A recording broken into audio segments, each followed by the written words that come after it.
do this. Okay, hello, and we are back. This time is an audio version of this show. I could not do the Survivor Series thing like I was going to do last time. I know there's an audio version of that, but that only includes me. My friend was sick during the time, but we are back for a end of the year show. We are going to do as in everything from wrestling, from several different topics, from every company, the good, the bad, the worst, the downright crap, or, you know, just anything from any wrestling company we can have our minds on. But first, let me introduce to you my friend. He's been on this show before. Introduce yourself. You got the floor. All right, now, yes, my name is Kyle. My name is Kyle Coleman. Back of the show, I was on the Royal Rumble earlier this year, and had fun with you that time, Bryce, and glad to be back on the show. Thank you for inviting me.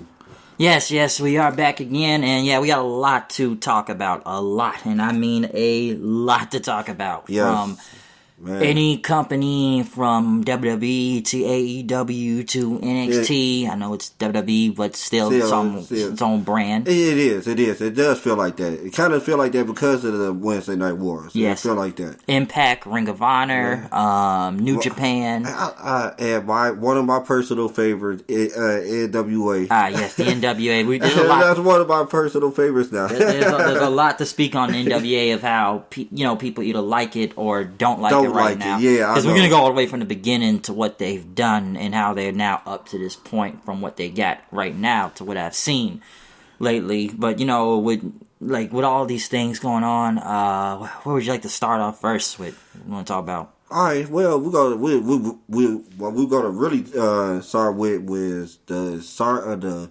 Wednesday Night Wars. You want to start that? That's been a hot topic. Okay, because I was either go with that or the formation of AEW. That's a part of the formation, actually. Yeah, because till we got to this point, because they were announced when, January the 1st they were of this year. Because, we knew there was a lot of speculation. Remember during the Royal Rumble show, we were talking about that. We are actually talking about what was about to happen and who we might see at AEW. Remember, we were talking about that. Yes, man. Yes, the formation of AEW was it wasn't out of nowhere. We knew it was going to happen. Yeah, we knew this months beforehand. And, I had always heard about it because it's going to involve Chris Jericho, JR, and members of the Elite. And, I always thought at the time, creating a new wrestling company, huh? I said, well, we'll see. I didn't really... Because when my neighbor told me about it, I looked into it, but I didn't really look into it as much. I'm like, okay, we'll see what happens. But then when contracts were coming up, then at the end of the year, especially with the Elite guys, we knew they were doing Ring of Honor because we knew who they lost to. And then it's I remember I saw the video on the Being the Elite thing when it was announced because people were wondering, is it really going to be a new company? Are all these guys going to the WWE? Man. Where are they going to sign with and whatnot? But then, like I said, we go back to that video, and we saw AEW, especially in front of the Tokyo Dome, because they had to finish their dates up at Wrestle Kingdom early in the year. We all knew most of the Elite guys were going. I think the only speculation that still was going at the time was Kenny Omega. Because if he had dropped the belt, he did drop the belt, but that kind of, confirmed that he was done with New Japan Pro Wrestling then. And what I was going to say is, what really put the confirmation with it was Chris Jericho. Chris Jericho really let everybody know this was a game changer. There was a company that we're going to need to take serious, because I don't think he would have left the WWE if he did not have anything to fall back on. True. And then AEW.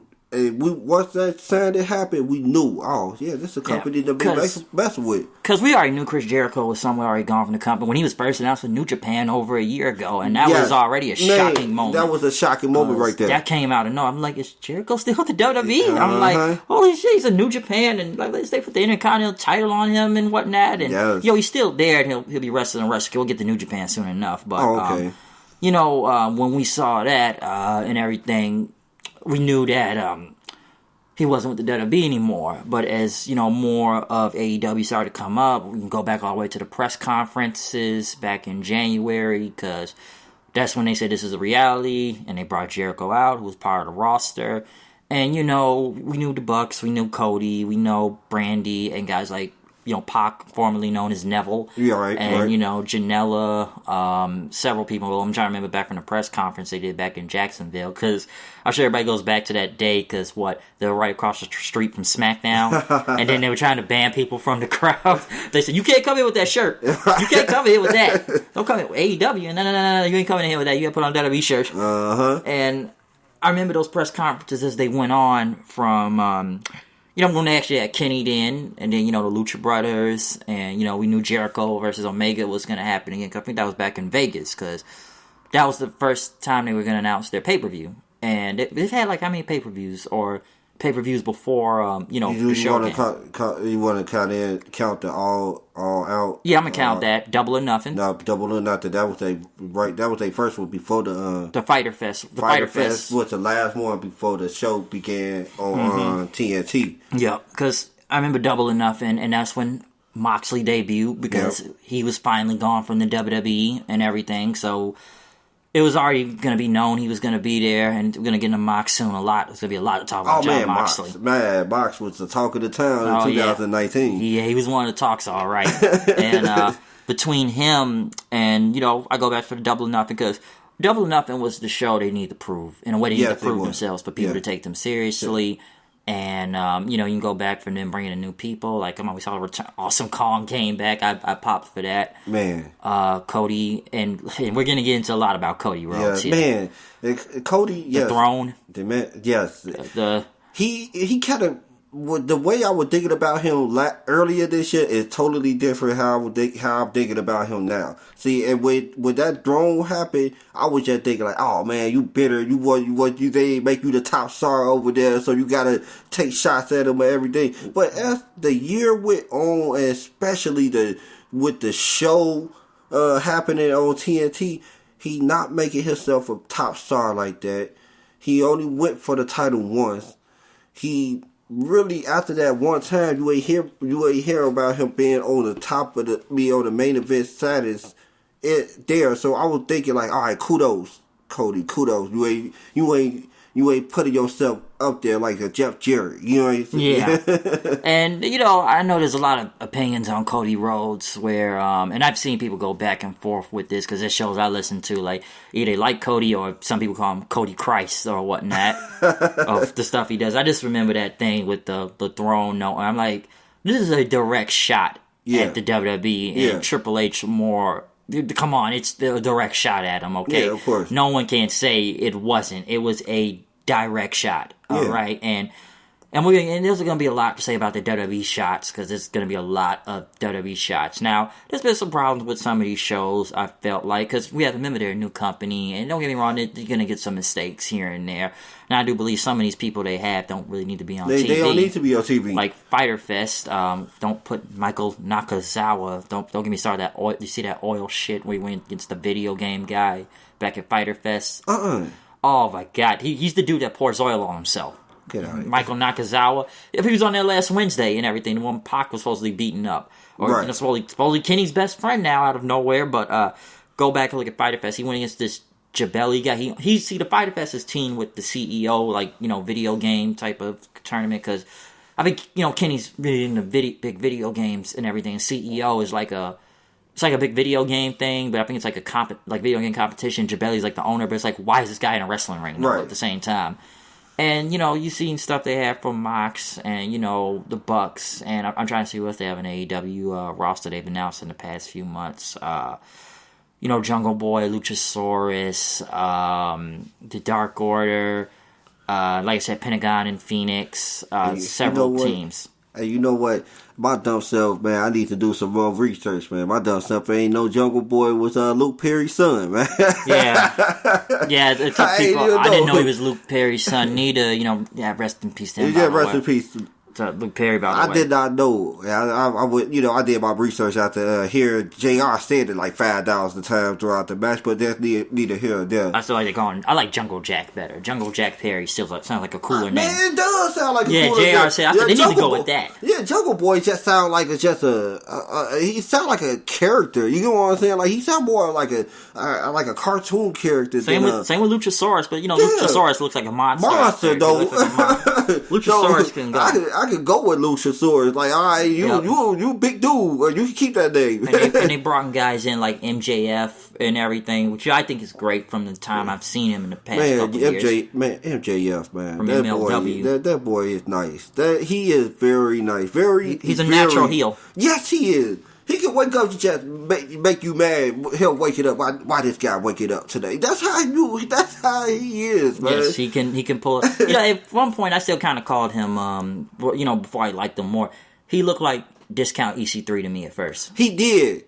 But now, like the same character. Now EC3 look like a discount MJF. We'll get into some of these guys in the WWE. Yeah, I wish he would never left Impact now. But yeah. It's a money thing at the end of the day. But yes, it is. It's always about money. But there's a lot of things to say about him. But with the people they brought in the AEW, and you look at the shows like what was it, the Fight for the Fallen show, also, which I can go back to that line once he gets another WWE shot. You can't counter-program AEW, is that what Cody said? Because, I think Evolve had a show going on at the same time as them, and Triple H was, behind that, because Triple H, NXT worked with them, and they had a show at the same time. And I think they knew, because everybody calls it the AEW effect when it comes to WWE. If they do something, then they got to do something back, we can't let this good person go, because I think they were already mad enough. They were really mad when Mox went over there. And, yeah, they was. I mean, they were more mad because of the publicity they were gonna get AEW for him leaving. Oh, and he buried them too. Yeah, go back to Jericho's podcast. I know. He buried Creative. He buried Vince. He buried several people. I ain't gonna lie though. I'll say I get him 2/3 of that podcast. I'll say yes. I really wish you. Oh yeah. But 1/3 of that podcast, I'll be like, are you just saying this because you are leaving? It kind of make me think that, are you just saying this because you are leaving? That's kind of what's on my head the whole time. It's like, Mox is he in the middle with me right now. He's in the middle. He like this and like this to be like, I mess with you, man, but it's like something in the back of my head, like him leaving, how he left. It wasn't just all WWE. That's how I'm looking at it. And he said this himself, because he wanted to do things different, but they kept wanting to bring the Shield back, which even I got tired at one point. Yeah, bring the Shield back, bring the Shield back, bring the Shield back. Only reason why, remember we were talking about that, and I was like, man, only reason why they were doing it, because there's all this bad things was happening when they did bring the Shield back. Yeah, I felt like it was a curse on the Shield. Yes, it was. It felt like we keep bringing these guys back and something keeps happening to one of them. And the one last time it was a leukemia cancer stuff. Roman Reigns. Bam. Then you did something with, man, look. And then when they brought him back before, I think who was hurt? I think Mox was hurt at the time, and then it was just Roman and Seth, and then there was one point where Roman was gone because he got sick. Well, not the leukemia part, but it was a different part. They put Kurt Angle in that TLC I remember. match. It was meningitis. Meningitis and whatnot, and then he was gone, and it was just Ambrose and Seth. And it's like, they brought it back too many times, and then they did the heel thing, and I remember he didn't like that, because the line I think everybody got mad was that, I remember he said, and I don't know if this is when I made him sick to his stomach, but I think it was when he says, the reason why Roman had the leukemia coming to him, he's got to answer to the big man upstairs. Yeah, so I kind of figured that he didn't want to do that. And then, why would I want to do that? Why would I want to do that? And then it was the rabies shot the rabies shot he took to the ass. Then I'm like, what the hell is this? Why did you get a rabies shot for? Right. And the Seth thing, and I think people wanted to see his whole little heel turn that kind of rubbed me the wrong way with that. What is this? This is a piece of what is this? And it's like crap right here. They want to try and make him into a big heel, but it didn't look like it was working. Right. I think people want to see the Mox more back than that. And you're like, okay, we gotta do something now. We know Roman it's not gonna be here, which I'm gonna get into that because trust me, there's a lot of people I know that have very different opinions on the leukemia situation. I know how he came back. Yeah, we'll get into that. But you know, the Mox thing about the heel thing, and then once again they reformed the Shield. But then what got me was when he left, WWE just kept announcing like Mox is done. This is the nicest kind of release like type of statement I've heard. Like we wish him good in his future endeavors. And I heard they were just trying to get him back. Because, guess what? They want to leave the doors open for him still. You know, no matter what the situation is, they still want to leave the doors open. Oh, yeah. Because it's like, he's done after WrestleMania. We will not see him after WrestleMania. But he's done after WrestleMania. And then, you know, people wondering if he was really leaving. Because I'm like, how many Shield reunions? Y'all kept saying it's the last time of the Shield, the last time of the Shield. I'm like, okay, how many of these last time Shield matches we going to keep doing until he's really gone to the company? And until Double or Nothing, that's when we knew he was finally done. Because I think people kept speculating, like, is he really done? Because why would WWE even talk about people's, you know, contracts coming up of their release until, you know, actually came into reality then. And like I said, he did the podcast and he buried the entire company mostly and everything. Because I think the only thing mostly said good about it was he met his wife there. That was basically it. He met Renee Young. He met his wife. And then there you go. And then, you know, when him being AEW, and like I said, from the Fight for the Fallen show, which, you know, he had a big crowd there. But then, you know, when we went into All Out and everything, which, you know, I went to that show. That's one of the first 3 wrestling shows I went to this year. And everything. All Out. Because I went to All In last year, okay? And I was like, you know what? I'm going to do it again. I'm going to go again just because. And All Out was still a good show, I felt like, because, you know, a lot of things we had to crown a new world champion, which, come on, we knew Chris Jericho was going to win that. So Chris Jericho is the freaking star of that company. And you wanted to put they already knew they were about to go on TNT like a week later or that thing? Yeah, like a couple of weeks in October, because, All Out was like at the end of August 31st, I believe, and then, you know.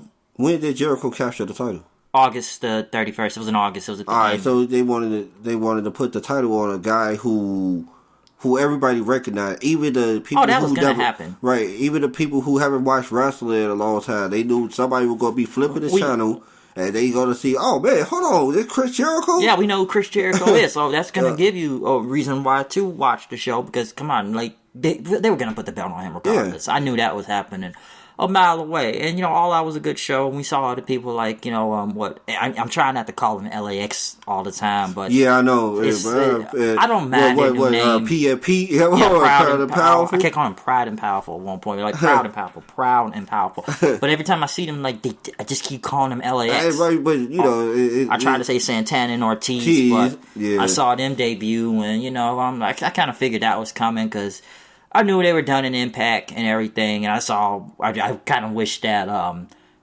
they played that part first on Impact with them leaving, because then it's like, well, we already know they're here now, so what's the point of playing the rest of these episodes for Impact now? Right. And, you know, we knew they were going, and I thought the tag team division was really stacked at the time, because you had, NIM, Dark Order, Jungle Express, SCU, who else is a tag team? Angelico and Jack Evans, Private Party, the Young Bucks, like damn near at least 8-9 different tag teams. The Lucha Brothers, Pentagon and Phoenix. So you had a lot of them in there. Now I know people kind of were skeptical of them coming, you know, on the TV, because I knew there was going to be some problems going in. Come on, because everybody thought, well, is CM Punk going to show up? Oh my God, that was. It's CM Punk. And then I know they tried to imply CM Punk was. I remember CM Punk was, I'm not coming to the company. I said something good about y'all. Y'all keep implying that. And I was like, wait, so they did the contract over Twitter? Or online? What? I didn't know they could do stuff like that. and you know, people thought CM Punk was going to show up last year. People thought CM Punk was going to show up this year. I came to terms with, like, okay, if he wants to come back, he can come back. If he doesn't, he doesn't. He came to the StarCast thing. I know they paid him a lot of money. Right. And, you know, I think he was like, you know, I don't want to do this. He's like, okay, if you don't want to do it no more, he ain't got to do it no more. I'm not mad at that or anything, because don't get me wrong, I wanted him to come back for the past few years. I did. I'm not going to sit here and one of my top 5 favorite wrestlers. Yeah, but then, you know, after a while, I was like, you know what? let him do what he want. I just like don't do the UFC thing again. But please don't. Please, like I just said, shit embarrassed me. Like right there we go. It embarrassed me. Like I just said, he one of my top 5 favorite wrestlers, and you know how I felt looking at something like that. And I remember I was so hyped the first time. I was so hyped. Like, okay, yeah, this is gonna happen. Like it's clobbering time. He's gonna do something good. My brother comes to watch it with me, and then it's gone and gets choked out. And like he told me, my brother was like, well, that was something. And then he left and went back to his room then, because you know, how long was that match anyway, Bryce? You said what? How long was that match? Oh God, it was like what? Did it even go past 1 round? That's why I was trying to. I remember that was like 2-3 years ago, and I remember he trained for like over a year, and he kept getting hurt. And I knew WWE, they did everything they could to take shots at him. Yeah, of course. Stephanie McMahon and whatnot. That. But people really believed he was going to show up in AEW, because like, okay, he can show up and everything. He's not doing the UFC thing. That probably would have saved them right about now. You know what I'm saying? Yeah, I'm not saying saved them like they are going down, but their ratings are not as high as they were in October. Remember, I was telling you this. Remember, we were talking about that. I was saying that their ratings wasn't going to be as high as it is during that time because But the only reason why they were so high at that time because they was a shiny new toy. Yep. Everybody wanted to see the shiny we want to new see toy. Something new. And I think, Punk was a game changer, because I'm not going to go to every story with Punk in the past from what the case. They would have probably said better. Yeah, because of the WWE case and everything, and the Cabana stuff, which I'm not going to get the whole Colt Cabana controversy with that, but CM Punk was like a game changer, and we're going to get into him too, but I feel like if he had went to AEW, that would have made a lot of a big difference. Like I just said, I think they would have still at least been at 800,000, 900,000 viewership. Yeah, because it's just because of him. Yeah, and then, months later, and now we see where he's at now, which that surprised me. Right, there's power of hindsight now. I didn't even know about it until somebody sent me the clip, and I'm like, this motherfucker really went back. Mm-hmm. But then everybody wants to say, well, he is a Fox employee, but it's still a WWE related show. Don't, hey, people out there that might be listening, listen to this. He still, he could be working for Fox and under the Fox contract, but he's still working for a WWE show, and still could possibly have that inch to come back.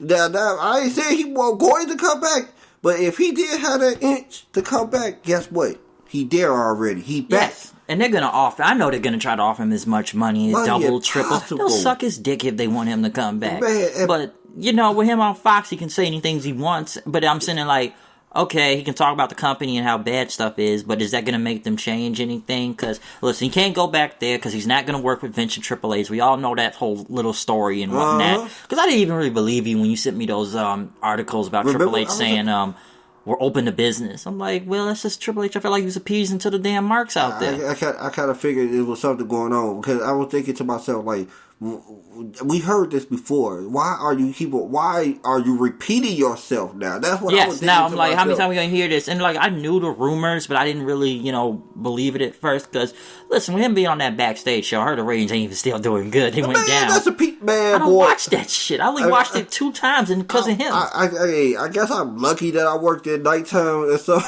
But at the same time, though, I was thinking to myself, I watched that show one time. That's when, I think it was the second episode. The second episode, and I was thinking to myself how they were trying to talk about it. See, you never watched the episode yet? I saw 2. I saw the first one. I saw it when Balor was on there. And then I saw it when they said Punk was on there then. And then I just see him cutting promos against David Arquette and Gabriel Iglesias for some reason. Look. That show is like they try to make it into how your typical sports shows. Yes. They talk about what happened in the games and all that stuff and what happened, what going to happen. You can't do that with wrestling. Like, why are they trying to do this with wrestling? And you can't do that. My friend Steven told me this.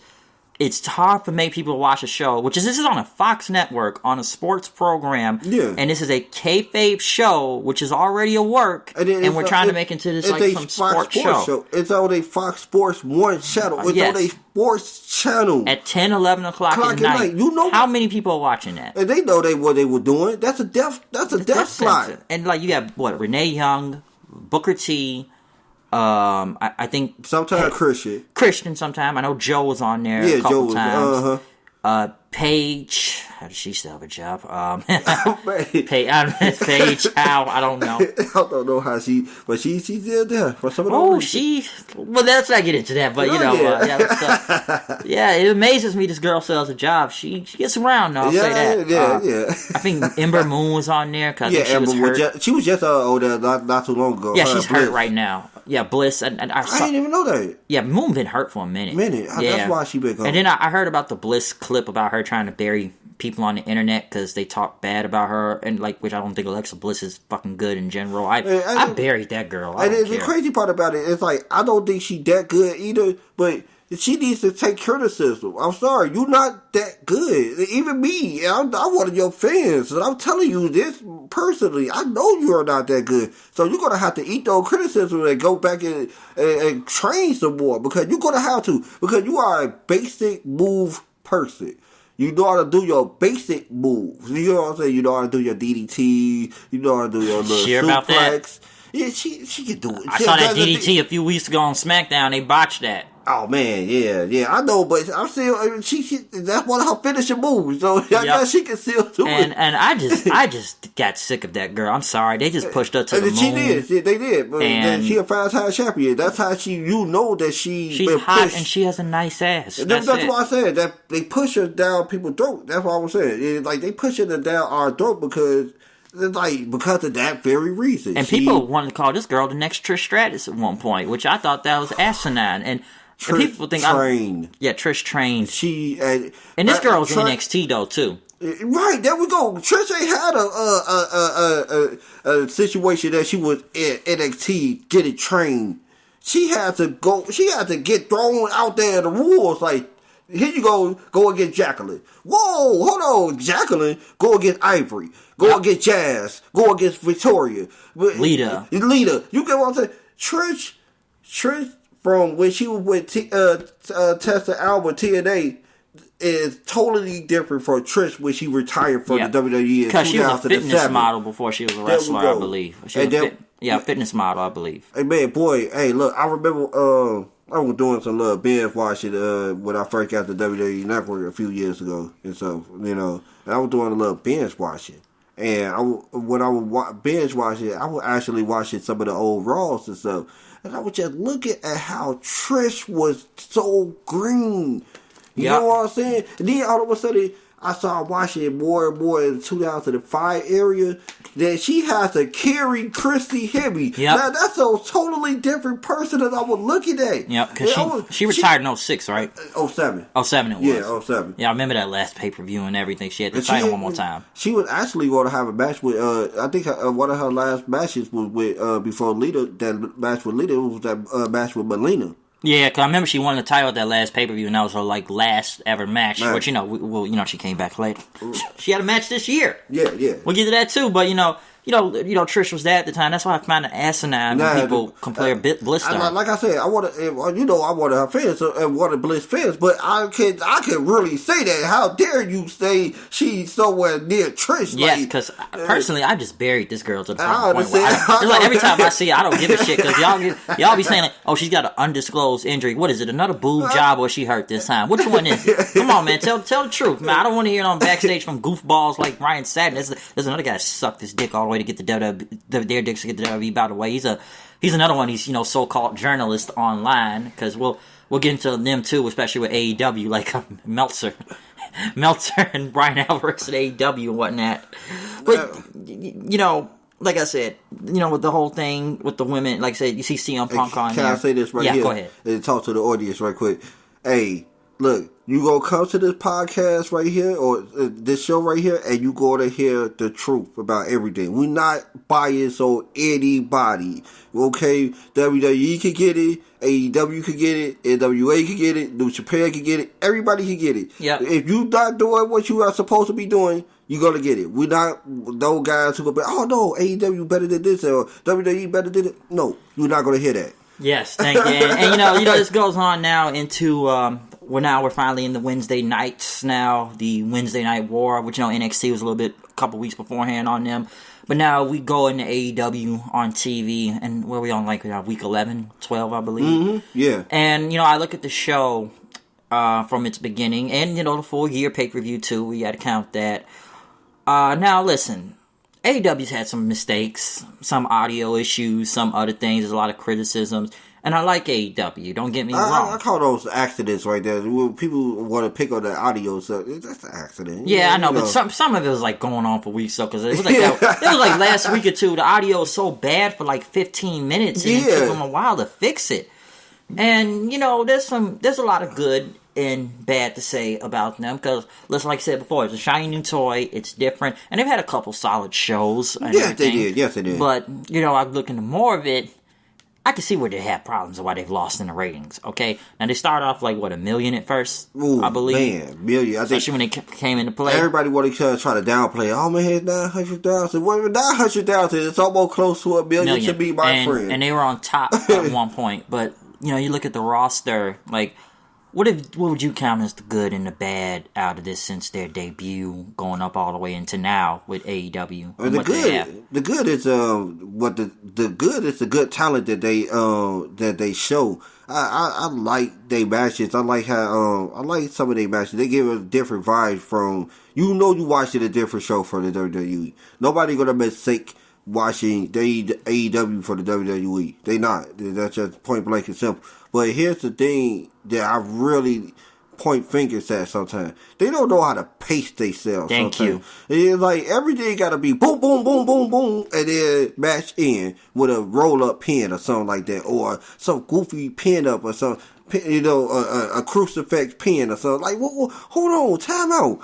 Like, I get into matches, but I'm kind of overwhelmed sometimes. You're gonna have to tone it down a little bit, I think, and I don't mean to cut you off. I think they try to, not do it by finishes. Try to get you out of nowhere with these surprise finishes sometimes. And I know they have this ranking system they're still trying to do, which I know some people are really iffy on that. A lot. Trying to count. Well, we're gonna make the wins and losses count this time. They never did it count. I mean, that's the double negative. My bad.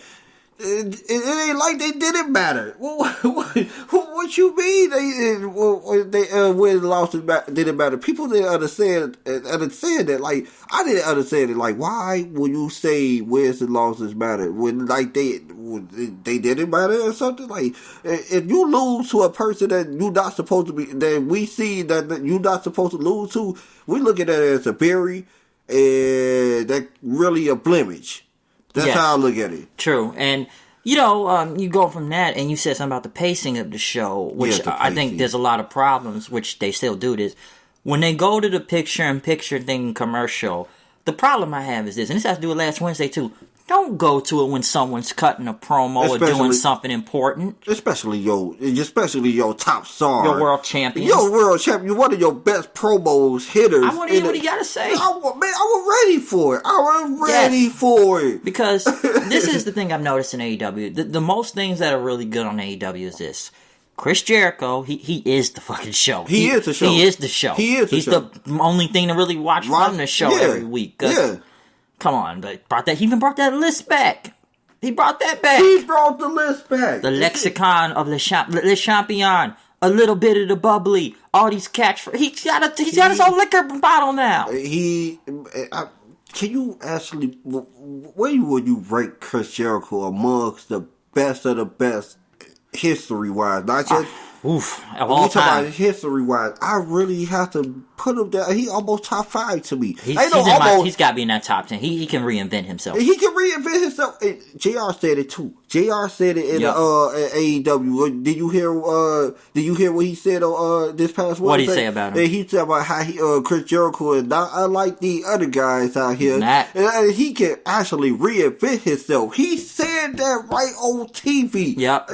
He can, and he does it all the time, no matter where he's at. AEW, New Japan, he does that. Okay, it's a new, different Jericho all the time. You don't know what type of Jericho you're gonna get, and it's great. Everything he's mostly done on this show has been great. I know some people are gonna talk about how he looks and everything and whatnot, or match quality, but when he brings it, it's time to bring it. Bring it, and match quality. I mean, when you expect Michael Jordan to be out there at 40 still doing his thing? No, you gonna have to look at Chris Jericho the same way. Yep. You cannot expect Chris Jericho to be doing the same stuff that he was doing at 23. Okay. You just can't. I'm sorry. And, you know, like I said, he's mostly the best thing on the show. Him, you know, maybe the Inner Circle guys to an extent. You know, they still got Jake Hager and that Jack Swagger, which, you know, he hasn't done nothing. He haven't done nothing yet. No, he just stands there with his polo shirt. I thought he had his last match at Bellator.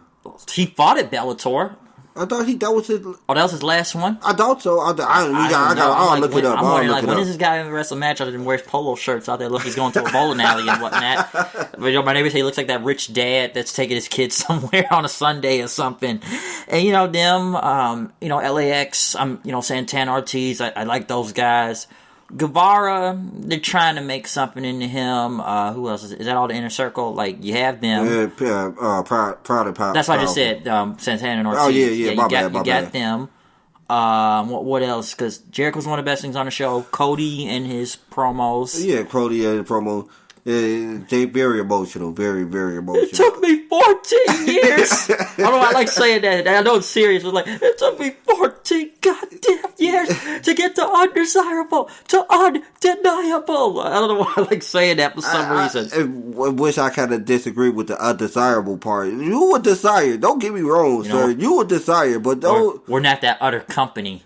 Well, we're at that other company out there. You got the worst Crossroads and 2 companies taking a shot at Damian Priest, I believe, from NXT because he does that same finisher. Also, Crossroads and like I said, you know, these WWE shots every week they do with them. Though, like, you know, we're at them over there. Right. We're at this. We're at. I cannot count you how many shots they took in WWE. I already know. It's like every week now. See, that's what make a person like me almost be biased, like, because it's like, what's the point? What are you trying to prove? Worry about making the company great first. There we go. Okay, let's not take shots. We've been doing this since the beginning now, like, and then still going too. Still taking shots. They're still taking shots. Taking shots at the WWE like every chance they get. Yeah. And did you ever see that commercial they did on TNT where it was like, they buried NXT, they beat NXT, and there was a whole commercial about it, like, AEW buries NXT, AEW trouts NXT. It was like, basically just said NXT was bullshit.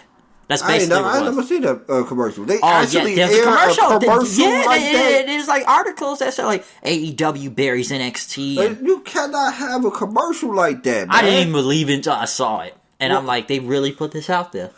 Jesus Christ. Right, I wish you was that one. That was the perfect phrase right there. Why? Why are you doing this? Like, we can't take shots every week. Now, you know, like I say, you got to make the show better and everything. But, you know, there are some good things. What do you think about the commentary team, by the way? It's a lot of people that against JR. I like JR. I don't see what's going on with JR. And his thing, what about Tony Schiavone? People act like Schiavone's the shit now. I know he's the shit in WCW, but he's the greatest thing again now. He not. He just as good. I'm not saying he's not the greatest anything, but he's Jim just Ross, as good. I don't think JR. I know people complain about JR's commentary working in Japan because he didn't know everybody. And then again, I had to give the guy a little bit of, you know, cut him some slack. This man lost his wife about a year ago in a horrible accident and everything, which, you know, unfortunately didn't send that asshole to jail or anything. I think he got off, but his wife died, you know, like over a year ago in like a horror. It was like a motor scooter. She got hit by a truck, and that was horrible. And, you know, they brought in JR for a reason. You know, JR says, what am I going to do? Sit at home and mope or be around my friends and, you know, keep going? Because, you know, that's why Cody and them brought him in. Like, come on. WWE's don't want nothing to do with Jim Ross anymore. But they've always kind of treated Jim Ross shitty for years. Yes, now. they did. And I never liked it. Especially the 2K conference. Remember that? And Ric Flair was, like, drunk out there.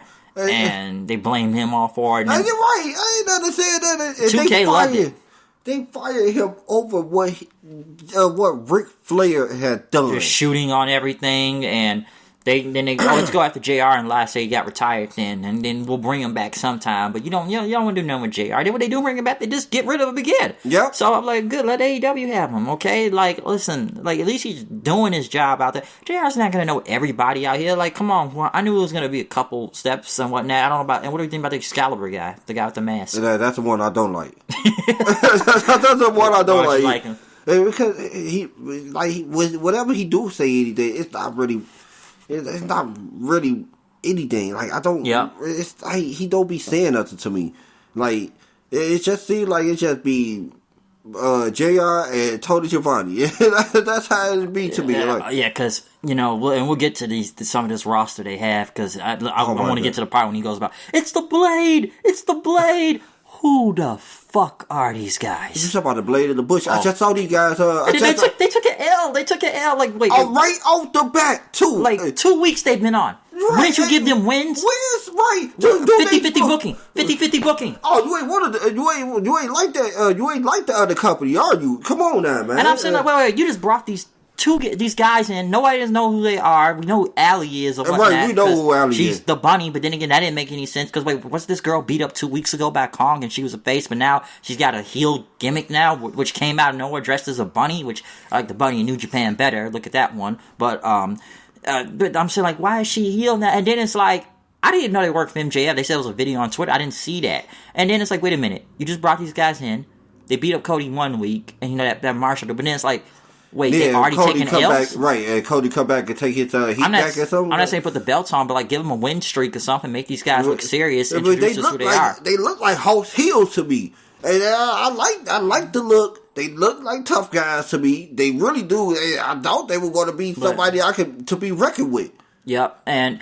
Yeah, and I thought there was going to be something serious, but like, I don't think these guys should be taking L's already. And they shouldn't be taking L's. They shouldn't be. And there's other people on the roster to talk about too, which, there's some that are good and bad. I'm trying to think who else is good on there. The Lucha Brothers, I like them. They're good. The Young Bucks, I still like the Young Bucks. I know the Elite got to put guys over, because I'm sure people think these guys got to put themselves over as their own company, which they've been trying to put over talent. I don't take too many L's, but, do that. I question the booking of Kenny Omega a lot throughout this entire year with AEW, which... Okay, I know he's got to take L's. I get that. But I've said this before about Kenny Omega. This is not the same Kenny Omega you saw in New Japan, okay? Yeah. It's a tale of two Omegas. When he was over there, I think he was the shit. He was one of the greatest things. But now I look at him in AEW, it's not him all the way, it's the people they put him against. He has to dumb his style down, because Kenny Omega has a very high caliber style of wrestling, and we know what he does.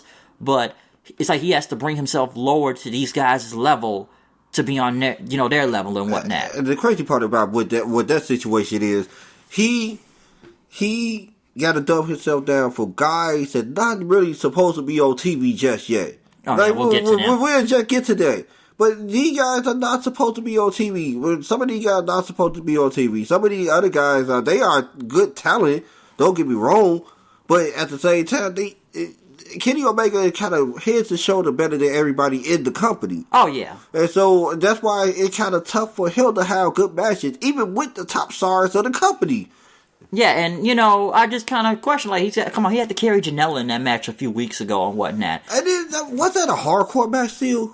Or that was just... That was a regular one. Oh, no, because he wanted to prove that he can do a regular match. Which, the Mox one, and... Janela had to prove he could do a regular one. Because you ever see Janela's do these hard... That's all I've ever seen him do. And, I didn't understand the hype about it, because I kept hearing about, like, all right, let me see what this guy is about. I remember All In, he did that hardcore, and then I remember All Out, the whole thing with the Cracker Barrel match, which, I actually went to the bathroom during that match, and I saw Al Snow coming out the bathroom then at the time, too. Right. And I didn't hate it. Like, I like Darby Allin. Jimmy Havoc, we're going to get into half of this roster, too. I don't give a shit about him. I think he's horrible. He was just some deathmatch guy, and I don't see nothing good about him. I don't like deathmatch. I don't like death matches. Get ready to watch it in New Japan. It's coming at Wrestle Kingdom. We'll get to that. But, man. But Janela, he's just mostly a hardcore guy, and... I remember I came back in the bathroom, I saw on the monitor, he had a, tennis racket, Jim Cornette shot. Okay, we knew that was coming. Because every time I even look at Kenny, I was kind of agree with Cornette in the way he calls them jazz hands, the jazz... I actually laugh at that, the jazz hands thing's kind of funny. I know he does the pointing, but every time he says jazz hands, I keep thinking that every time. That's one of my days I do, that's not the jazz hands part. Kenny is one of my guys that I disagree with Jim Cornette with. Like, I really Oh, yeah, like I Kenny. sell that. I know sell that. I know sell that with him. I just think it's like, oh, you really don't like him. That's how I look at it. But I ain't trying to take a shot at Jim or anything, because Jim one of my favorite guys to listen to. But I really like Kenny. Yeah, because, I get to the, okay, I get it, man. Listen, the blow-up doll and the 9-year-old thing, that was dumb, okay? I get that. I understand why it was buried. But I was like, at this point in the game, Kenny Omega earned his stripes, so... yeah, he really earned his stripes and everything. I don't get me wrong, I actually agree with Courtney about a lot of show he says about AEW a lot, though. I mean, me too. I do, too, because there's a lot of other bad things, the women. The women division... Man, remember we were talking about that the other day, I don't know, man. We was just saying how... No, we were talking about SmackDown women division. Yeah. We weren't talking about them, but still, they are par with each other. Like, which one is worse anyway? Like, the SmackDown women division is worse, or the AEW women division is worse? And what gets me about the women is like, you got half the people that actually are better workers, but you got them on the Dark show, which I have not really watched a lot of that, only a couple episodes. But you put the people who they're not really that good in the ring. Yeah. You put them on the main show. Britt Baker is not that good. I'm sorry. I don't care how many times you call her a dentist.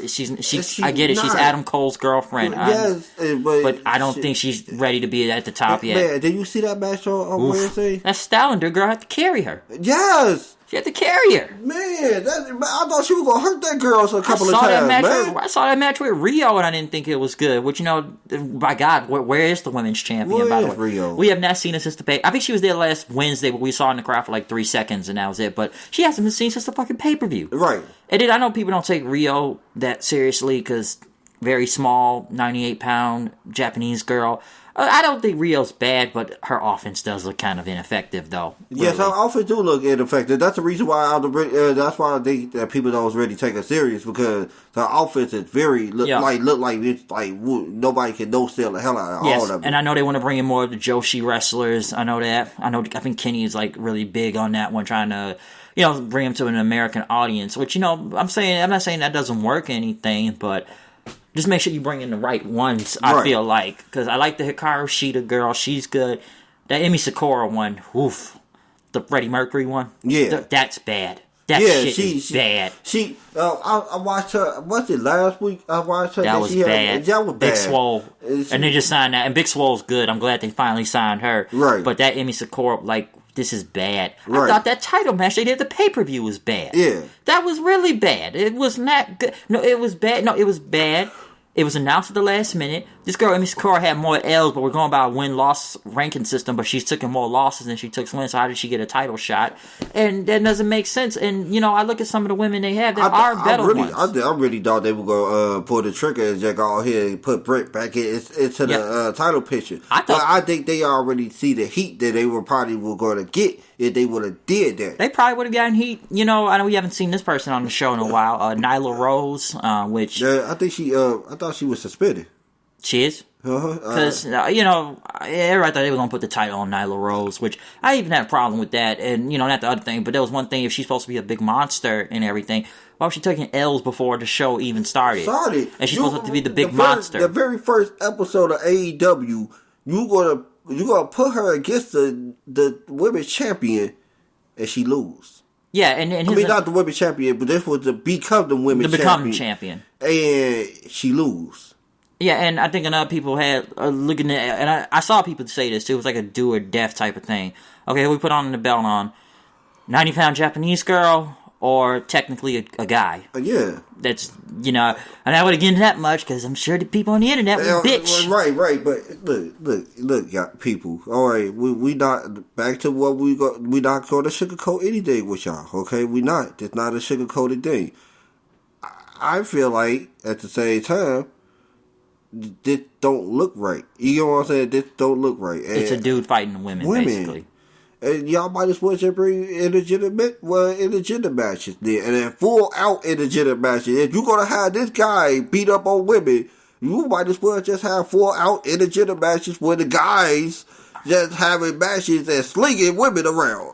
Yeah, and I didn't know she was a dude before. I didn't even know that till later on. I called her Discount Nia Jax. Because I did. I thought she was just big and just a big woman. That was it. But then they said, and I said, wait, that's a dude? I was like, you serious? For real? And then you start having to look at it more and more. I low-key looked at it. I was side of side-eye a little, looking at this different then. I'm like, all right, man, because I felt like they put the belt on Nyla Rose. I would have called it. It would have been and I know they want to say AEW is for everybody, and there's nothing against that. But Come on, man. I know when folks is pushing agendas, and I like, come on, man. You just can't keep doing that agenda pushing shit, because, you know, in this day and age, you gonna turn away most of your fans. Yeah, and I wasn't gonna go with that.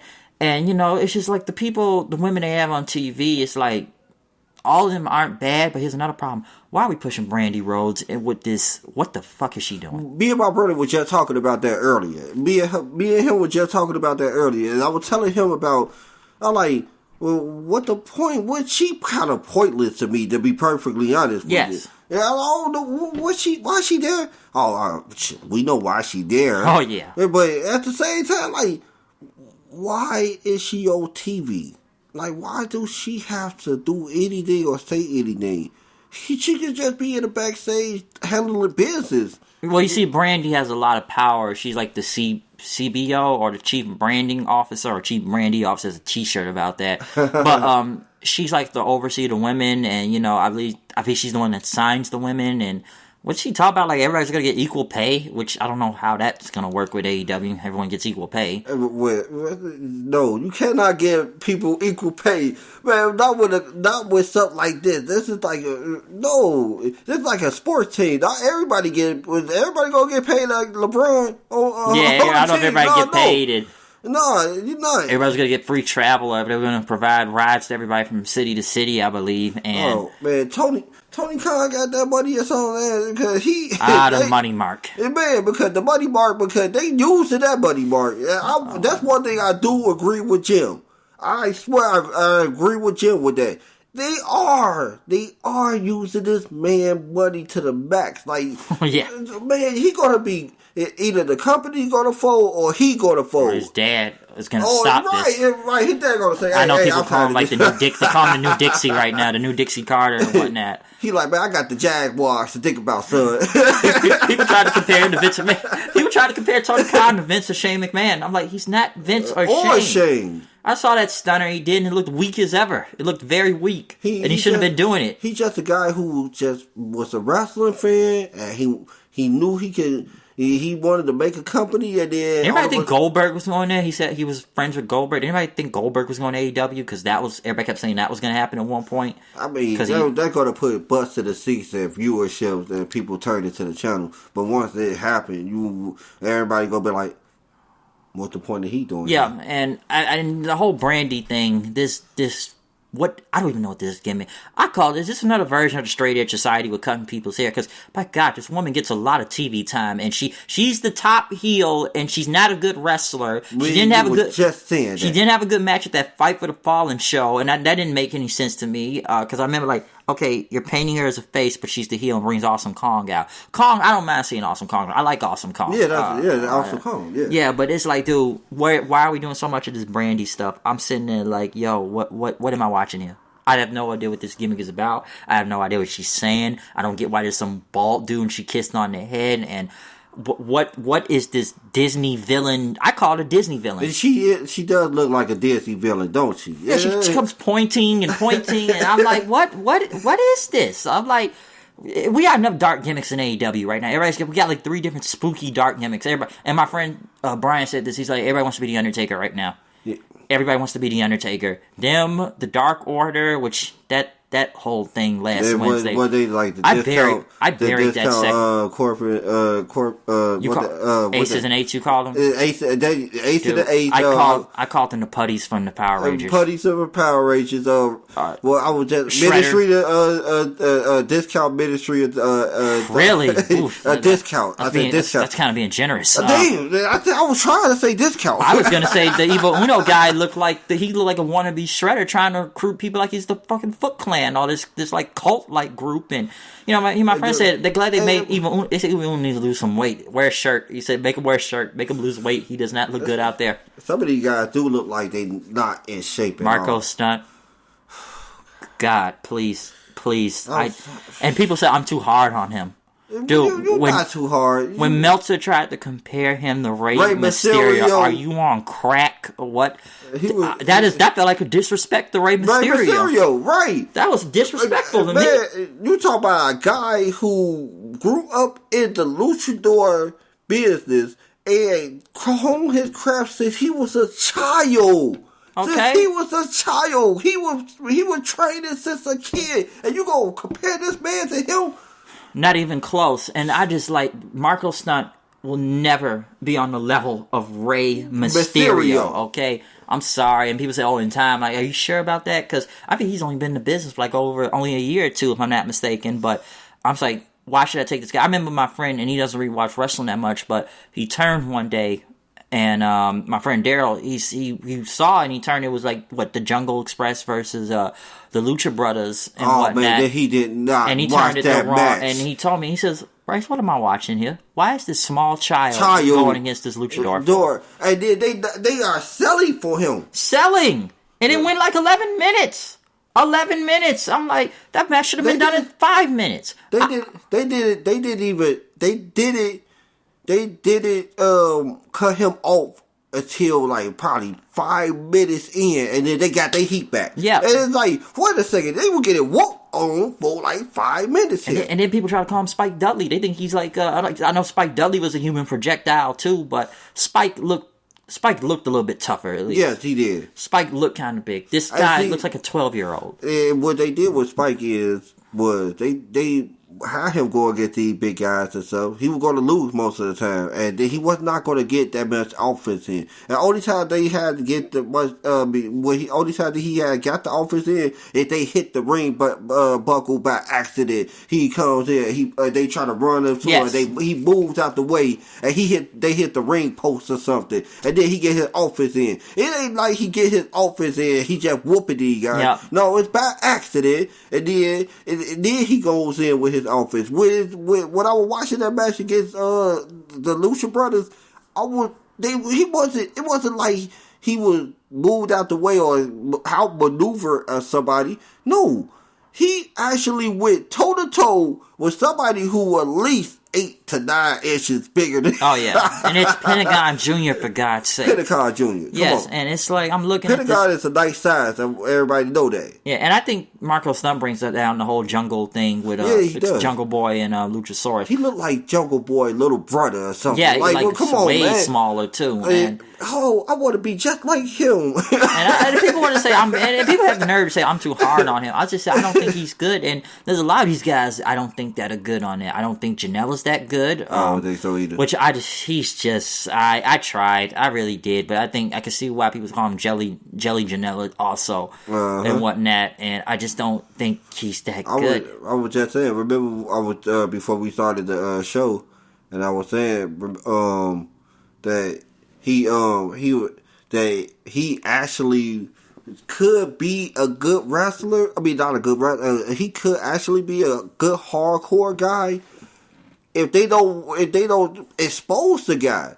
Don't have him go against matches with Kenny Omega. Kenny carried that match. But you're not supposed to have matches like that. He's not supposed to be in the ring with Kenny unless it's cheers and kendo sticks in the middle of the ring. Yeah, but I think he may want to try to prove himself to people or maybe somebody told him in the back, all right, man, you got to do some regular matches now. You can't just keep doing this hardcore shit every week now. You got to come with something different, okay? Understandable, but at the same time, unless he training to become better, I wouldn't put him in a position of being exposed. Yeah, and like him, I just feel like he's been exposed already. There's people like Jimmy Havoc already shitting on him. Yeah. And because just a lot of these guys, I think a lot of people say, "Oh, this company like Star Power and whatnot." Oh yeah, it's like a lot of Star Power because a lot of people are not good out there. Sonny Kiss, man, I don't know. Listen, like we're going back to the agenda.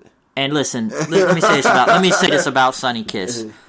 I didn't know Sonny Kiss was like Lucha Underground at one point. I ain't know it either. Yeah, and they were on there, and he was on there, and it wasn't that bad. But dude, you're gonna have to do more than twerk in the ring. Is he any good? He wasn't actually that bad in the ring. All right, cool. Sonny, but I haven't really seen nothing at AEW. Like, dude, I ain't trying to watch no dude twerk. I'm sorry. And so he basically a decent guy, a decent performer in the ring, but he gets over because he does a lot of crazy stuff like twerking. I ain't trying to watch no nigga twerk. I'm sorry, I ain't watching that shit. I'm sorry, and I'm not either. And see, and that's what. Why? Why do you have to do that? I remember, y'all talking about this is for everybody. This is not for everybody. I'm sorry. I just like, dude. I'm not playing into this shit, man. Y'all niggas ain't got me fooled like that. I'm sorry. I'm not. Listen. When Sonny Kiss shows something in the ring, okay, then you got my attention. You got my attention. But if you just come out here doing twerk, the reason why we never really seen him on TV. Yeah, because a lot of times we saw him was that Battle Royal. Billy Gunn was the biggest star of everybody in that damn ring. Right. Everybody came out the ring, and then Billy Gunn get his own entrance. Yes, everybody looked like a job guy out there, except for MJF. He's the only other positive about the show. Hangman Page. And Hangman, which they maybe turned him heel. Which I think they try to make Hangman into a big star, but I think they just... go back to that, what you just said? Hangman Page? Yeah, did you just say they try to make him a heel? Yeah, I think they are, because if you go back from Wednesday with Kenny, the tag match, and it looked like they were about to argue, and then they said, well, Hangman didn't come out and help them in that Dark Order attack or whatnot. Right. Look, to be honest with you, I don't want them to do that. He kind of a natural face to me. Yeah, and I like Hangman too. I like him. I just feel like they want to make him something bigger now because, he was always in the Bullet Club and, they had him with them, but he was always kind of like the fall guy in a way between New Japan and Ring of Honor, which I think Hangman's really good. I like Hangman Page. He is. I like the series of matches that him and Pac had. Oh, yeah, but I feel like they kind of overdid it a little, but... yeah. Do you think it's something that's not connecting, something that's not clicking with Hangman, why the people aren't accepting him as a bigger star, as a face, which I think they are because they say cowboy shit, but... you think there's something missing? It's the people they got him paired up with. It's like, you can't pair him up with one of the biggest stars of the company and then expect him to become... expect people to cheer him on when they right next to Kenny Omega. You can't do that. Then they had him... my bad. Then they had him with the series of matches. Like you just said, with Pac, and you was like, once it went over too long, like somebody should have just went over, and that's it. And it's the matches aren't bad. I liked them. I thought the matches were great. But then again, don't do it too many times though. He in the ring with Pac. Yes, and people like they would generate towards Pac. Yes. More than they generate towards him. So that's why I really think it is. Pac, that people, if he was in the ring with what that boy Gavin Spears. Sean Spears. Yeah, which there's I think they're messing up wrong right now, which I thought they were making him into a bigger heel at one point. If he was in there with him, or somebody with a Jungle Boy or somebody like that, I think he would be more embraced. Because I think they need to make him into a bigger heel. Sean Spears, I think they've messed up on that because he did the chair thing and whatnot. But then it's like he lost the All Out, and then he's just been taking L's and fighting Janela for some reason. And I don't think they're doing nothing with him. The crazy part about it with that anyway, Bryce, it's like I thought he was going to be treated a lot better once he left the company. Yep. And went over there to WWE. Went to AEW. Yep. And I was thinking to myself like, well, yeah, there we go. I didn't know he was in developmental in WWE for 10 years. He was, right? He was there when that ECW in 08, 09 was around. My bad. That's what... I was like, how long has he been in this business? This was the A show right here. Yeah. He was there, and he did a promo one day, and that was it. And we didn't get to see him at all. And to be honest with you, that was what they call themselves doing the ECW new guys to come in, a new initiative. It was a bunch of new guys they were bringing in from the indies and stuff and seeing how they work every day. And that bomb. Yeah, it did. And I feel like they could do something better. You got Tully Blanchard out there with them. This should be something solid, but I don't think it is. Because, who else? What's your question? My bad. I'm so sorry. Do you think since Blanchard over there, you think he could get his daughter? Yeah, we're gonna get into Impact and Tessa Blanchard, and I like Tessa Blanchard, but they make her look like a fucking god. Over there, right? Even on that WoW show too. If you ever seen that, haven't. The Women of Wrestling's on Access TV. Trust me, she was the champion on that show, and they make her like the most powerful thing. It's like she could not be stopped. Look it up. Look up WoW. You'll see what I'm talking about. Right. But the only other positive I would see from AEW, also know we said this earlier, was Mox. He's the only other positive thing on the show. To what he does. I know some people don't like his match with Omega. Did you ever like that the full gear. All right, this is my take on it. It wasn't brutal.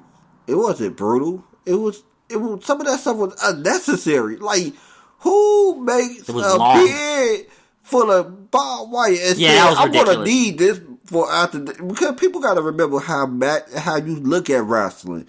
How you look at wrestling is like with that type of match, you just use stuff around the ring. Yes. Cheers was around the ring and the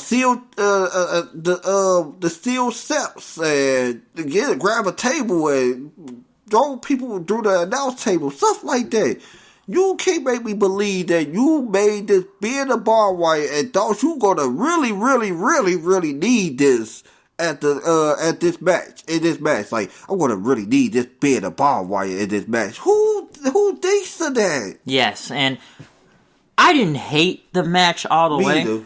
It was too long. It was just very long. Yeah. And like you said, there was ridiculous spots like the barbed wire bed, the ice picks, maybe the barbed wire bat. There was one point where one of them were like bleeding like very early in the match, and then the blood disappeared for some reason. And what else? I actually like the crawling glass, but I can see why people talked about that. It looked like powder on the. It was sugar glass. Yeah, it was sugar glass, and they call themselves crunching it and something on it. Yep. First of all, you're not even supposed to do that. Just crack it a little, tink, tink, and then pour it on there, make it look like real glass is on the floor. I mean, on the bed. I mean, on the ring. If it's real glass on the ring. And if it was sugar glass on the ring, we look at it like it was real glass. We're going to believe it's real glass. Yeah. Like, oh, okay, then it's real glass. But you thumped on it too much. Yeah, and it's like this random weapons, like, what was it, a giant gold chain out there, I think, at one point? Yeah, I remember that. It looked like a whole 1980 chain. Yeah, and like a V-trigger through the stage, and...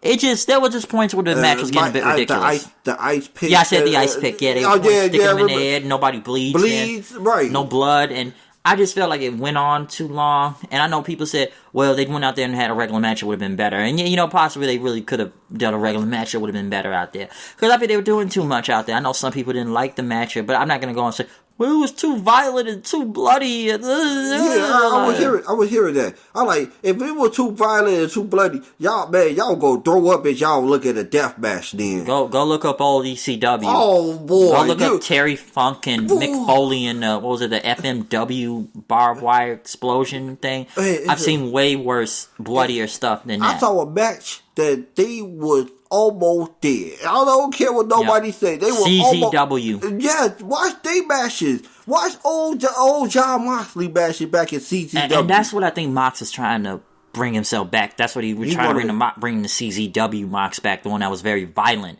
That was kind of the point of that match. But I just think people were so turned off by that because, well, it was too much of it. Which, I get what he's trying to do, but I just think that match went on forever. That was my problem with it. It did go on forever. It gone on too long. And I was like, how long is this match again? Like, we've been doing this for a while now against Kenny. I'm like, how far are y'all going to keep pushing this now? Because... It got ridiculous to me. And don't get me wrong, Mox got another one of these death matches coming up. For New Japan, we'll get to that too, because that's going to be something to talk about. But since I think I don't know, you think we covered most of everything on AEW? Yeah, we did. Because I was going to transition that now into we are the Wednesday night war between them and NXT, to what they've been doing, which. Even I have to say, sometimes NXT has better shows than them. That's so crazy. It's like somebody said... That's just so crazy. We gotta say that nowadays. Like, remember it was the days that everybody would just shit it on... not NXT particularly. Yeah, WWE. Remember we would compare NXT to WWE. Like, you would never be like NXT, WWE. Woo. But... now it gets to the point that we look at NXT and the WWE in a different light because of this competition now. And there's a lot to say in this Wednesday night war thing that has been going on because, NXT in general is already a great show. I think, I know some people were skeptical when they were coming to, which, of course, people say it's the AEW effect and, why they were brought on TV and go head to head with AEW and now you have this war. And there were times, like I said before, when they first started, AEW's got a women's match.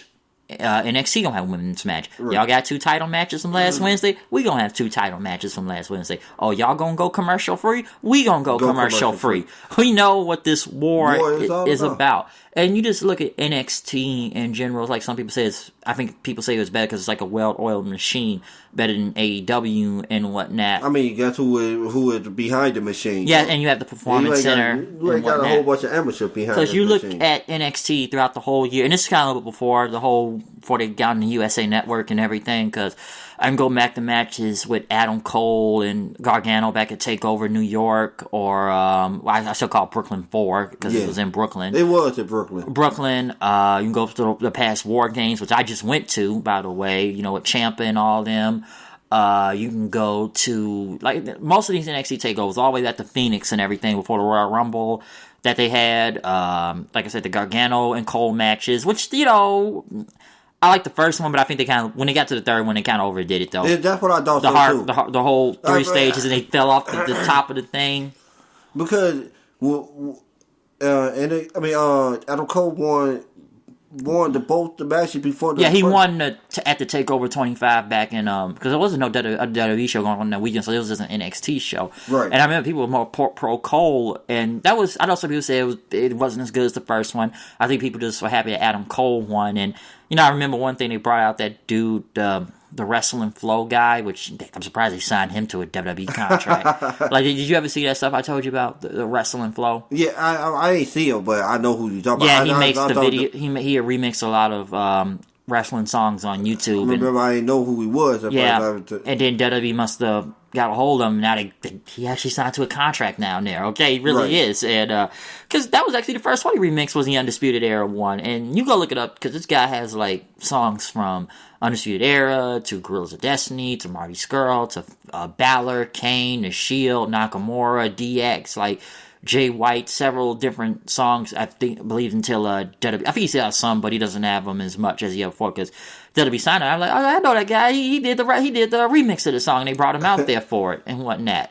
Because Adam Cole, you got to put him in one of them MVP of the year categories. Right now. Yes, he is. And I think he put in that balance, even though throughout the whole year he's one of my MVPs. Good, but November hit, he just skyrocketed. Workhorse, man.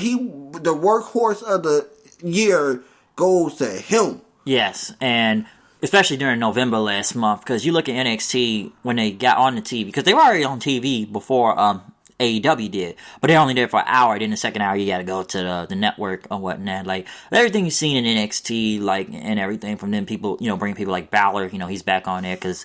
Let's be honest, like he wasn't doing shit on the main roster any damn way. And hey, you already know he wasn't. Got to bring Devitt back, somewhat of Devitt the Prince. And how do you like that move anyway? How do you feel about the move? He needs to go. That some of these people do need to go back? Do you feel like some of these guys they sent Breezango back there. They were doing nothing with him. They could be jobbers to the stars down there. Yeah, Balor, honestly, he wasn't doing nothing. What was he, Intercontinental Champion? But he never... And then he was off TV and he was the Intercontinental Champion. And then he was back on, he lost the belt to Nakamura, I think. And Nakamura ain't doing nothing. And then the whole thing with...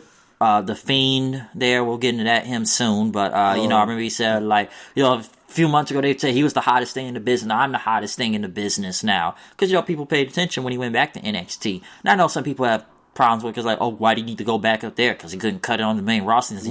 He was already, champion for a long time down there the first time. So, he doesn't really need the belt back. But I think he needed to go because there was nothing they were doing with him on the main roster. And sometimes the places that you need to be at you might look at it like you might look down at it, but you need to be there. And you know who else I think needs to be there? Who? It might be against everybody's wishes, but Shinsuke needs to go back. Yeah, go back there or go back to New Japan. Everybody's been saying that since the beginning of the year, but I don't. I think he likes living in America. I think so too. But remember, I was telling you. You were saying that back in earlier this year, he needs to go back, and I'm like, no, I really think they need to work with him and stuff. Now I'm over here with you now, because it kind of sad to look I at questioned the sometimes. Nakamura thing in the past few years when they brought him to the main roster. I'm like, NXT, okay, he was the guy down there. But then it was like, main roster, like, okay, I'm a little iffy on it. But then the Jinder Mahal thing happened. And he lost to him. Yep. And then the very disappointing AJ Styles match at WrestleMania. Folks thought this was about to be a Wrestle Kingdom a few years ago. I swear. Not even close. Not even close. Man, remember I was ready for it. I was like, oh my God, let's go. Wrestle Kingdom rematch. Okay, it's for the WWE title this time.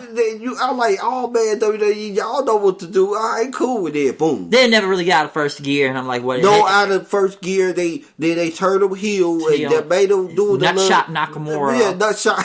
I kept calling that.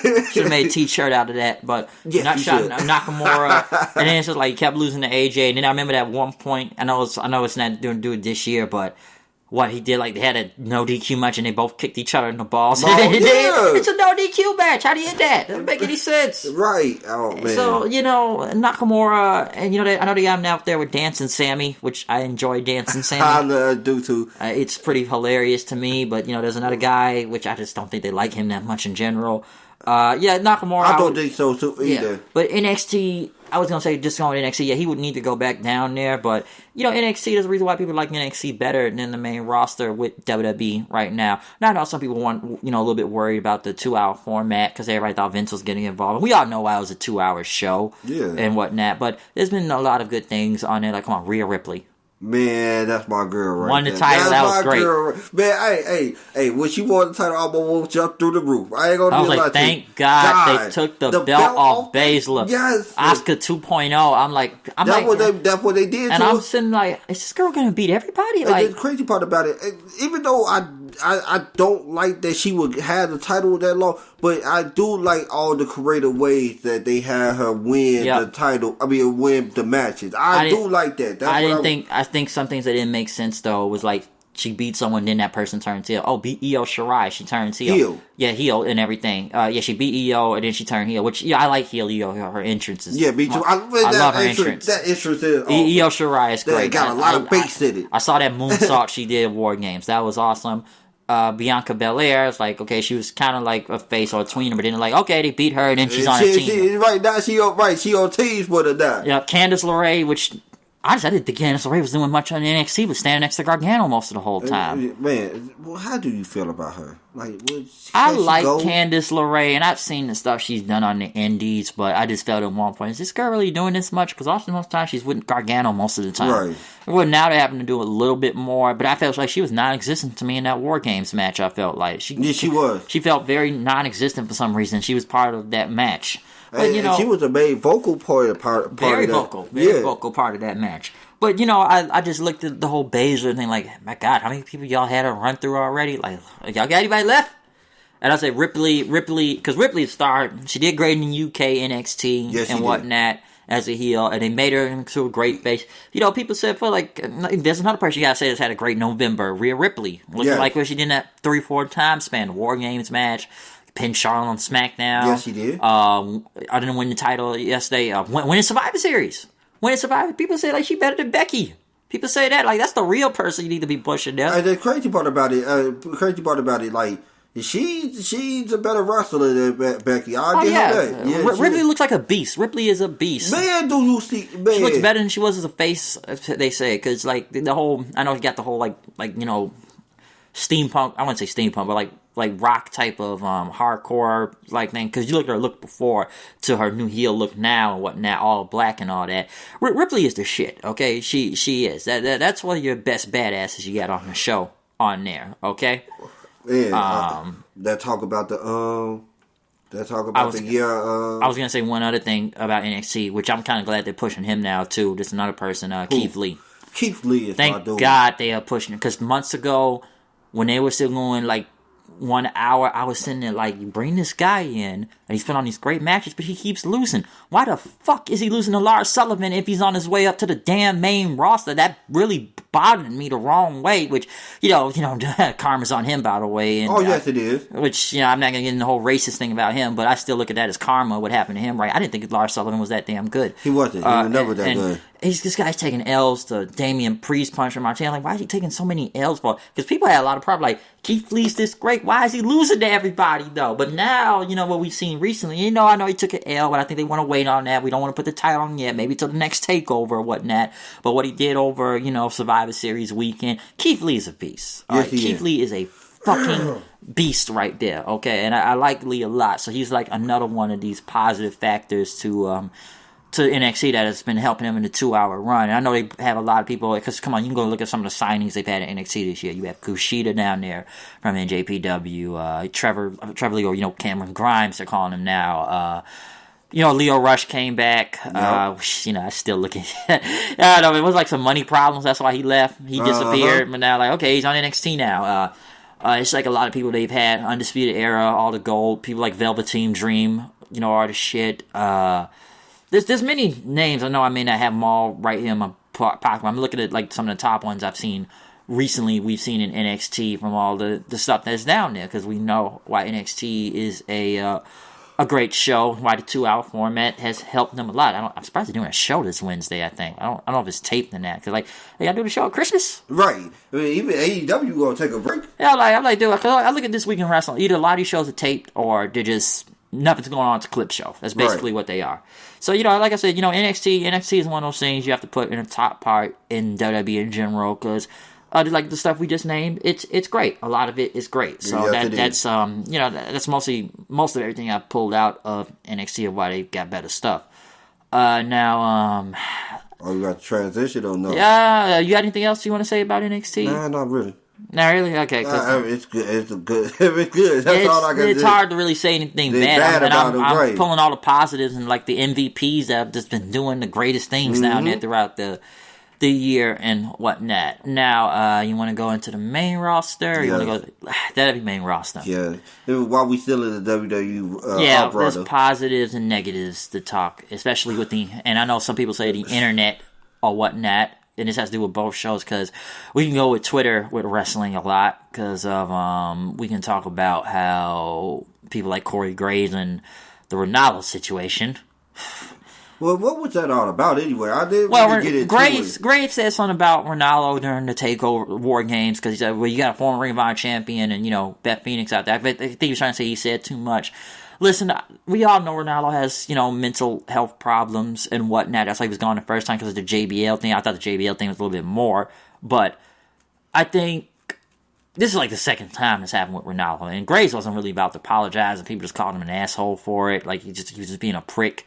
Which I could agree on that, because this guy does run his mouth on the internet, because he started arguing with Meltzer and Frank Shamrock then. Because, Frank Shamrock said that, some of these guys like him need a punch to the face for running their mouth on the internet so much.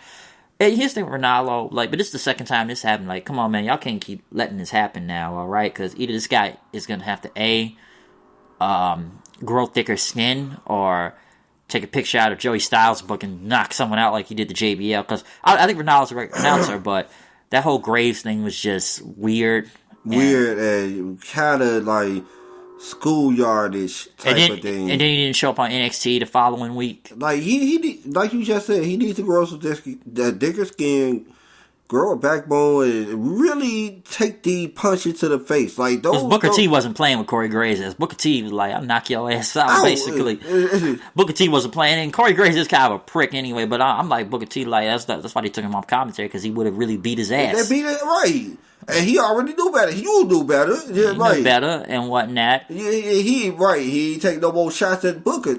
But like Corey is one of those type of guys that strike you as just a douche. You know, a douchebag. The other people call him like a wannabe Bobby Heenan and whatnot. And there was another thing I didn't speak on. I don't know, this would go to like another situation of all these things on the internet. But you have anything to say about ACH, that whole thing? Because we talked on that before. The T-shirt controversy. All right. That's how I feel about it.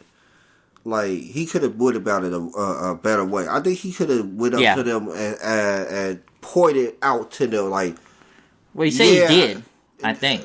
But the way he acted right now, it don't seem like he really went out to the guys and and really had a conversation with the people. Because that's what I really think. Because here's the thing with the story. When I first heard about it, okay, let me see what the shirt looks like. And then once you saw the shirt, you saw it. And, yeah, you know, and I understood it. I really did. I understood. It's still a badly designed shirt, even if you didn't see it in a racist pattern. Right. It could have been a blue shirt with red lips. It still would have been a bad design to it. Yeah, either color. And I understand why, but then, you know, his character, they said, we had to do a lot of smiling and everything. And he was smiling a lot. He was. And I don't know, man. Like, the stuff that happened after, what threw me off about it was when he started talking about Jay Lethal then and calling him an Uncle Tom. And that's what kind of made me... Fuck Ring of Honor. I was kind of with him a little bit. I'm like, man, yeah, why you make that type of shirt? Then he started doing all these...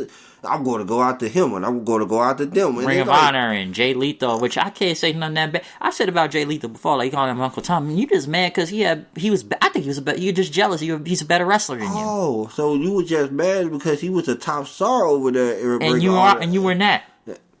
Okay, I'm sorry, Jay Lethal's a better wrestler than him. But, you know, the stuff ACH did later, I'm sure you saw the video where he was like, fuck WWE, that was my slave name, and are they really going to let this guy go? Which they ended up doing to begin with. But, you know, his thing with ACH, and he still continues to do this, because, excuse me, he's supposed to be on MLW, I heard, and then, he said he quit wrestling recently now? Oh, I'm done, I hate wrestling, I don't like you fans. I know Shad from Crime Time buried his ass. I'm like, we didn't have enough of this, okay? We tried to understand. We tried to be with you. I read something like that, too. And now you're just coming off as bitching now. Yeah, you are. He was coming out like that. Everybody would say he has a mental thing going on right now. He has a problem. You know, he probably does. Look, to anybody who going through mental problems or anything like that, because, you know, I could go through the little spells myself. But at the same time, not everybody has these. And you can tell the people who really just want attention and people who really have mental problems. He wanted to be a martyr, I felt like. He was trying to be a martyr. And I was like, you know, he was trying to get attention, I feel like, at one point. Because, okay, I get it. I understand it and everything at first about the shirt. But he just started going off the wall on some of this stuff. And I'm like, okay, man, you're exposing people on the internet, these emails and whatnot. And I agreed with some of them about the WWE system. It's, you know, it's a cold system. Well, I've known about that for years. Okay? And I agree with you on what you said about Hogan. Yeah, fuck him. I'm 100% with him on that. Why is he back in this company? Like, you know, this racist motherfucker, so why is he here? But man, boy, we'll get to him later. Yeah, there's a lot more to say about him.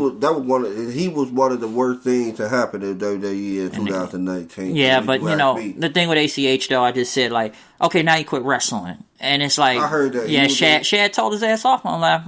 Crime Time. He told him on like, dude, we tried to do this. Now you just.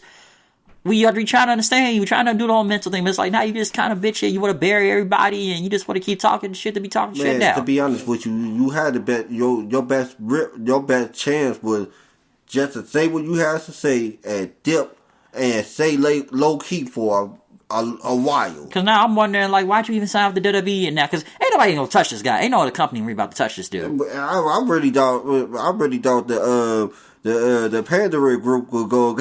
To go get him because they like to pander to everything else. I thought they were going to grind him. I'm like, I don't think nobody about to touch this dude for a while. Now he's saying he quit wrestling now. Like, and I said this about people that quit wrestling before. I know Swan did it, but that was a whole different thing. It's like when that money start hurting, and because I don't know these guys are the professional on what they did other than wrestling, but when your money start hurting more and more. You gonna come back because that was your bread and butter. You ain't gonna make what you were gonna make in a supermarket, working in the supermarket. Yeah, you were gonna make it in WWE. Now, now or the Indies. Because I'm like, all right, let him go back to the Indies then. Because I'm wondering, like, why'd you ever sign with this company to begin with if you knew all this was gonna happen? Because it's like I was all decided, but now he just kind of coming off he just come on him like a wacko, low key for real. Yeah, he does. Like I'm trying to understand him, but like now you just. I feel like you're doing this for your own personal gain. He kind of got that wild man look. You saw that video. He was like, he about to go shoot up some shit. So like he was ready for that action. He wanted to smoke. Now, you know, going into let's go on the main roster, WWE. Alright. You know, we can go all the way back to the Rumble and just WrestleMania. We did. I remember when we did the Rumble and everything.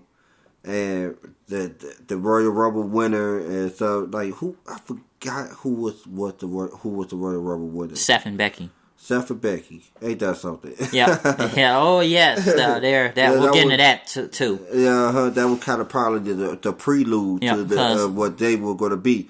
But yeah, Seth and Becky. Like, well, okay, Seth and Becky deserved, both of them deserved it. You know what I'm saying? Yeah. I really did like how Seth won it. You know what I'm saying? Yep. And I really like how they were booking Becky at first. I would be honest with you, I would have liked to see a one-on-one match between her and Ronda Rousey at WrestleMania. Than her and Charlotte. They had to get Charlotte. And I don't know why they had the God. She is a God. Ric Flair too. Man, they could have did another Oscar versus Charlotte.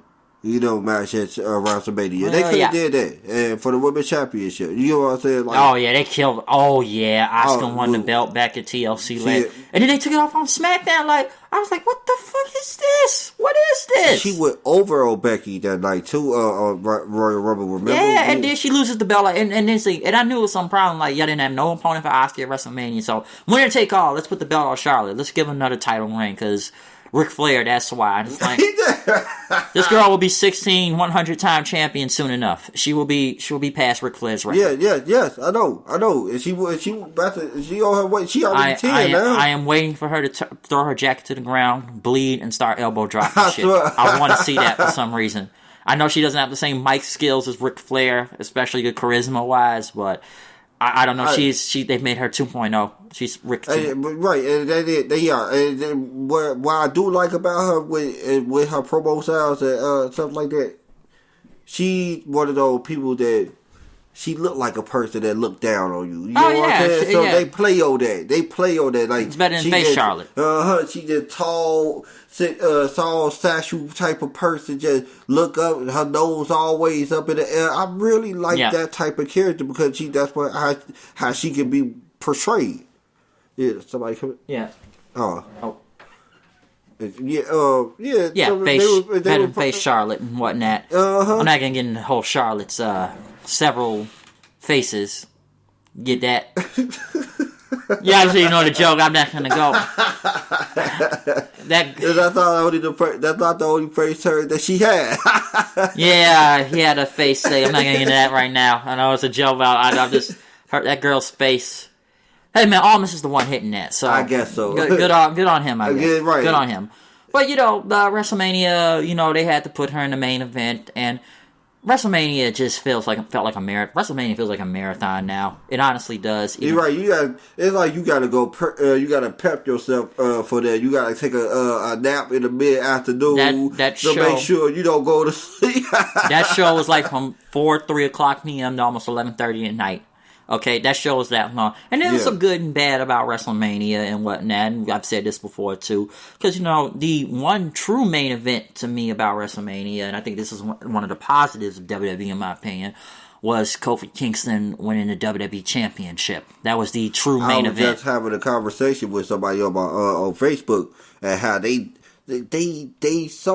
always got to pick holes and stuff. And people were talking about how, oh, man, they disrespected him.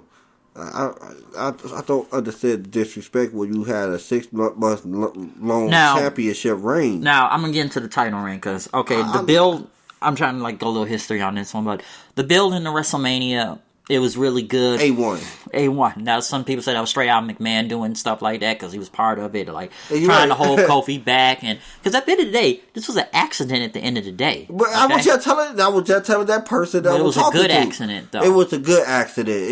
And I know they were probably going to go Mustafa Ali, but I don't think Mustafa Ali was ever really got ready for the title. He wasn't ready. He wasn't ready. And you could tell that he not especially ready. Especially against Daniel Bryan and everything. And, Daniel Bryan was heel at the time. It ain't like they would have not had a good match at WrestleMania. Oh, yeah, but I just never believed him winning the WWE Championship, especially right now.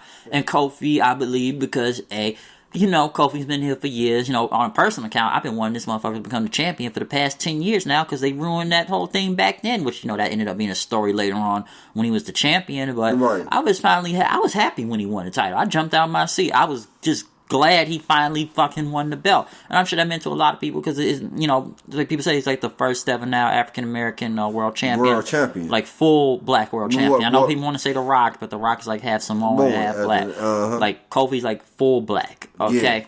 And it was a great moment. That was the one true main event of WrestleMania to me. Because after that, I didn't really give a shit about WrestleMania after that. It went too damn long. There was many matches I didn't care about. And when we got to the end of the show, I was just so checked out. What's the Universal? No, it wasn't. Universal title was like the official first match of the show. Match of the show, right? Yeah, and whatnot. And you know what? I didn't care about Balor and Lashley. That was like the co-main event. I felt like. And what else? Batista and Triple H, which we'll get into Batista. I didn't understand that match anyway. Balor, Lashley. Yeah, that whole feud was just weird. The demon. We needed the demon. That's what it was? Yeah, I felt like we needed that. I don't remember it all the way. It was Leo Rush. And then it was I know I didn't like the women's tag. I know you didn't hate on the women's tag. You didn't. I hated more on the women's tag title than you did. Yeah. Which I feel like that whole tag division is a dud. It just killed the belt. I say kill the belts at this point. Yeah, just throw them away because they call themselves. They want to have a good tag team, but most of them don't even want to be a tag team. Yeah, no, you didn't really have any tag team. You brought Beth Phoenix back for one match with Natalya. Nobody didn't really care about Nia Jackson, Tamina, and whatnot. The Iconics are horrible. Yeah. Which I was surprised they would put the belts on them. Sasha and Bayley end up. Some people out there in the world of the internet, some people actually talked good about Peyton Royce. She's better than Billie Kay. I mean, that's not much, but yeah, true. But at the same time, they tried to take up for the Iconics. The people on the internet tried to take up for the Iconics, kind of like how they tried to take up for Alexa Bliss. Here's the thing. You want to know the common denominator of this? They look good. Yes. They are hot. That's the reason why y'all trying to make it seem like they doing something better. You know what I'm saying? Because then after that, the whole Sasha disappearing then, that whole story that went on for months. And I know she talked about in 24. I heard it wasn't true about her crying at WrestleMania. And, everybody thought she was going to be gone from the company then. Because, once again, the goofball, I believe they said Ryan Satin made that shit up, if I'm not mistaken. And he started playing victim online once he got called out for his bullshit. Because the story was never true. Because then we know Sasha was gone for a very long time. Which, a lot of people thought she was going to go to AEW at one point. Right. Until she came out with the blue hair. So, like I said, WrestleMania just was a marathon because it was just matches that kept going. Batista, Triple H's super grand entrances he gets every year. And super grand entrances with the super grand matches that he get every year. Wow, but Triple H, this guy, he will put himself over. I don't care if he's NXT god or not. I know some people. I've said it before about Triple H for a while, and I don't hate Triple H all the way, but he's finally hit it. He's finally made people like him. And that's all it is. He's appealed to the fucking smarts because he signed all your favorite guys in the damn indies, okay? So we just gonna not remember this guy's career? Like, that's what I be not understanding sometimes. Like, this guy, he signed all y'all favorite wrestlers, but he used to bury all your favorite wrestlers too. Yeah, what's that beat? What I was saying, he's done now. I don't need to go to the whole Punk thing or his Reign of Terror.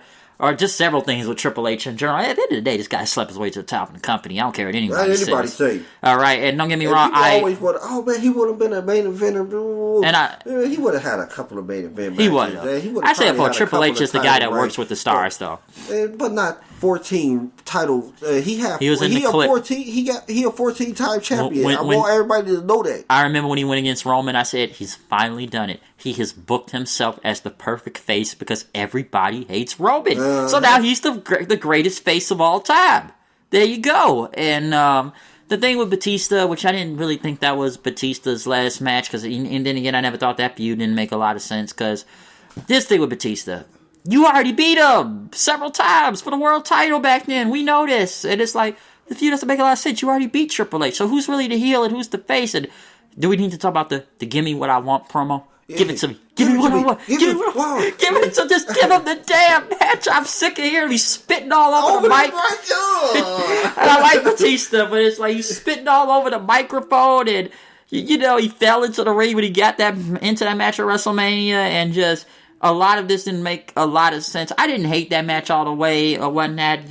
Triple H's super sledgehammer shot running off the damn steel steps like a freaking Superman punch out there, and Ric Flair's helping him. I'm like, who's the heel and who's the face out of this? Okay, he beat up Ric Flair, and Triple H got to do these promos every week. That's what they would use it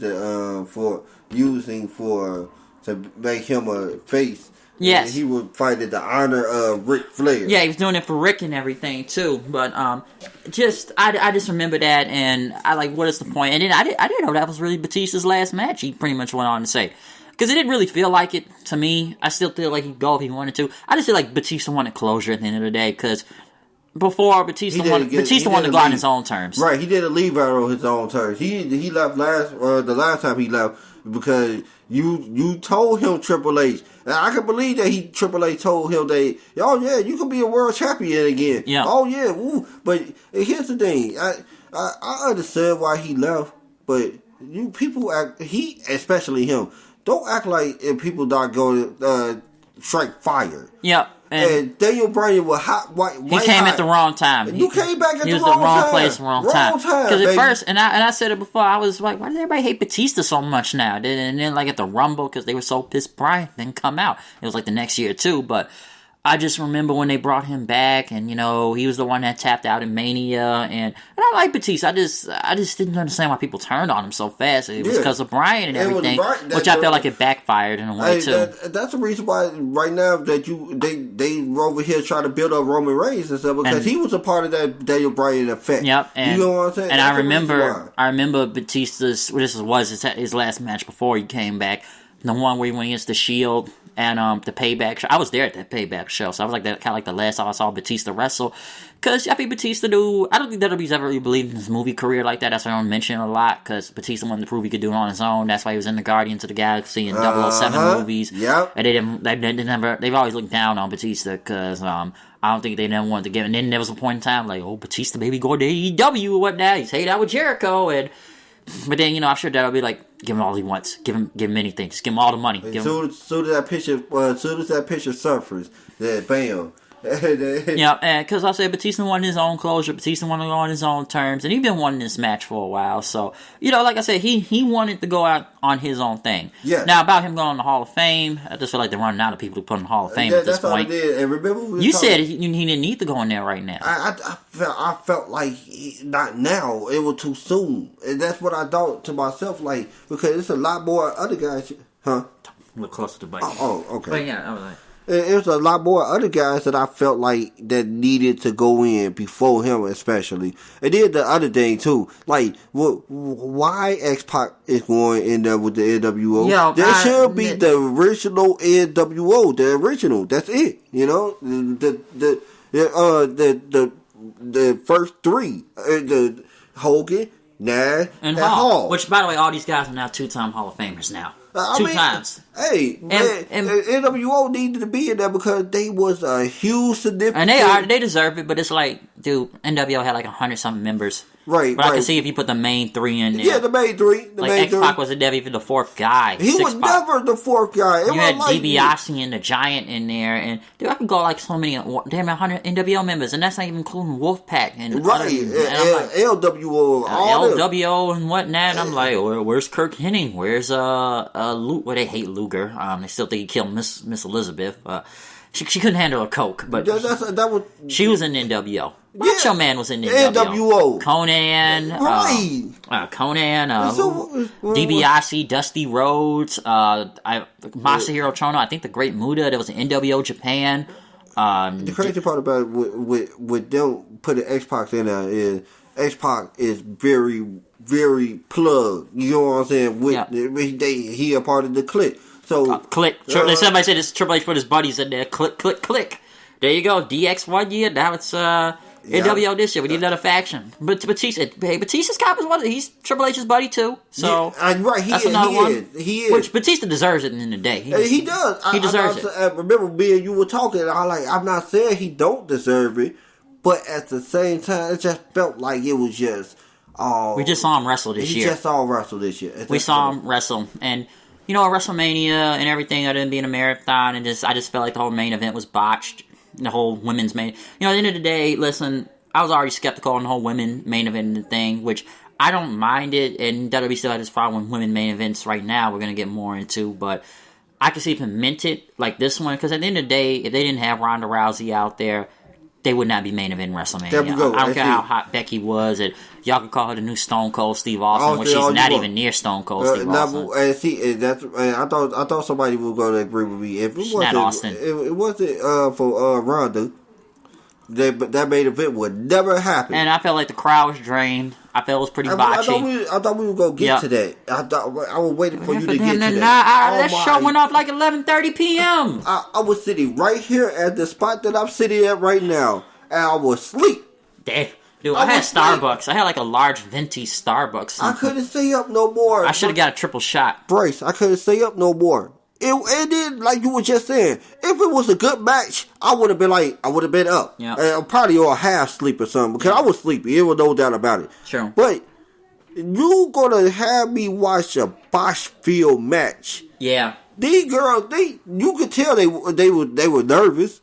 They know they was a main event. They know they was the last match of the evening. Yep, sure.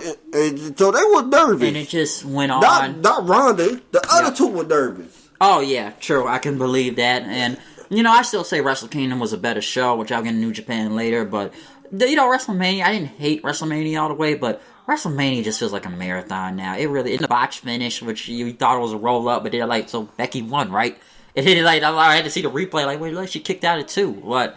And I'm like, well, this show's gone on long enough, whatever, just end the show. You were saying you were wanting to go to, the women main eventing. How do you feel about that? Like I said, for WrestleMania, I understood, but what other pay-per-views that have main evented this year? With the ones that just happened recently, which were not good. The TLC match, which was just bad. I thought so too. People was attacking me when I was saying Kyrie that saying took a beating out there. On Friday, people would talk. Not on Friday. Yeah, it was on Friday. People was attacking me because of that. Saying because they were calling me sexist. I could not believe they were calling me sexist because I said, to be perfectly honest, that match looked horrible. It just wasn't good. It just was not good at TLC. I'm sorry. I'm sorry. And what got me about the main event is you just had a bad women's match at Survivor Series that main evented. Why are you doing it again? And see, man, this is one thing I do want to say, Bryce. About do they look wrong trying to use the weapon? They not trained to use weapons. I don't understand. It's like Becky chair shots look horrible. Right, Becky's chair shot look horrible. They can't control the weapon sometimes, and it's man, they knock each other out in these matches sometimes. I swear they do. Kyrie just took one of the people I was talking about. That spear that happened, that was botching, and Charlotte slapped the shit out of her while she was on the ground, and I saw that. And just, the table spots, and, Kyrie trying to throw chairs in the ring that looked bad, because she couldn't throw a chair in the ring, and, they throw a chair back at her, she's on the ground then, but just, that was bad, and then the Survivor Series one was bad, just because... Well, they made Bayley look like a geek, and this is a new heel Bayley, and I know you're not a big fan of Bayley in general. But I understood what y'all were saying, that's not cool, because she should have at least, to be honest with you, if they were going to do that, they could have just let NXT win at least three matches out of that year. Out of that Survivor Series. But that match with Bayley should have went to Bayley. And let's be honest about the women too. They fell off after Ronda left. This whole thing fell off after WrestleMania. The Becky thing kind of fell off a little. Too many matches against Lacey Evans. Let's not even get into the whole Seth and Becky thing. How they pushed their relationship down everybody's throats. That went on. Stomping Grounds didn't have that big of an attendance. That pay-per-view. And just the whole Brock winning the belt back. But the Seth and Becky thing and Lacey Evans, which they pushed that girl to the freaking moon at one point. How you feel about the heel turn? The face turn. The face turn. Who else they got down there? They don't have nobody. That's what I thought so too. Dana Brooke ain't doing nothing. The only reason people say Dana Brooke is on TV because of this whole Batista Twitter yes, thing. It is. I said, did he hit that or what? Come on, tell the truth. This will work. He probably did. He probably did, or they're just trying to make this to work. There's a reason why she's on TV. Bayley and Sasha, which you have this new heel Bayley, and then Sasha turned her hair blue, which, I don't think they've been kind of... they've kind of gotten iffy on them, in my opinion, on what they do with Sasha and Bayley. What opponents do they have to face? Like, seriously, even Survivor Series, like, this is your team. This is all we got. Y'all don't have nobody better. That's why they took them so. That's why they took them so long to. Yeah, that's why they took them so long, Bryce. Yeah, it took them. It took them a long time. And they just made the. Remember, they just made the team. They just made the team. That week, wasn't it that week they just came up with the Smackdown team? Yeah, the NXT team, I believe. It was the NXT that came. We didn't really know the NXT team was that way. They came up with those at the last minute. The Smackdown team came the week before. Oh, yeah, we didn't know them, and I'm like, who are the teams to these people? Right, I just thought they was a whole bunch of random people. Can we get some explanation or something? Can we get something out of this? I don't know, because these teams came out of nowhere. Even the 5-on-5 men. Who's going to be in the 5-on-5? Which they made Walter look like crap out there, by the way. People got mad about that. So, something from there. But just a lot of it was just like bad, or just didn't work, or I don't know, man. Those NXT teams just weren't working. And like I said, the women's thing just fell off big time. I think Becky lost a lot of steam throughout the year. Just I did too. I think she right now, like it's time. It's time. It went down. I know you try to keep it at the top. We get it. She's one of the hot things. You put on the video game. I'm glad I'm not getting that video game. Me either. I refuse to play that stupid whatever that. Jesus Christ, man! That'll be 2K19, 20. I'm not. I refuse to play. Me too. I still got 19, and I'm cool. I don't want it as a gift. I don't want to play it. It looks like shit. I don't want it as a gift. The Masked Singer. Oh, the Masked Singer on again. Goodbye. 32. Sorry about that phone call, but yeah. Like I said though, it just fell off. Becky fell off.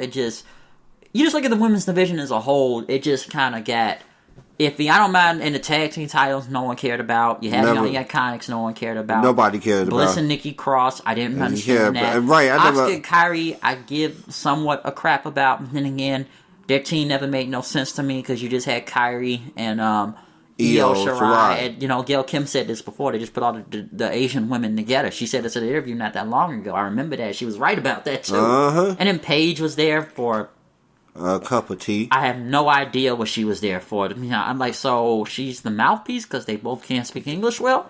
Excuse me. But yeah, tissue. I need tissue. Yeah. But yeah, just we can go to this. But yeah, the whole Kyrie and Asuka team it was out of nowhere. The Kabuki Warriors, and you give me a second here, I get some tissue real quick, they would have given me some, but I just want to say that the Kabuki Warrior team, that never made a lot of sense to me, because it's like, why are they a team? And I don't hate them now, the heel turn, the heel team, whatnot, but still, something about that never made a lot of sense to me, and whatnot. I'm waiting for my friend to get back here. Like I said, I need some tissue. I got my nose right here, so yeah. Oh, thank you. But yeah, thanks. All right. Oh man, my dumb ass. Yeah. Oh, it's been a trash can. Oh man, I just threw that. Yeah, no. I just threw it. Oh man. Yeah, throw this out. Oh, that can be big. Yeah, let me pause this for a second, so until it comes back, so we can continue this thing. I know I'm still going play-by-play here, so that's why.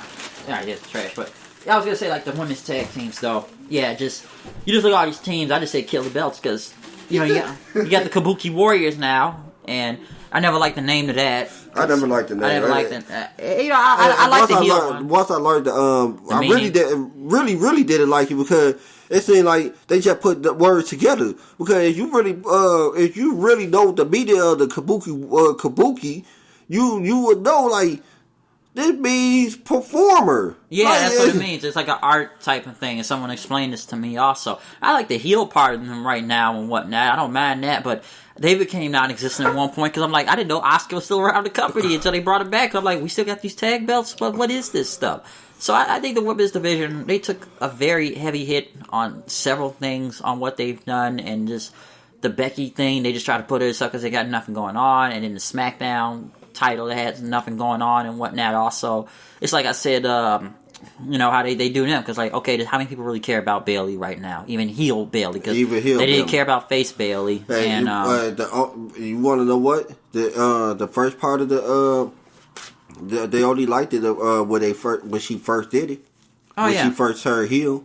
That's they made like a geek out there later on. And that was you know, it's one thing I will say also, I'm going to get to him too. I know it's a lot to say about Elias, stuff like that, but could I just say that, man, did it make no sense, and me and someone said this, when he's doing these, you know, his songs, he's doing being savage with his songs now. This guy turned down a threesome from Bayley and Sasha. And this, I know somebody said somebody must have came up with that in the back, but I'm like, I said, you must be on crack to turn down a threesome from both of them. Right, man, come on, please. This is, I don't care. I know Bayley's, people don't like Bayley's face that much because her body's on 100%. Oh, 100. and Sasha is hot too. Yeah, so Sasha hot. Why would you turn down a threesome and they both have big asses? Come on. He been pushing the envelope. He's been pushing the envelope. He been pushing. When I said that, I said, this guy just started out a threesome. I said, like, anybody would kill to have a chance. Come on, you would want to fuck both of them in the ass. I would go with that shit. Yeah, man, to be honest with you, the people would kill it just to have one of them. You know what I'm saying? Like, yeah, true. And you know, what was another thing I could say about a lot of these title reigns that have been going on? Now, you were talking about Kofi. Now, there's some things to say about Kofi. On a positive part, like I said before, I was happy when he won the title. I really, really, it meant a lot to me, in a way. It meant a lot of people. It meant a lot to me, too. Now, the aftermath of him, I don't want to say his title reign was that bad. He had a lot of wins on him. I do believe with some of the opponents they put him against, because they turned Kevin Owens heel when he was trying to be a face. He's trying to turn face again now, but his opponents, like, it should have been me!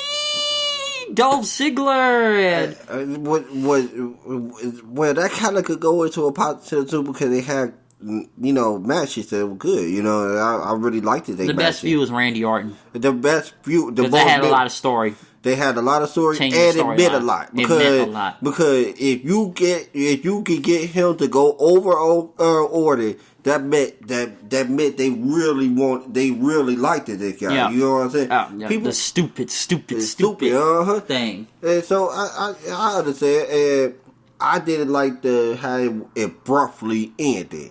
Yeah, that's kind of I think what people meant by disrespect. I think that's the part where they really the Fox meant. Thing when we got into Fox, because I did hate Kofi's title reign. He had wins under him. He didn't really take any L's. I thought it was good. Right. I think the crowd was still. I think he was like the best book face champion out of those whole three at WrestleMania, better than Seth and Becky. Like I thought Kofi was the only face that people liked and everything. But then when we get now into what happened at the whole Fox debut in October, oh boy, listen.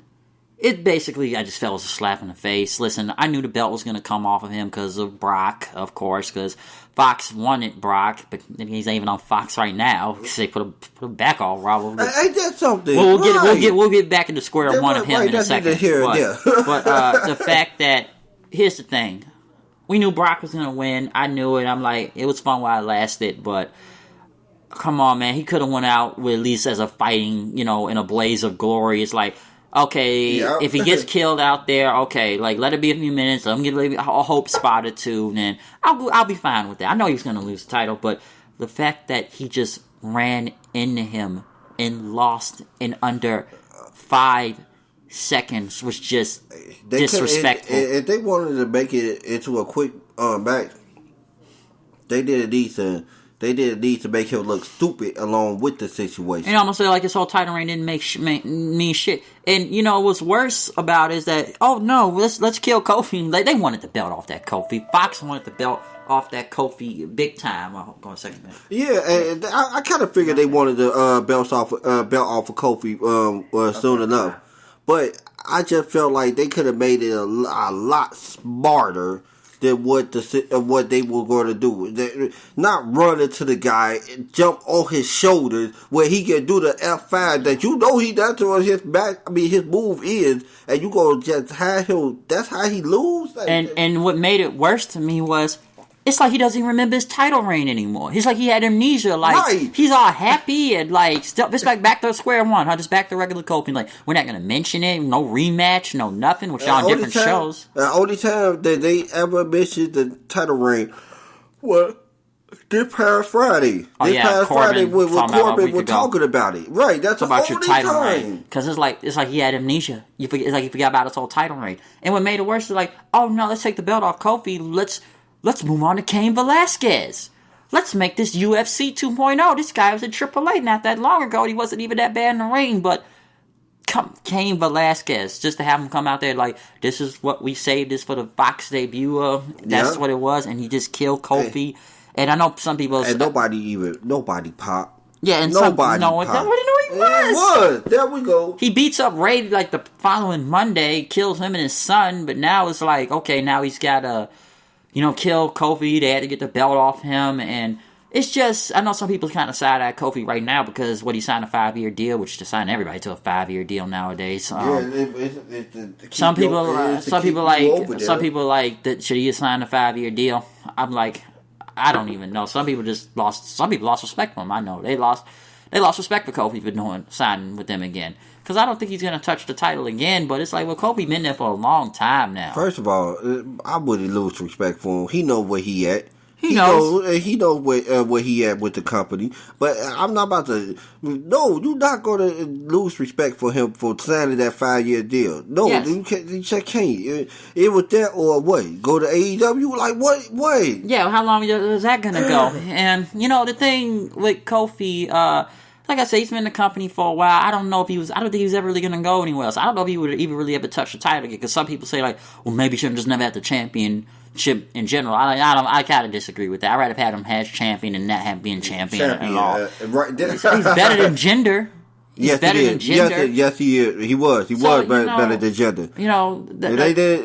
They didn't do him like they did Mark Henry. You know what I'm saying? Like, just gave him the secondary They gave him the title. The title. This was the title. This was the belt. This was the top championship. Not the Universal Championship. Not the Universal. This was the WWE Championship. This was the belt. Okay? Like, I'd rather have him as champion than that champion. I don't think his title reign was that bad. I hated the ending. I just hated that the most. That's all it was. That's what I hated the most. And that could make you love. That could make you just like a movie. You know what I'm saying? You could like the whole movie, and once the ending was bad, you ain't gonna like the movie. It was just some of the opponents that I kind of was skeptical they put him against, but just the way they did it was just, I just thought it was just really effed up at the end of the day. So that was like one of the worst things that happened. And here's another thing, transition also with WWE. We talk about Cain Velasquez.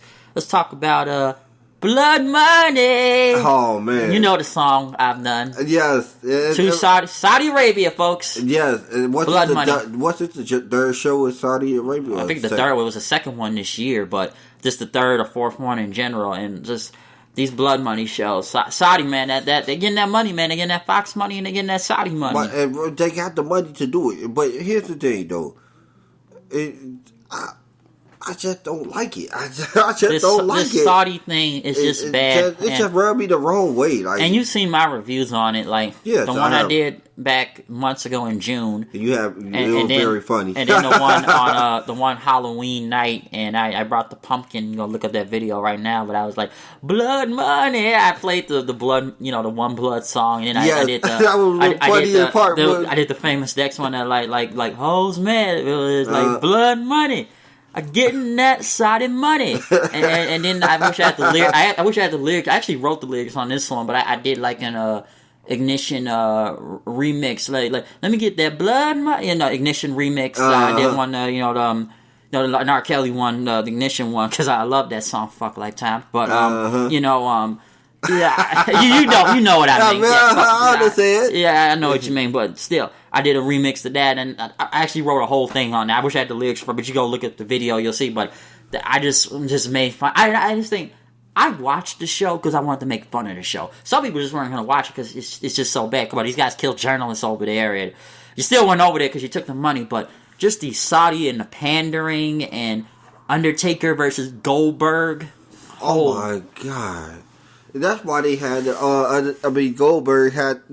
Goldberg go against Dolph Ziggler at SummerSlam. He had to redeem himself. He had to redeem himself. Undertaker carried that match. Yeah. And Undertaker wasn't even that bad. He wasn't. And see, I don't blame Undertaker. I blame the guy who smacked himself upside the head. Ran into the post. Right, this is twice. He bangs his head against the door. That's just part of him doing it. And then he ran into the pole like he didn't know the spot. He knew that he was going to smack a pole. Why did you run into it that hard? And then the jackhammer, he nearly dropped Taker on his head. Right. And it's like, this is so bad. Like, these shows are just bad in general. Like, remember, man, can't let the women over there, too. Do you think it's karma when these shows are bad? Because all of them were bad, Bryce. You get what I'm saying? The greatest Royal Rumble, the Crown Jewel. You get what I'm saying? So this is a 10-year deal. Right. So do you think they bad because it's karma? Like, you took this money down, all these bad possible things that are going to happen to you. They try to break so many legends over there. They can't. They act like this is the Attitude Era was about to come back. They got to bring all these Attitude Era. We brought DX back in November. Because they backwards ass over there don't know. They don't know no better. They don't know no better. They just know stuff for the ad. Like, dude, we brought Shawn Michaels out of retirement last year. For this. He did wrestle with WrestleMania, not SummerSlam. He wrestled with this. Well, with DX. A glorified house show. This was a glorified, these glorified house shows. Like the Australian one they did last year too. With this Saudi one is a glorified house show. I ain't gonna lie.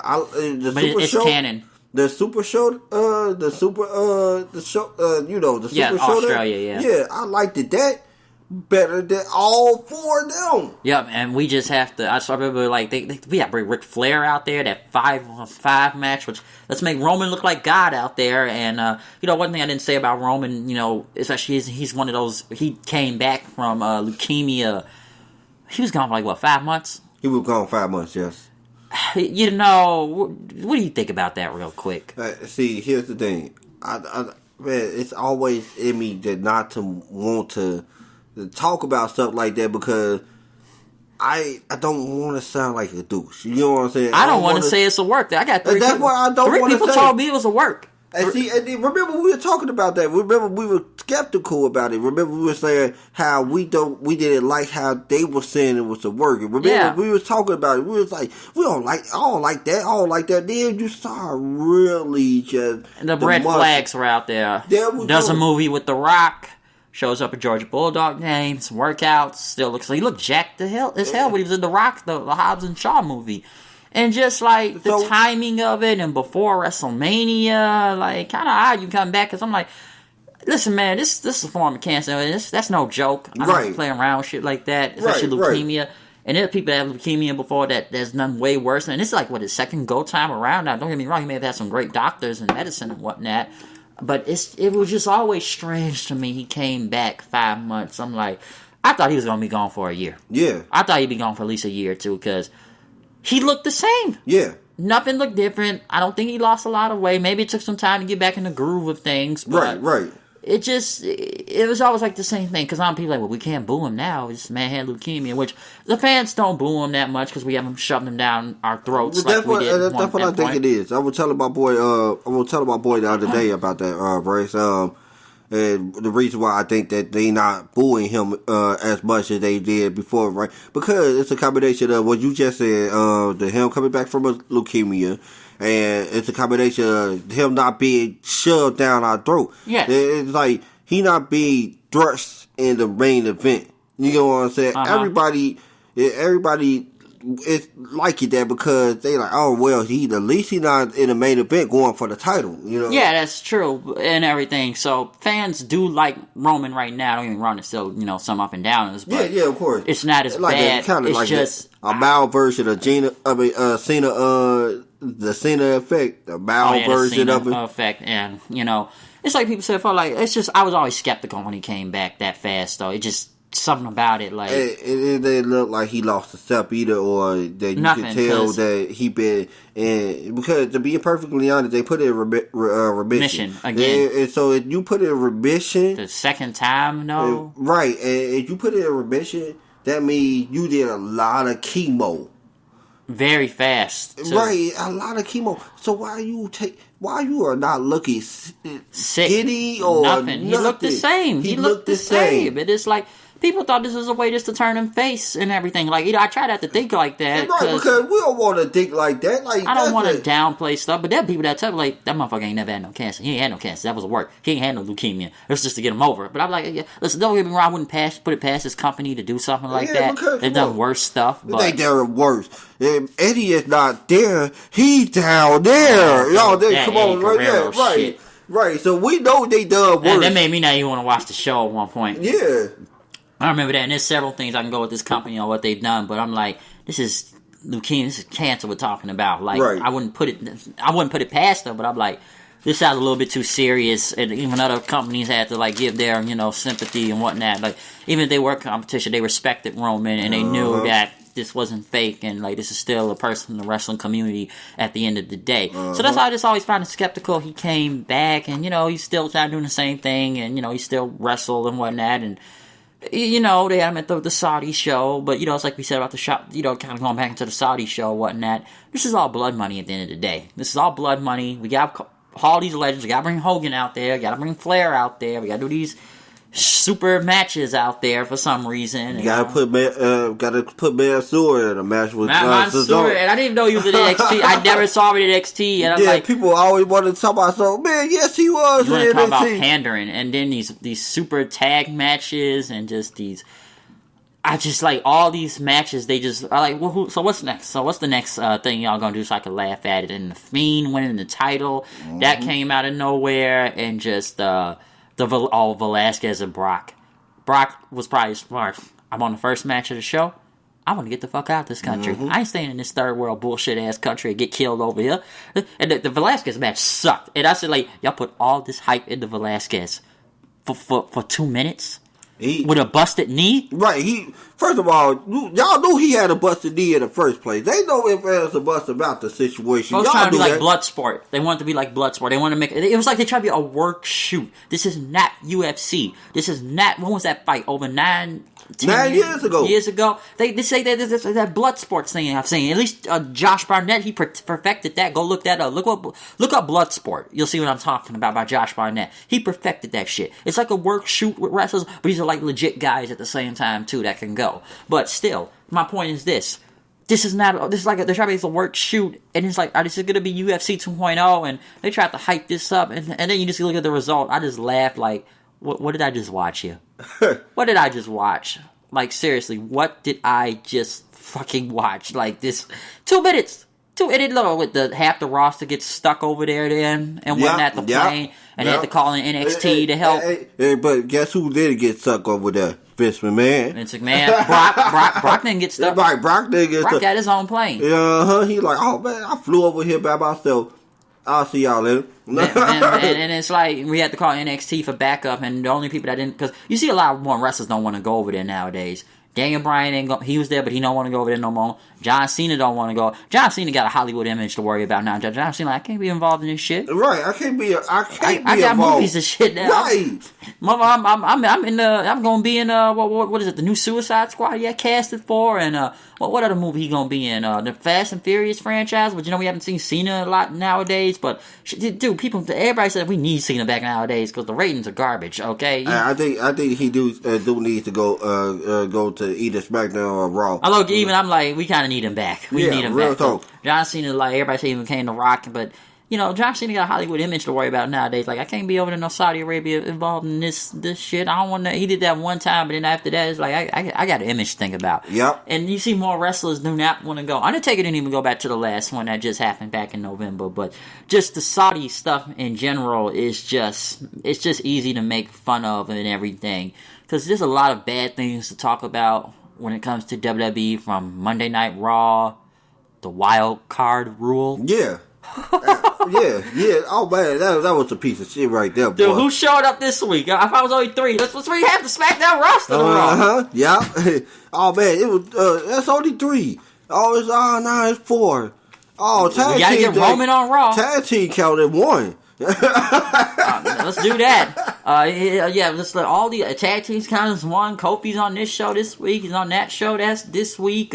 We got to put the belt back on Brock several times. I did enjoy Boombox Brock though. I liked it. I laughed. I kind of laughed with the boom, but then like I was so confused with Money in the Bank. I'm like, Why? Why does he need this? Right. And then Extreme Rules, he gets it, but in SummerSlam, people starting to turn on Seth, because, you know, there's another person throughout the year. He was a hot face. Seth buried himself when you look at it at the same time, too. Yeah, ran his mouth on the internet, too. Right. You know you're not supposed to do that now.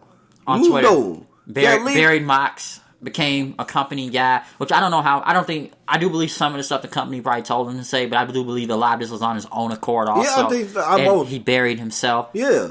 So you're just jealous because I have Becky. You're all jealous because I have her. You don't. Becky ain't the hottest thing now. Yeah, right. So I like Becky, but don't get me wrong. I like her, but right. We ain't sweating for that much. Okay. Oh, no, not at all, sir. I'm not sorry at all. that happened, and like the stuff he just ran his mouth on the internet about was just.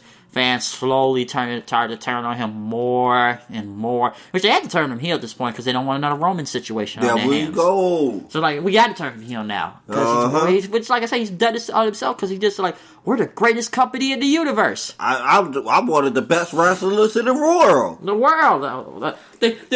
the best of the PWI 500. Number one. I'm like, he is not the number one wrestler. I would even put him in my top 10 of the year, to be honest. I'm like. I like Seth, but it's like... He had a mediocre year this year. You know, he was hot at first, maybe in the beginning parts of WrestleMania. And maybe when he got it, because when he got the belt back the second time, okay, maybe we can do this better this time. We don't have to see him go against the King of Waiters himself. And you know, what about the King of the Ring being back this year? Oh, man, I loved it. Don't get me wrong. And they treated I knew Corbin was winning that shit. They treated it very well. It was just very funny to me that it's kind of odd that we bring this back right after the G1 tournament just happened in New Japan. Kind of funny about that. I just watched this month-long tournament, which was way better, which I love that every year. But, now we got the King of the Ring tournament back, and we got to give it to the King of Waiters. And you know what's another person we got to talk about? The best in the world. Shane McMahon! I love that intro. Listen, Shane McMahon. Wow, Shane McMahon. You want to talk about a guy people got sick of? Man, then I get sick of him. I enjoyed the best of the world. But after that intro, I wanted him to go. This guy, Shane McMahon, Undertaker, Roman versus Shane. I'm like, I was like, they gonna put the belt on Shane. Man, you did keep on saying they gonna put the belt on. They gonna put the belt on Shane McMahon. They gonna put it on him. They gonna put the belt on Shane. I'm telling you, they was gonna do that. But it's like they got McIntyre with him and the Revival, which McIntyre, this guy, they fell off on his push, by the way. Yeah, that's another person they fell off on. I don't know what he gonna do now. I don't know what they doing with McIntyre. I don't understand where they got. He's kind of spinning his wheels. To be honest with you, he needs a title belt. He needs a title. He's another one that's been spinning his wheels for a while. Shane thing went on for a while, even though I feel like it kind of ended very anticlimactic, which I feel like they're going to bring him back one day anyways, because remember the whole Miz storyline, which Miz, that's another one, he's talking all this stuff like, dude, you couldn't even beat Shane McMahon. You or your dad couldn't beat Shane McMahon. You couldn't beat, here comes the money! Y'all had 3 matches too. Here comes the money! I'm like, Shane beats Roman at the Saudi Arabia show. I never understood. Why did he go over? I sat there and laughed so hard at that. Like, this is so bad, it's funny. And I don't even hate Shane McMahon that much. It's like, I can see why people hate this whole story and whatnot, and just him on TV in general, but it's like, my God, how much Shane McMahon do we need on the show? Because a lot of the roster, my neighbor said this too, you only see the same 8 people on the roster every week that they work with. It's the same 8 motherfuckers. You don't use anybody else. You don't use nobody else. And should we talk about the formation of the 24/7 title? Well, it had a lot of promise when Big Foley brought it out. You know what I'm saying? I should just bring the hardcore belt back. And that's all they needed, because that's all that is a hardcore belt without saying it's a hardcore belt. They're running out of funny stuff to do every week. You had it with Truth, and then Spud out there, he's with the title. But like, dude, what is this belt? They needed that belt. Truth was not going to make it entertaining. It only look good on one person, and that always look good on one person. Our truth. All these other guys either just job guys, because Maria, which we'll talk about all the cucks, and we got a lot of cucks going on right now. But I think they favorite category of Pornhub is cuckold. Mike Bennett. There's another guy. Hey, I'll sign a 5-year deal, but now I want release from the company. Why'd you sign a 5-year deal? Anyway. I don't want to hear you complain now. Don't complain now. You don't wait for the gun to your head. You signed it. You signed it. Man, you signed it. You wanted that money, didn't you? You wanted that money because you knew you were gonna pop your wife back off. Y'all this needed guy that money. looks like a cuck out there just getting beat up from Maria, and I'm like, dude, they must love this stuff. It just like the stuff with the Lashley and Lana Rusev thing. Oh my god! And did they make? I need. I stepped out on that match. The table match, or just a story. I had my breaks sometimes. I had to walk out because I could not watch that match. They said Rusev is over though. People want to say that when we get this many views on YouTube and whatnot. First of all, Rusev defended it. He bent over. He was over. They just didn't like Rusev. They didn't like when you get over on your own. Oh, you got to get over what they give you. And then Lashley, it hurt them. There's a guy that I still think who deserves better. I still think he was the shit in TNA until they brought him back to WWE and they ruined the whole thing. And I just wish he would have never left TNA, to be honest. I thought Lashley was the man down there. I really believed that. I thought he put out his best work over there. Yes, he did. Until they brought him back and they put him with Leo Rush. You should have just did the Brock match to begin with. That was the money match. You should have did that. I don't know why they did. Why they don't don't do that. I don't understand. Like I don't understand why they don't put him in the match with Brock Lesnar. I never understood that. I don't get these cuck storylines. Man. EC3, there's another guy I wish I never left. Right. I don't even know what he is anymore. Honestly, he didn't do that much in NXT. The problem is, too many people in NXT were better than him. Yes. And see, he had his little moment of shine at NXT, but he wasn't really like, he ain't do a lot.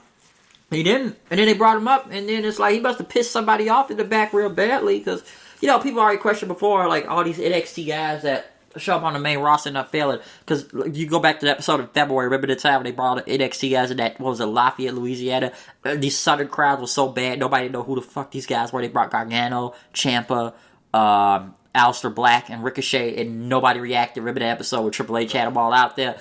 And then no one didn't know who these guys were. That was around the time that they was going for the tag team titles and all that stuff. That was before shows. Before WrestleMania. It was before WrestleMania. They're on 3 shows and had 3 tag title shots that whole weekend. Yep. And they were like teaming like the entire time and whatnot. And I just remember them bringing them on the main roster at one point that before they brought them up for good, but it was like no one knows who these guys are. That crowd was so bad. And just Ricochet. The superhero thing. I like what Luke Gallows does now. I make fun of that. Yes, that was my favorite line. Nightwing. Right? He's a superhero. They do the superhero thing too much. Oh my god, that was my favorite line. He like, the Nightwing. Here's the superhero. Da, da, da, da. Oh man, that was my favorite line. There's a guy that's fell off big time. Cedric Alexander. Yes. And I like Cedric a lot, but AJ just mowed. I think AJ mowed through him.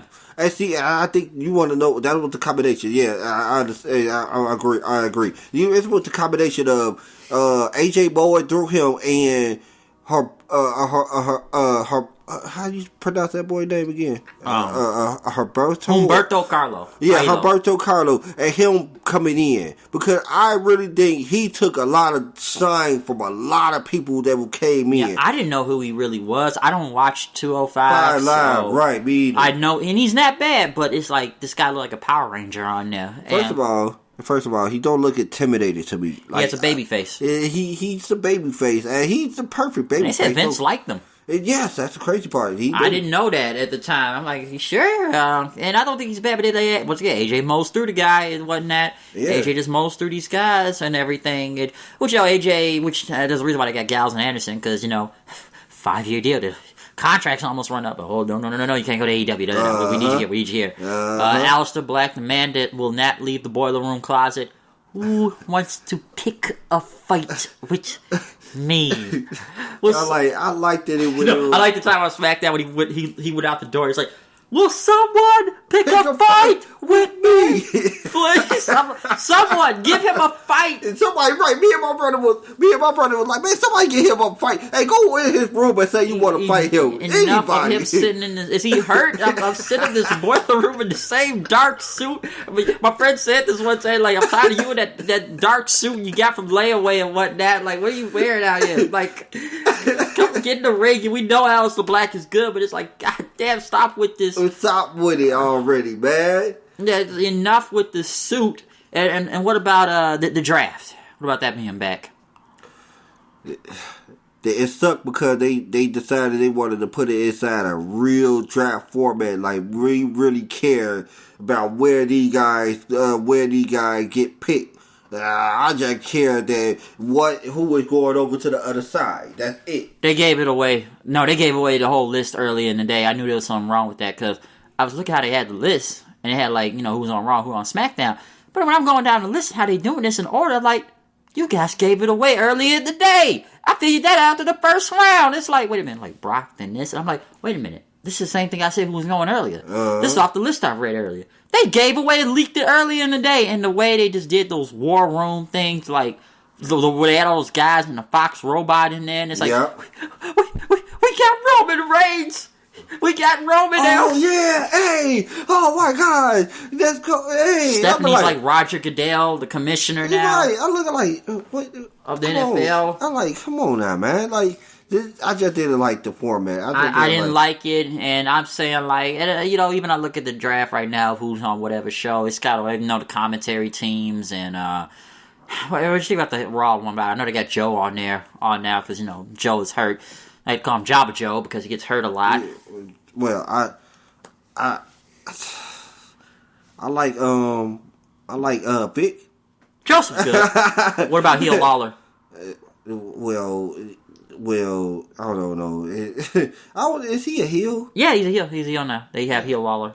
He can't get away with as much in the attitude era. And see, that's where we go. If people need to, when it's past your time, it's just past your time. Yeah, well, his thing wasn't, I don't hate Lawler all the way, but he can't go out and say the stuff because if he went out and said the stuff he used to, you know how many marks on the internet will get mad at that, the PC marks? Yeah.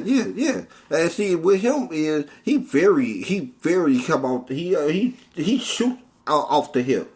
Oh yeah, and that Dio Man guy, I didn't really know who he was, and he wasn't even there that long. Oh my God. I didn't know who he was. I didn't know who he was. He wasn't that good anyway. Yeah, I really he really wasn't that good. Did you like him? He was okay, but I didn't really hear much from him. Right, I didn't really hear a lot. I only heard it from Vic because Vic, of course, he's the play-by-play guy. You know what I'm saying? He's the one you're gonna hear most of the time. Samoa Joe is good. Man, Joe is good. Surprisingly good. I did not know that. Joe's a good talker. There we go. And Joe's a great talker. Joe is a great talker. That's why I should have known. They made this guy look like crap out there a lot, but I call him Jabba Joe because, like, I said this about Samoa Joe months ago. He could talk the greatest promo out there he can, but if you can't win the damn match, it's hard to believe in this guy. He loses everything. Don't it seem like the Bray Wyatt effect? Ah, yes, the Bray Wyatt effect. And Bray Wyatt come talks out, all the mess he can, and then, and loses every time. And what do you think about the Fiend so far? What we've seen? I liked it. It had a lot of promise when it first came out. I'll probably be the only one who really about to say what I'm about to say right now. Really? Yeah, I probably am. Okay, go ahead. I probably is about to be the only person.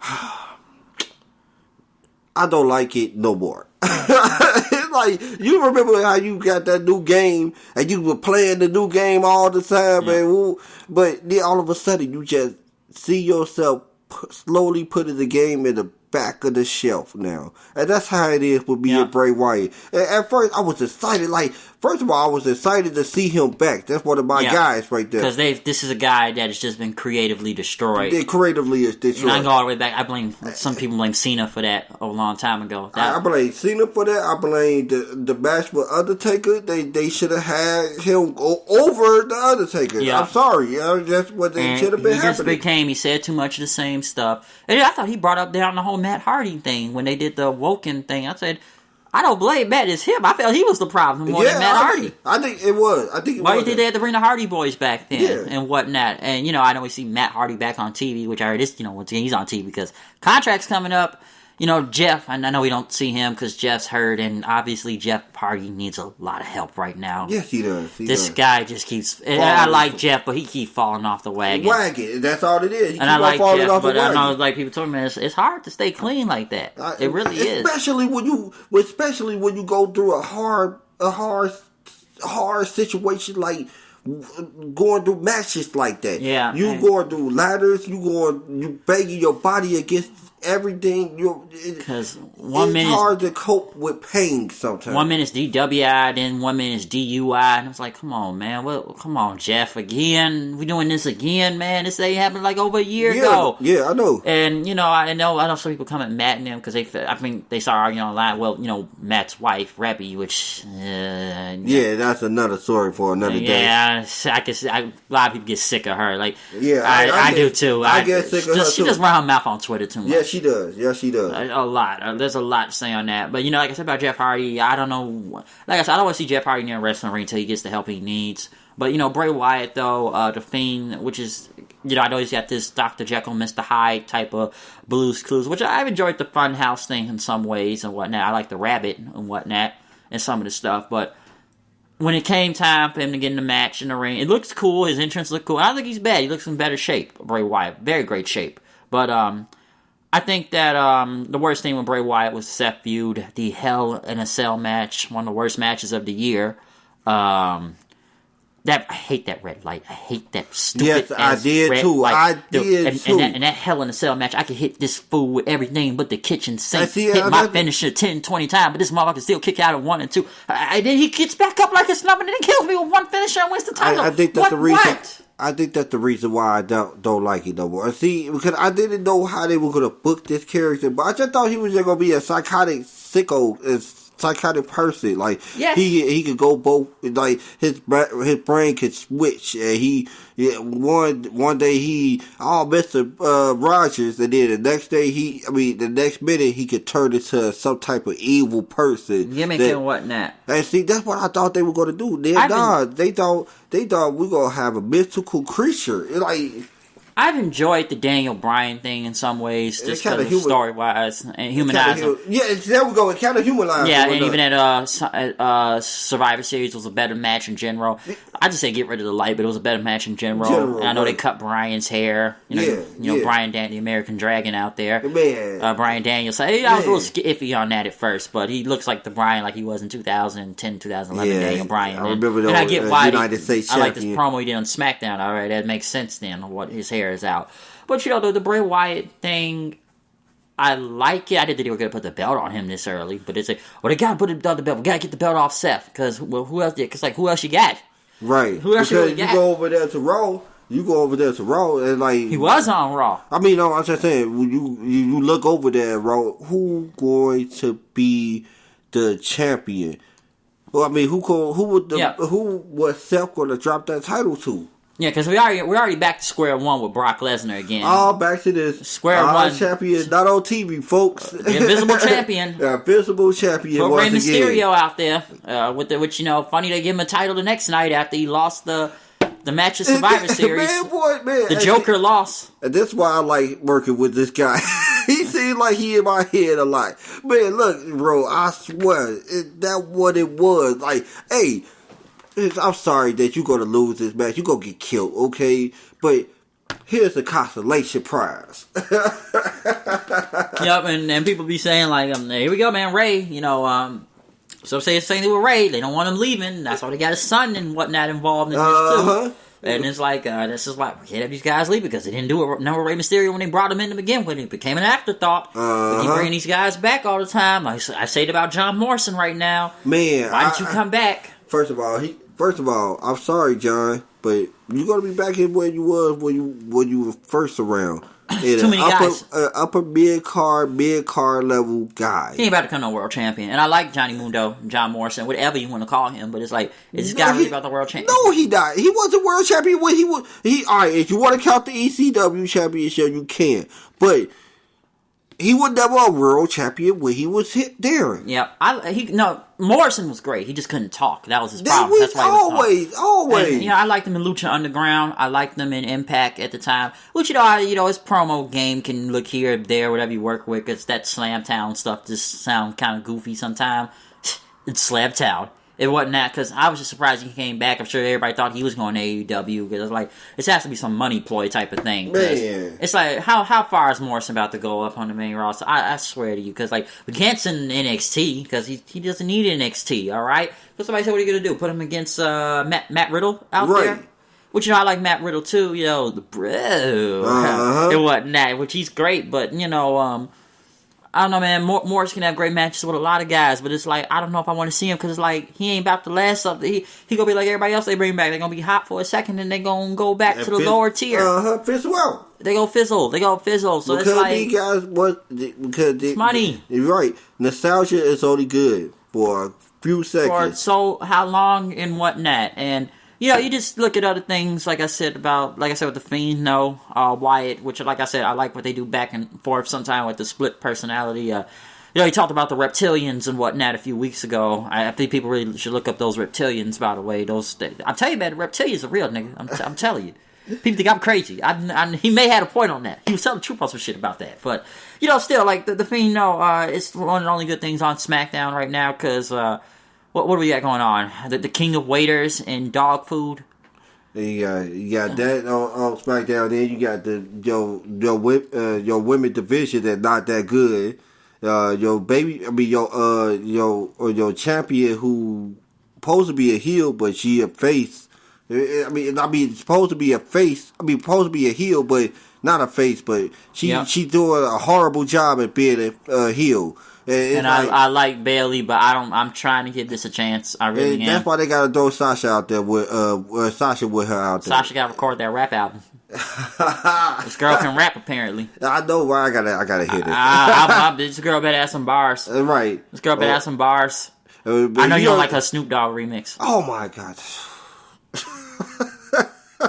You don't like Snoop? Man. You don't like Snoop? It wasn't like I don't like Snoop. I know you like Snoop, but that song, man, it was just like he was just doing his basic, right? All his basic stuff and just throwing on there like, all right, cool. I just gonna do a little bass. And you knew that, yeah, right? I know what Snoop gonna say at the time.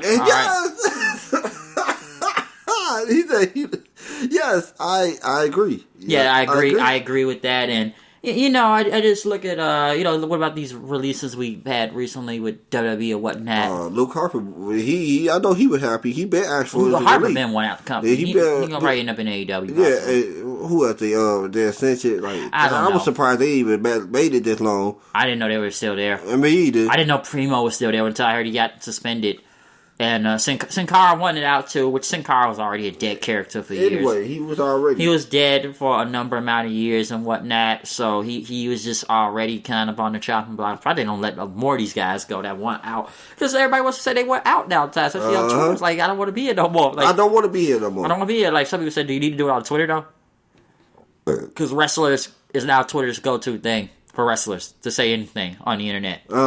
That's their main thing, or have a Twitter war with someone or whatnot. So, that's what I would say when people want their releases. Because I'm trying like, who else did we really let go out of this company? Because they don't really want to let nobody go. No. But it's like, why do these people, half these guys don't do shit? Nothing.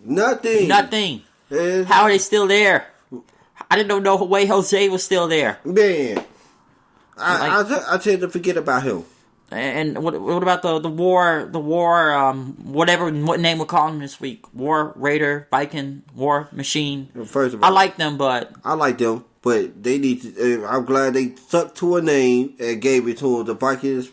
The Viking Raiders, right? Viking Raiders, and I like that name. I like that. I mean, I don't like the name. I like them. Yeah, I like them. They are a great tag team. Here's a problem, though. They have no teams to face. Never. Nothing. You already know about. We just brought AOP back. We just brought them, so they go have. I guess they're gonna be a while before they go face to face with each other. Tag division sucks, and like I say, you don't really have nobody on a lot of these shows. I know we're bringing Sheamus back. I know you were a fan of that. Yeah. You like Sheamus, but man, I'm kind of glad he back. Yeah. Oh yeah, I'm glad he has a haircut back too. I know he has some of them on his spine and whatnot. But you look at a lot of guys like Mustafa. I know some people are getting heat for this. Shorty G. I was saying that and wants to be funny for a number of weeks when they kept making short jokes about him. I didn't know they were really going to say that. I said they were stealing my ideas. They stole my ideas. I would say that to be funny. And then it came to true. And the crazy part about it, like, man, why? He looked like a creative NBA 2K basketball player. Right. It's like, why do y'all... why do y'all do this type of stuff? Y'all say anti-bullying and BSR and something like that. Let's make short jokes. Make short jokes. Hey, let's bully this person this week. Right. We got to talk about bullying on this show and whatnot. And you know, I just look at these shows and the ratings of whatnot, which it goes up. I heard they suffered their lowest rating last Monday again, by the way. Yeah, it was another low rating. Which, dude, and I know some people say, well, you know, it's the holidays and whatnot. Nobody's going to watch it next week either because, you know, Christmas will be in 2 days after that. First of all, so we're not going to watch the show because holiday is coming up in 2 more days. What sense do that make? I mean, well, Monday Night Football did this, or the impeachment did this, or... First of all, Monday Night Football going to get their viewers no matter what the situation is. Yeah. And that's how they should be. No matter what the situation may be, you should get your viewers no matter what. And the ratings go up and down. They do go up and down, but there are times where we hear about the lowest rating this or the lowest rating that. And, you know, it's funny, people talked about this over a year ago or even early in the year when they brought all the McMahons out. Because it was like, in case of emergency, break Vince McMahon out to get him out there to get the ratings back up, which they all blame Corbin for. So it's like, we're going to listen to the fans. All the McMahons. Months later, we're having to listen to the fans. We got all the McMahons out there, you know what I'm saying? We weren't listening to you. We're going to listen to you. We got Vince, Hunter, Steph, and Shane out there. All the McMahons, and they're on the show every week, and then they just kind of stop showing up on the show every week. And then they kind of stopped doing that and whatnot until, you know... like I said, every time we ever seen Triple H back on TV, it was when NXT invasion and whatnot. You know, DX start taking over. And, I still will say, I like one funny when they had Brian there and says, you know, I've had somebody view the face, and Shawn starts taking off his jacket, and like everybody's getting up. Shawn Michaels is like, Shawn, put your jacket back on. It's really cold in here. We all thought he's gonna wrestle. So it's like Shawn's coming back, so but we all thought he's coming back. But you know, with WWE though, I don't know what's gonna happen because you know the XFL's coming back next year. Yes, I think Vince will be doing both. And the crazy part about it, I kind of looking forward to it because of the simple fact that I know that it's not going to be the first XFL. This is not the first, but are they going to compete with? Oh no, they're not going to try to. They know better. Remember, that was their problem with the first XFL. Took shots. They put too much wrestling. You wanted put too much wrestling, and you wanted to take shots at the NFL several times. And I remember that I was watching old clips. I still remember the video package they did with what was it? Jesse Ventura and one of the coaches, Rusty Tillman. Yeah. I was watching like one of the preview. They had a whole video package. I'm like, they had a whole preview video package for guys who want to go wrestle at all. One guy don't have not even a coach of the team. It ain't like they team. The coach was only trying to do his job. And then Jesse Ventura's talking about Gutless Rusty, the video package I saw. I don't think he's a very good football announcer. It's 4th and 2 and Gutless Rusty don't want to go for it. You don't go. And then he got running on the field. He's like, "Get away from me!" And it's like, "I don't want to talk to you." Right? He was telling him that. He said he could have took you down in midfield, and Jesse said he could never take me down. He's afraid of me. Oh yeah, they got playing Rage Against the Machine. Like, what is this y'all doing? I think Vince may have learned his lesson this time about this, and I think he's trying to bring in like legitimate people in these teams in a draft. But it's like, dude. How many people in the NFL really about to come over here? Or come on, man, you don't get D-League niggas. Are they all D-League players? Yes, and you're gonna see the product is not gonna be as good as this. Johnny Manziel. They the crazy part about it, they turned them down. Yeah, I just read about that like a couple of days ago. Kaepernick. Well, here's the thing. You want to know here's the parallel difference in this one. You see, Vince is a good friends with Trump. Oh, Remember, and Trump was into it with the NFL. And Kaepernick. The kneeling thing. And so, it all depends on if Vince McMahon would pull that trigger just to have ratings. Yes, and do you think he's still going to be on hands-on with creative in WWE? Because look, I'll be glad he not. If XFL come in and he don't have to be hands-on, Triple H take over the goddamn... I don't think he's even going to let him do that. I don't know if he's going to even let him. Because, to be honest, this thing with Vince, at the end of the day, this goes all on him. But, sometimes I got to look at creative, too, with this also. Because it's like, okay, I know this all goes through one person and whatnot, but I've said this before, man. When you hire people that know nothing on wrestling and they're all TV writers or have no, and now this has been said in the past for years now, like they don't know shit about wrestling. They know nothing. Why are they there? And I remember one time somebody said the creative people were so sad or start crying because the fans didn't like their stuff. Like, dude, write better shit there. Write better stuff. Because I'm like, at the end of the day, I can put it on Vince too, but I gotta look at y'all folks too. Is the stuff even good y'all writing? That's what I want to know. Because some of the stuff I be hearing sometimes, like, the ideas that get on TV, that's coming from creative too. Okay? And someone must have let it through. So, I was like, it's like, I gotta put it on y'all too. I got to. I'm sorry. Like, I put it on Vince. It goes on him at the end of the day. This is all, I'm not discrediting that, but some of y'all niggas don't know what the fuck y'all doing talking about wrestling. Okay, you don't. Okay, you got 100 writers back there or whatnot, and you don't know shit. And see, what the whole thing about what they get it mad about? They Vince McMahon changed the script and stuff. Man, shit. To be honest with you, I guess he thinking how we thinking.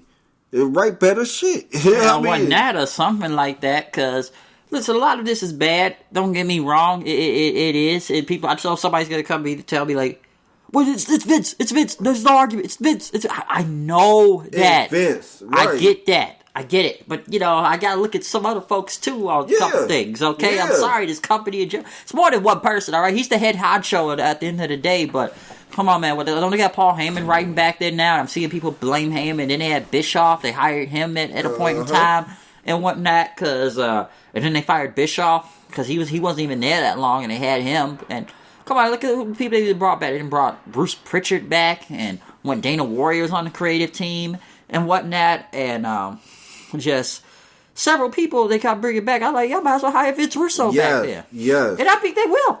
They will. They will. I know they will. And when push goes to shove, go ahead and do it, because I'm surprised they didn't book that Hell in a Cell match. Hey, a Hell in a Cell match that ends in a no disqualification and where there's no rules. But I can hit you with a sledgehammer and I get disqualified for when the match is... Hey, Triple H used the sledgehammer in Hell in a Cell. But did he get disqualified? Logic. Okay, so there's a lot of things that don't make sense when it comes to this creative in the show. But like I said, do I still see him being there when the XFL comes up? Possibly. Yeah, I don't know. Like, I'm to the point where it's like... He's just there. He's there. So I don't know who they keep hiring back there with him. But, I don't know, man. I heard a lot of Smackdowns through a Pritchard to why it's bad also on a lot of the parts. There's like small little parts you can really talk about Raw and SmackDown that are actually good nowadays, I feel like, depending on the week or if they got something good. So it's just a lot to say when it comes to that. Wow, we went over an hour with WWE. You got anything else on them you want to speak on before we move to the next part? Nah. Yeah, I think unless something comes up, I think we've gotten a WWE. Right. We got the main two big boys. Now let's talk about want to go to NWA? Yes, I would. I would love that. Let's talk about the year with NWA now. Now, there's a lot of people that are skeptical with NWA. You can go all the way back to the beginning of the year when the 70th anniversary happened back in January, and the Crockett Cup, which people said that what teams do they have? What people do they have? What's the roster? What's this? And, they try to bring in bigger stars like Cody, Marty, Skrull. If they were working with Ring of Honor at one point. Yeah, I saw that. Yeah, go ahead. I saw that. And I was like, man, this was a start. You get what I'm saying? This is a start, I guess, And they needed somebody to... boost that, put that title on the map. Yes. Then Cody was white hot at the time. Oh, yeah, all in. Yeah, all he won the in. title all in. So it was to pop the crowd, to get people to pay attention. And we've heard about the NWA for a couple years now. Yeah, with Billy Corgan. Yeah, you know, YouTube and whatnot. Right. You know, there's 10 Pounds of Gold series. And, you know, the Crockett Cup. And I'm going to give it to, I think it was PCO and Brody King that won the Crockett Cup with the new titles and whatnot. But, you know, you have the Rock Roll Express. You know, you start bringing people like Magnum TA, Jim Cornette. Who else? A lot of, you know, people that did WA in the past, someone that Dory Funk Jr., but nobody ever said he was surprised he was even still alive. So he said, I was at the Crockett Cup years ago. Why they trying to bring this stuff back and everything? And, you know, I questioned the NWA bringing back with Billy Corgan, because it's like, I didn't know the NWA was still around. I didn't know that title was still floating around. I haven't heard about the NWA since TNA in 2002. And I'm like, this is still a thing? How long has this been going? I'm like, who's the NWA champion? A 50-year-old school teacher, Tim Storm? And then they put the belt on Magnus, and, you know, Nick Aldis there, and they've done something good with him, but, you know, I remember Billy Corgan was at that press conference last year for All In. And you look at now, when they first say they're going to have a television series, I'm like, what channel y'all about to be on? Right. Y'all on YouTube. Yeah. And you're doing the studio wrestling thing. Like, I wasn't around at the time in the 80s for that. I wasn't. I've always watched promos from Ric Flair and whatnot in the past at NWA. But when I heard they had a YouTube show, and you know, which has actually been pretty good. I like the show. I like the show, yeah. It's not bad, you know, from its first season in the past many weeks they've had since, like, what, September? Like, because they come on, like, what, Tuesdays at about 5:05 p.m., you know, 6:05 wrestling and whatnot from back then. And, you know, I liked it, but then I said that everybody's a former TNA guy on this show. Yeah. Let's see, Magnus, James Storm, Bram, Homicide, Eddie Kingston, Sienna or Allison Kay or whatnot. Marty Bell's in Impact before. Who else? Mr. Anderson, Eli Drake. Several of these former Impact Wrestling TNA guys are on there. Like, it's half the roster TNA guys. And I think the show's been solid. I think they had solid episodes. I know they tried to be like the old school studio wrestling thing and whatnot, but you know, I'm surprised Sandow came back to wrestling. He was gone, but he came back. I'm like, cool. It was actually good to see him again on there. And he's actually pretty funny on there too. But, you know, they try to bring it to people, but it's like, what ratings are they drawing? How much money are they making off of YouTube? I think that's the question, because when I heard Dave Lagata, they said every day, well, TV's too expensive. You know, we don't need, all of the kids are watching YouTube.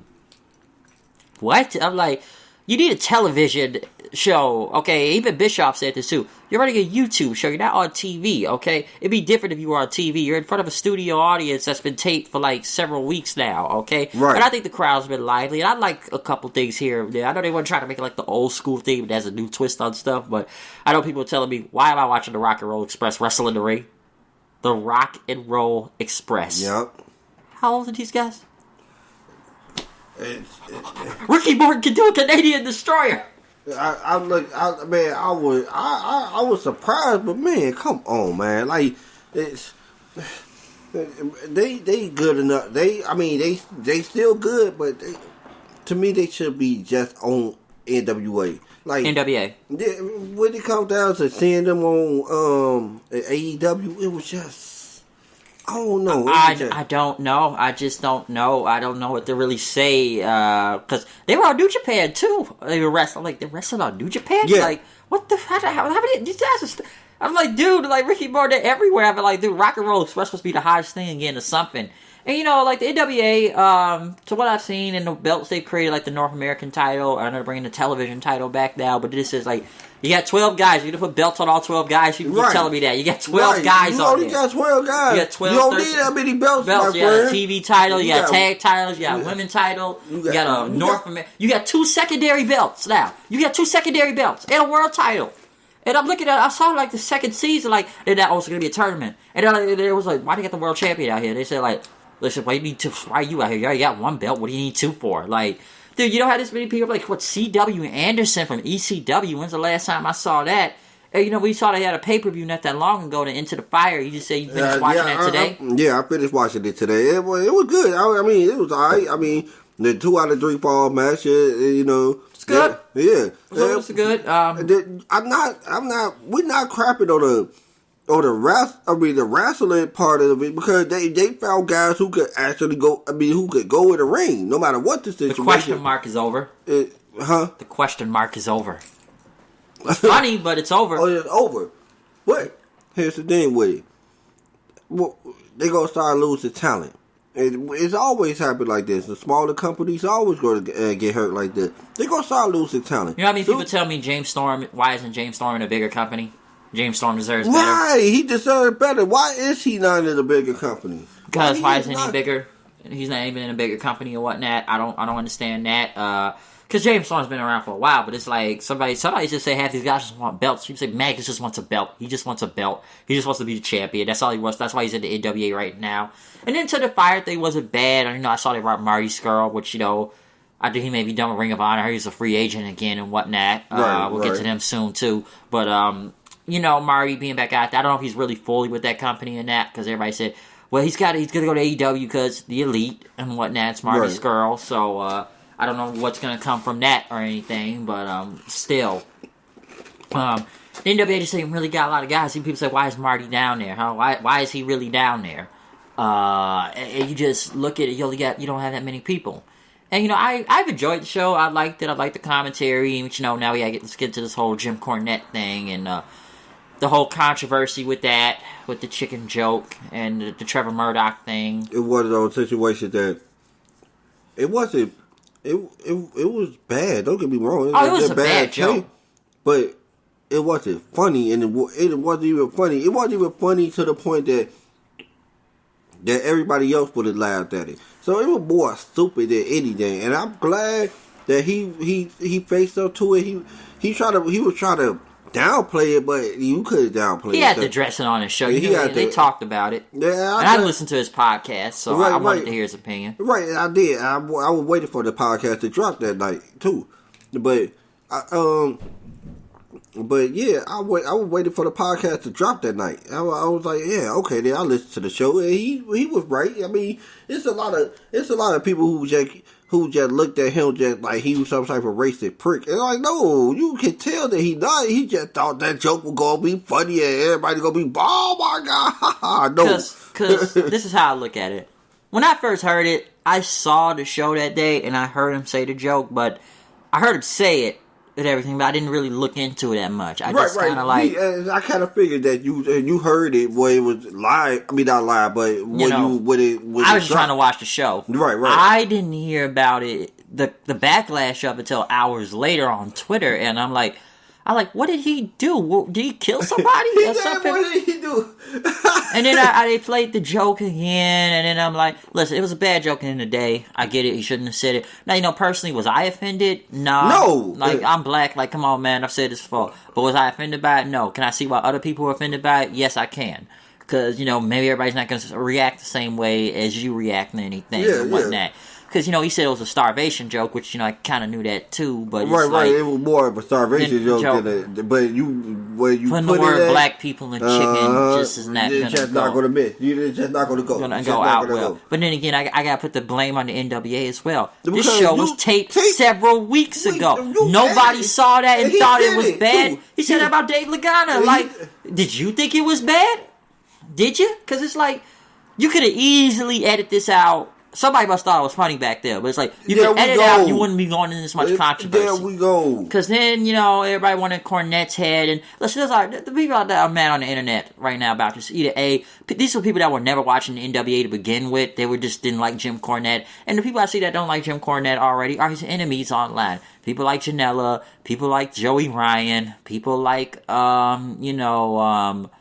who else? I think Jordan Grace, several people that just don't like Jim Cornette in general. Like, we know who he shits on, we've seen it on his show, and then, Brian Zane, I saw that. You asked me about that video that day. What? The Brian Zane thing. Oh, that. Yeah, I see. The crazy part about it, Brian, I didn't watch all of it. You know that what? really kind of left fielded in a way. And Steve, the reason why I didn't watch it all the way, because of what you just said. It was out of left field. You were coming at him. Like, he wasn't one of the guys that actually kind of... Because he blocked you on Twitter. He put him on. He did put him on. He did. He put him on the map, and he was pretending like he did not put him on the map. That's how I was. I've been watching his videos for a few years now, and I remember when they had him on there. And, him and Cornette, always hugging and everything. Yes. But then I heard about the Twitter thing, and he blocked them because of the whole, well, he compared it to like Circus, and I think, Cornette, he just blocked him. Like, did you really need to make a whole video about this at the same time? Over being blocked? And whatnot. And listen, man, I said this about Jim Cornette before. I don't agree with everything he says about wrestling. I don't. Like I said, the Kenny shit, I just no sell all the time. Some things I do agree with him on. Okay. Yeah. Now I do. There's some people say that Cornette just needs to. He just doesn't like the mod. Listen, everything in the 1980s no more. Okay. Even my neighbor says like he's stuck in a time warp sometime. Okay, I get it. All right, but I know there's some things of comedy and wrestling he doesn't like. I agree with those other stuff. That Joey Ryan dick shit is fucking stupid. It's dumb. I was there live in Bound for Glory to see that stuff. Okay, I went to Bound for Glory. I still don't think it's funny even live. And then somebody tries to say, "Oh, you're hating on his artwork." Art? What? His work? The guy just puts on his dick. We call that artwork nowadays? Somebody said that. And I'm like, dude, he just took his dick and it looked stupid. It was fun. I thought it was funny at first, but it kept going. It kept going. It kept going. It's not even funny no more. That's all you relying on. That's all you know, do you? Yeah. Okay, and some of these people like. And you got somebody like I remember watching TNA when you had just sent it to me and stuff, and I was watching it, and then this guy is in the ring with Ken Shamrock, and you want this. I'm surprised Shamrock agreed to that. Right, that's what I was saying. I'm surprised a lot of these guys agreed to this. Because now the stuff he just tries to do, it just went overboard. Tony Khan didn't even like that too. That's why people wonder like, why wasn't this guy ever signed with AEW? Why was he never signed with AEW?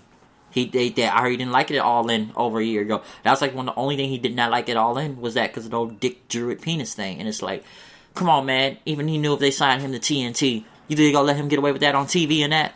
Do you obviously believe they were going to let him... Window. Yeah. You think they were gonna let him get away with that? No, they're not gonna let him get away with that. Okay. No. They were gonna let Joey Ryan get away with all that stuff. Right. National TV. Nah. And like I said about the Zayn video, it was just when I saw it, like, so you just came out and buried him basically. So y'all just not cool no more. Yeah. That's basically what it was. It comes with the fans. And some people said, well, didn't he say some people even say he goaded himself into this because he said a lot of old men were bickering with me all that day or whatnot. Some people think he knew what he was doing. Yeah, and see, I just want to know who the older guys are. Yeah, how many of these older guys went against you? All right, because even some people really kind of turned off on him now, I see, because they said, Zayn acting different out here. Like, they on Ring of Honor now. Man, I thought so too. I haven't watched, to be honest with you, I haven't watched none of his Raw reviews in a while. I definitely don't watch the SmackDown reviews with old girl. I tried. I couldn't hear all the time. I just couldn't hear half the time. I only watched some of his top 8, top 10 videos or his past pay-per-view reviews. Yeah, that's what I watched. I still want to look at that Victory Road one. That was the one with the Sting Jeff Hardy match. That was good. I gotta see that. Yeah, that was good. I ain't gonna lie to you. He was funny on that one. I gotta watch. I remember how bad that show. I remember how bad the show was. That's the reason why I watched it. I almost bought that pay-per-view. You did? No, I didn't that year. I think but you said you almost. I think it was one of those pay-per-views that was really bad around my birthday at the time, and I almost bought it. I'm glad I didn't. I watched it. That's why I started learning about how to get free pay-per-views on the internet then. But, him, it just kind of got different and whatnot. Cause I'm like, I saw a lot of people, they looked at him sideways after the stuff he said about him and everything, but... like I said, like I told you, I haven't been following his content for a while now, and especially not that SmackDown BS either. That SmackDown review, not to call it BS, yeah. But here's the thing: she is one of those type of people that everything is about women. Women matches, women this, women this. She wasn't talking about nothing else. And she talk about it, but she talk about it like, let's just say, for example, let's just put it like this. She'd be like, "Oh yeah, Baron Corbin came out and beat up Roman Reigns." But yes, Becky and Lacey had a good match, and you would be thinking to yourself like, "I watched SmackDown, little lady, and that wasn't no good match." It wasn't that. There was a lot of things that are that good about that. Okay, and she would mention that was one of her favorite segments of the show. True. And when she did say it too, I was like, "Hold on, that was your favorite segment of the show." I don't know what you were watching there. Oh, yeah, true.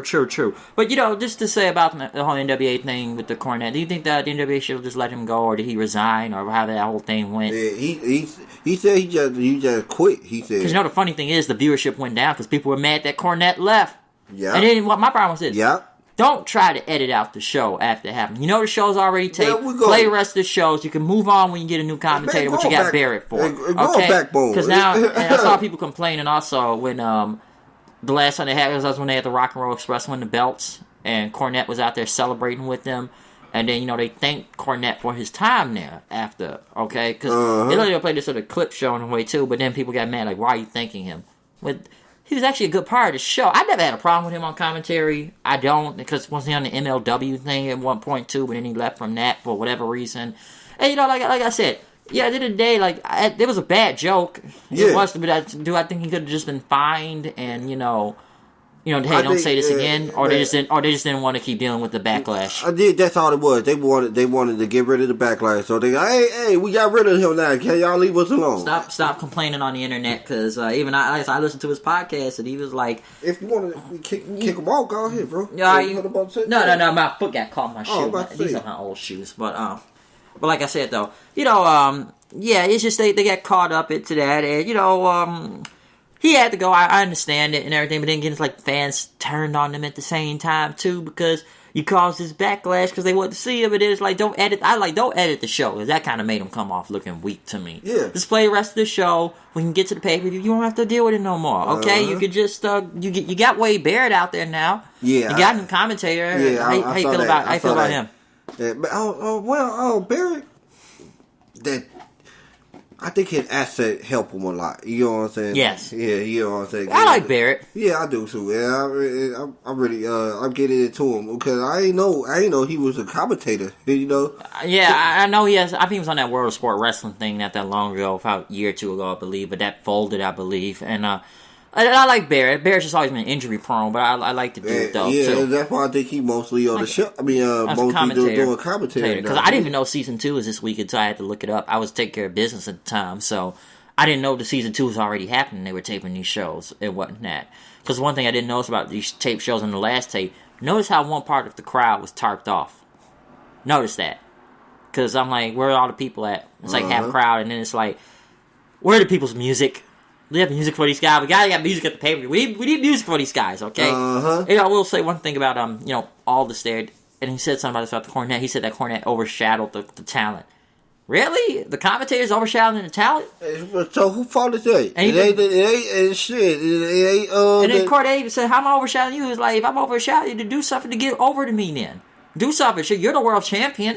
You're the world champion. You supposed to be the star. Right. Show why you better than me then. Don't let me overshadow you. They put the title on you, telling you are the top. You are the top man of the company, and you can't get over a commentator. I guess I gotta take this title off of you because I think more highly of you than you think of you. Yeah, and like I said about the show, like I said, you just gotta get yourself over on that, because. Like I said about, just one more thing on the Cornette. Like I said about the joke. It's a bad joke at the end of the day, yeah. Was I offended that much? No, like I've heard worse racism, okay? Yeah. I've heard worse. Hogan? Who? Hogan was one of them, yeah. Wait, come on, man. His was in malice intent, okay? Yeah. That's why I know the people that say, "Why would you forgive Hulk Hogan?" I know he ain't. I don't forgive that motherfucker. You crazy? No. His apology was bullshit. And see, yeah, that would be it. And then, man, I remember at first I was telling you, I'm like, man, y'all need to woo. Then I have to think about it. Like people said, notice how the New Day didn't clap him at the Hall of Fame. You got to think about it. Like this guy basically said, "You are not good enough to take my daughter." Yeah, and then, people said this about them before. Look how when they brought him back in the company several times, I'm going back to WWE on this, but notice how they brought Hogan back several times, that you look at the background when he was talking at the Hall of Fame, New Day didn't get up or really react to anything, or some people just still sat there because they don't like this dude in general, okay? I heard Big E and them, they talked about it, so I guess, I don't know if they, ever came, a compromise over it, but because... You remember they stayed there like, we don't do what we do, you do what you do, we don't agree with you, we just gonna rock what we rocking. And you can go all the way back to the reunion show, people didn't clap when I heard, and I heard DX stood there with their hands folded, did not really give a crap about this guy, because his state, they know where to bring him back with the Hall of Fame. Tampa, he's from Tampa, because they know if they bring him back in Sub-City, he gonna get booed out the building. Yeah, that's why. That's why they don't think that's happening and stuff, because like I say, I go back to that reunion show, nobody didn't really care about him that much. Everybody wants to see Stone Cold. Which, honestly, Stone Cold's one of the best thing you really can see on Raw. They kept bringing about it. It's awesome. Okay, everybody, so I'm going to mark out for Stone Cold any fucking day of the week. It's Stone Cold Steve Austin. Get Stone Cold Steve Austin. I'm sorry. He's more 90% more over than half these people on the roster to this day. But you know, the thing about the NWA though, I know I got a little bit off topic about it. But like overall, I like the NWA show. I think it's a good alternative. I know why some people don't like it, but some people just don't like it because it's like, dude, it's 12 guys. Billy Corgan does not know what he's doing half the time. It's just like, and he's had wrestling promotion. He had a wrestling promotion in Chicago once upon a time. But it's at the same time, this is the NWA. It's like, how far is this going to go? Because you need a TV deal. How much? Because even I'm more like, how much y'all get paid off YouTube? That Dark show I heard has more viewership than them. Okay? Dang. They got more viewership. And I've seen some of the numbers at some time. They do have a higher viewership than them. So that's why I wonder, like, how much are these guys getting paid? Yes, I wonder too. It's like, it's hard to work with a roster with like 12, 13 guys. Y'all got a tournament, a tournament for a title. You got one secondary title. For a title. Now you got another secondary title. Right. I don't understand it. Like, why would you do that? That's not. They had Nikita Koloff on there the other day. He was talking about the title. Y'all had Austin Idol, Harley Race at one point before he died. A lot of things they've had on this NWA. Like, try to bring the old school back, but then it's like they got Ricky Morton out there talking about Magnus. Like, he's got a long line to go if he wants to be one of the world best champions. Like, please tell me it's not about to be Ricky Morton versus Nick Aldis for the world title. I feel like that's coming. They're gonna do it. They will put Ricky Morton out there in the match. They're gonna do that. Watch. So, it's like I said, I like an NWA on some parts, but I can see why people have a lot of criticism about them. Because it's like, some of these guys need to be WWE. It's a lot of people say, in a better company. Because people already say, Luke Harper may go over there. Or, here's another person that just got released from Impact recently, Killer Cross. They gonna go for having getting a large amount of money to go on over here that we just got through asking the question, how much are they getting paid? Yes, and people say right now, Killer Cross may go over there. Like, I'm sure you heard about his release recently. Because I don't know if Killer Cross, I saw the video Killer Cross put out. It was clips of either MLW, AEW, New Japan, the NWA. I don't think Ring of Honor was in it. He was already Impact because he's gone from there. WWE or AEW, like several companies. Like, I don't know where Killer Cross is going to go. And Killer Cross is great. I'll get into Impact and that whole situation, how that went down in a minute. But I would say he may go to AEW. If AEW would be smart, they should throw money at him. They need him because he's that great. But I feel like he may go to NXT because his girlfriend is over there, Scarlett Bordeaux, the Smoke Show. Look her up. She was on Impact too, but they let her go like a few months ago also. Well, she was actually really good on the show, too. But, that's another problem, which I'll get to them soon enough. So, I don't know, Killer Cross, I don't know where he may go. But, you got anything to say about the NWA? You got anything else about the NWA? Oh, I'm so sorry. Well, nah, I like it, and I think they could do better. But, yeah, that's about it. Yeah, Ring of Honor now. We're going to talk about a hard year they've had. Oh man, that's a hard. Ring of Honor fell off because they AEW took their talent. When your top talent leaves, form their own wrestling company, and matter to get a TV deal in under 6 months and whatnot. That basically puts you down the drain. I knew it was going to be a problem, and don't get me wrong, Ring of Honor usually reloads on talent a lot once they lose it to like WWE half the time because it's happened before, but this has been like a hard reload because they brought in like Rush and PCO and Brody King, and everybody talks about PCO on the Indies, but Ring of Honor fell off big time a lot. And you can go to the Madison Square Garden show back there on WrestleMania weekend with New Japan, and people thought that should have been a crowning achievement for them. Here's the thing: it was a tale of two different shows. New Japan killed that shit. New Japan killed it. Ring of Honor, thanks for coming.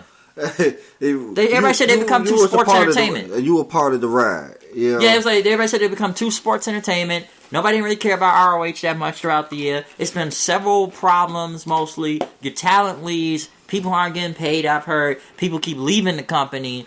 And it's like the only good match I remember was that ladder match they had with Matt Taven, Jay Lethal, and Marty Scurll, which I had probably... Y'all put the belt on Matt Taven? It's not getting over. It didn't get over. I still think he didn't get... I crapped all over that when he was the champion on there. And then, it's just Ring of Honor. Everybody thought they should have been somewhat better. And it's like, how many times are we gonna see? I thought so too. How many times are we gonna see Flip Gordon versus Bully Ray? Like, come on, you sold out Madison Square Garden. At the end of the day, you can thank Kenny and them in New Japan for that, because that's when we all thought Kenny was still part of New Japan. That's when the things started going tickets for the Garden. But the Garden should have been a very crown achievement. But it's like Ring of Honor's like, hey, thanks for coming. A lot of that stuff with Ring of Honor was bad out there, really bad. Yeah. New Japan was the ones that killed it, but the stuff with Joey Mercury and the Twitter thing exposing several employees, they fired the women's champion on there, the current champion. They fired her. They talked about how people were hurt, how Ring of Honor wasn't doing this, they weren't doing that right. And people said this about Ring of Honor before. You can go back to past Cornette clips about these are the same people Cornette talked. Jim Cornette was right the whole time about these guys, the people that are running Ring of Honor. And just contract disputes, people being there, releases. It looks like they're going to be on the way out the door. Attendance has just gotten pitiful. Even the past pay-per-view they just had in Baltimore, my friend from over there, he told me, and I told him, like, dude, this is barely half a crowd out there. And it's like a big arena, not arena, but a big building, and it still wasn't enough people out there. And just Ring of Honor, they just had several problems. And I'm saying, like, so y'all hired Brian Zane, huh? I'm not saying he's bad, but it's like, what y'all got over there for real, like Ring of Honor? Because they put the belt on Rush, and that didn't last long. I just thought, like, Los Ingobernables that way. Even in Vegas, they didn't have that big of a crowd. But I said it before, Jay Lethal can't carry the company by himself. Because what stars does Ring of Honor have right now? Honestly. Do you know? No. I can only say Jay Lethal, the Briscoes, Marty, PCO to an extent, Rush, I don't know, man, they messed up Dalton Castle's title reign, it's just a lot of problems, and they put the belt on PCO now, right?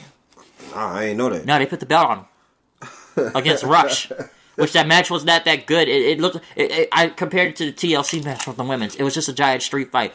Because you know what, PCO, this dude's damn near a human stump machine out there, damn near killing himself and just gets back up every time and whatnot. That's what, like, you got Doors, a hearse out there, and somebody said this, they put the belt on a 50-something-year-old Rush. I meant Rush, I meant PCO, sorry.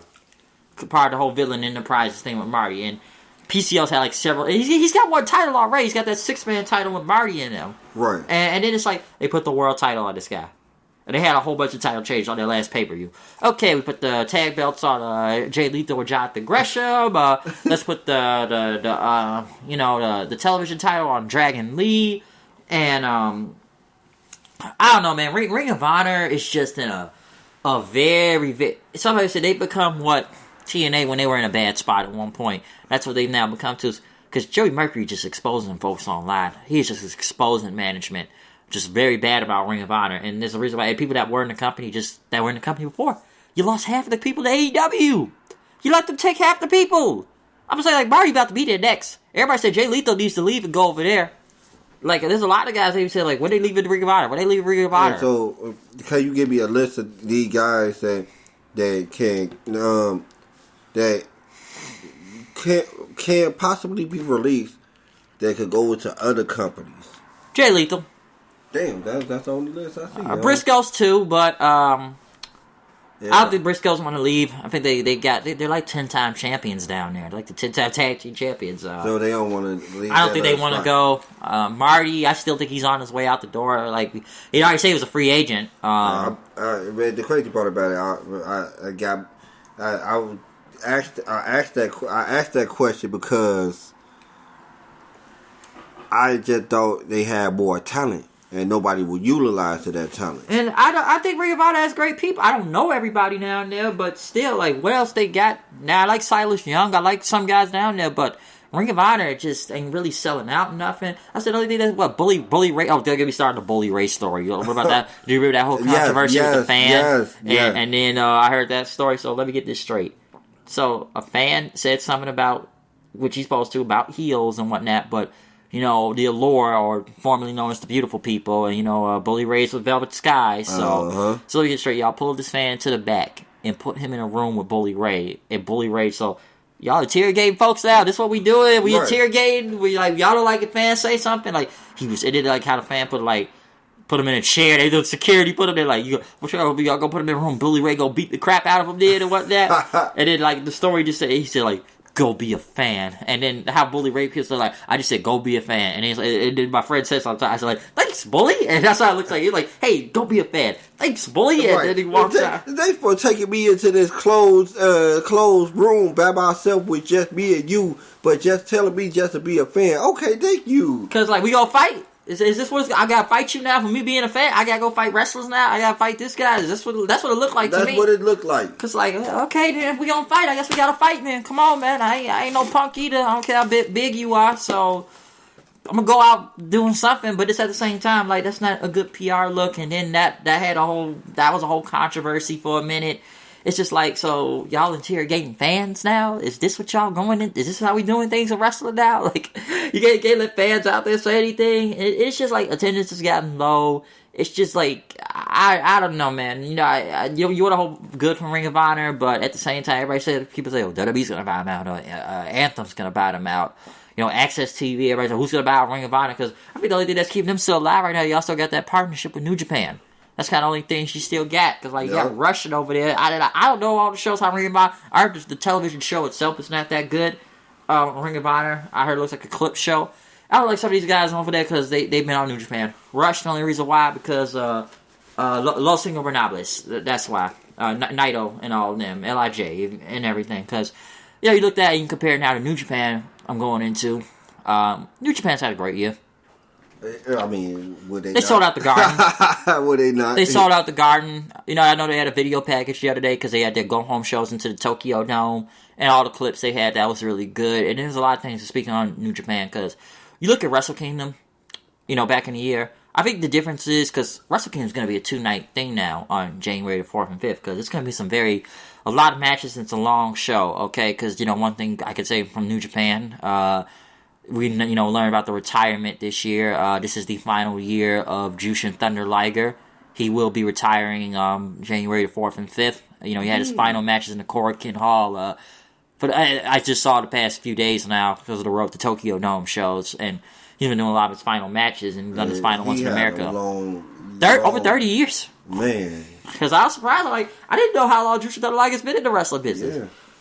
But, I really didn't know. Liger's been on for a long, long time. I'm not no Jushin Thunder Liger expert, but I've seen some of his matches in the past. Because I can go all the way back to WCW or before that, or TNA. He was there for a minute. I remember that too. WWE brought him in one time. Remember? NXT Takeover, first Brooklyn. Had him go against Tyler Breeze. And Liger had a very long story career over there. Even this year, they even brought the different forms of Liger, like Battle Liger and Kishin Liger, which, I don't know all about, but it looked cool, especially go against Minoru Suzuki now. But, New Japan, I feel like this year, the thing with Wrestle Kingdom was this. Wrestle Kingdom, it was still a really good show. I just think we knew too many people were going to be on their way out the door. We knew the elite guys were gone. We knew Kushida was going. Jericho was back there still again, but we knew he was dropping the belt to Naito. I think the only question, we all knew Kenny Omega was going to be gone, so I think Wrestle Kingdom this year is going to be different, because I think... They got it. Oh, yeah, I just think that, I think too many guys are on their way out the door, and also, New Japan didn't carry the Garden. They did great. Okada won the belt back again, which I'm kind of sick of that now. Okada, whatnot. Naito got the belt back at Dominion, so my buddy here will tell you this... computer. But he will tell you this about New Japan because he will tell you this too. This mini Naito, Microballer. Get what else? They're really cool to get. I got all the LIJ ones. This is my extra one. Okay. This is just they ship some at Pro Wrestling Tees. They're pretty cool though. So there's mini wrestlers they make out of these things too.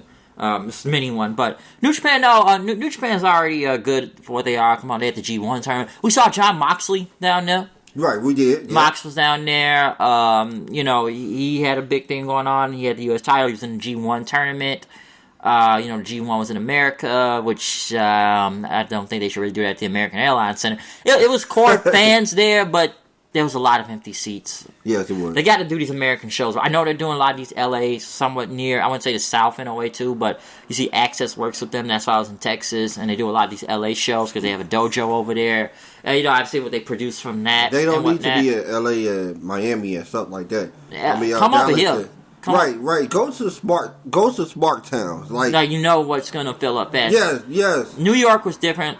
It was the Garden. It was still a Team Ring of Honor, but you still had a lot on there. And, you know, they've been bringing some good people into New Japan recently and whatnot. I just think they need to time these American shows right when they come over and do those, especially if you're going to get the core fans. I say, come over to Chicago, man. Y'all sell out good over there. Y'all would. They would. Y'all would, yes. I feel like Texas wasn't bad, but it's still, you know, it could have been more and whatnot, but it was still the core fans, but it was still a lot of empty seats and whatnot. You know, like I said, you had Mox down there. You had Kenta, formerly known as Hideo Itami, was in New Japan. Yeah. He was down there, which, you know, they got him in the Bullet Club now, so he's in that. I've enjoyed Kenta, his heel work and whatnot.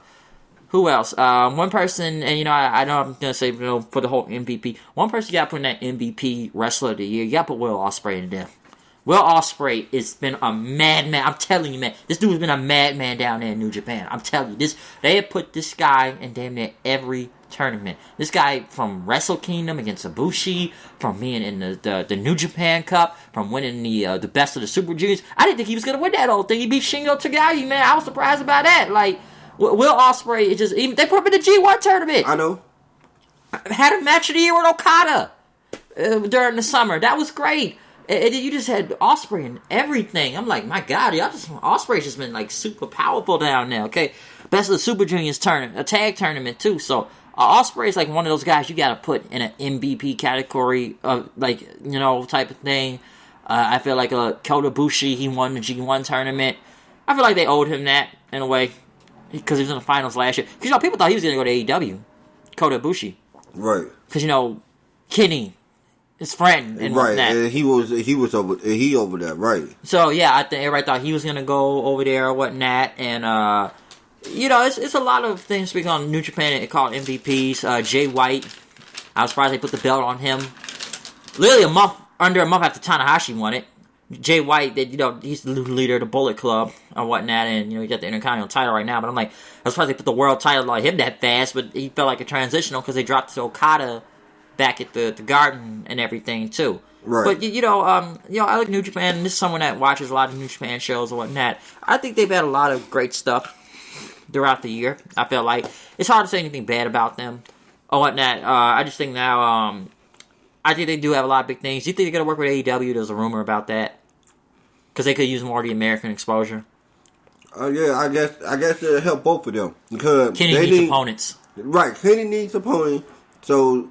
They need the American exposure. Boom, we need American exposure. They need a lot. And I think New Japan has a lot of plans now for the American. They're trying to do a lot of things trying to expand to America because they said they may have to break it off in Ring of Honor because it ain't a good marriage. Some of the everybody said that ain't going out real right now, and it's just not something is not working out and whatnot. Because like New Japan doesn't insult a lot of people's intelligence and whatnot, and like I said, New Japan it's a different thing, but New Japan puts on great matches all the time. It's many matches I can't name all the top of my head right now, but it's a lot of top tier level stuff, and like you've either had returns or debuts or you know, returns like one I was very happy to see. I know matches that Wrestle Kingdom had Hiromu Takahashi.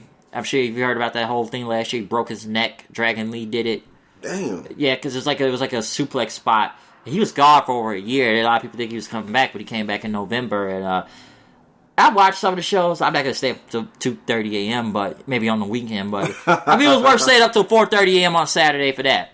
There was nothing else on TV, and I enjoyed him coming back. And everybody was very happy to see Hiromu Takahashi come back. Look him up. But, you know, like I said, you know, Bullet Club, other things, New Japan in general, it's hard to say anything bad about them. Because, and like I said, unless you watch the show like that, you'll know more. Or if you watch on Access TV and that on Saturdays when they play it on there. Yeah, that's why I left the floor to you both. I mostly know more about New Japan. New Japan, right? You probably don't know most of what I'm talking about. I mean, I know the guys, but I don't know all the matches you've seen on there or whatnot. Like I say, hey, subscribe to New Japan World. It's pretty good. Check it out if you get a chance. Cool, like, subscribe to their website. Especially Wrestle Kingdom. Watch Wrestle Kingdom coming up. That's the biggest show of the year. That's basically their WrestleMania. Okay. Wrestle Kingdom is their biggest show of the year in the Tokyo Dome. That's why I was comparing Wrestle Kingdom. That's why when all the elite guys left.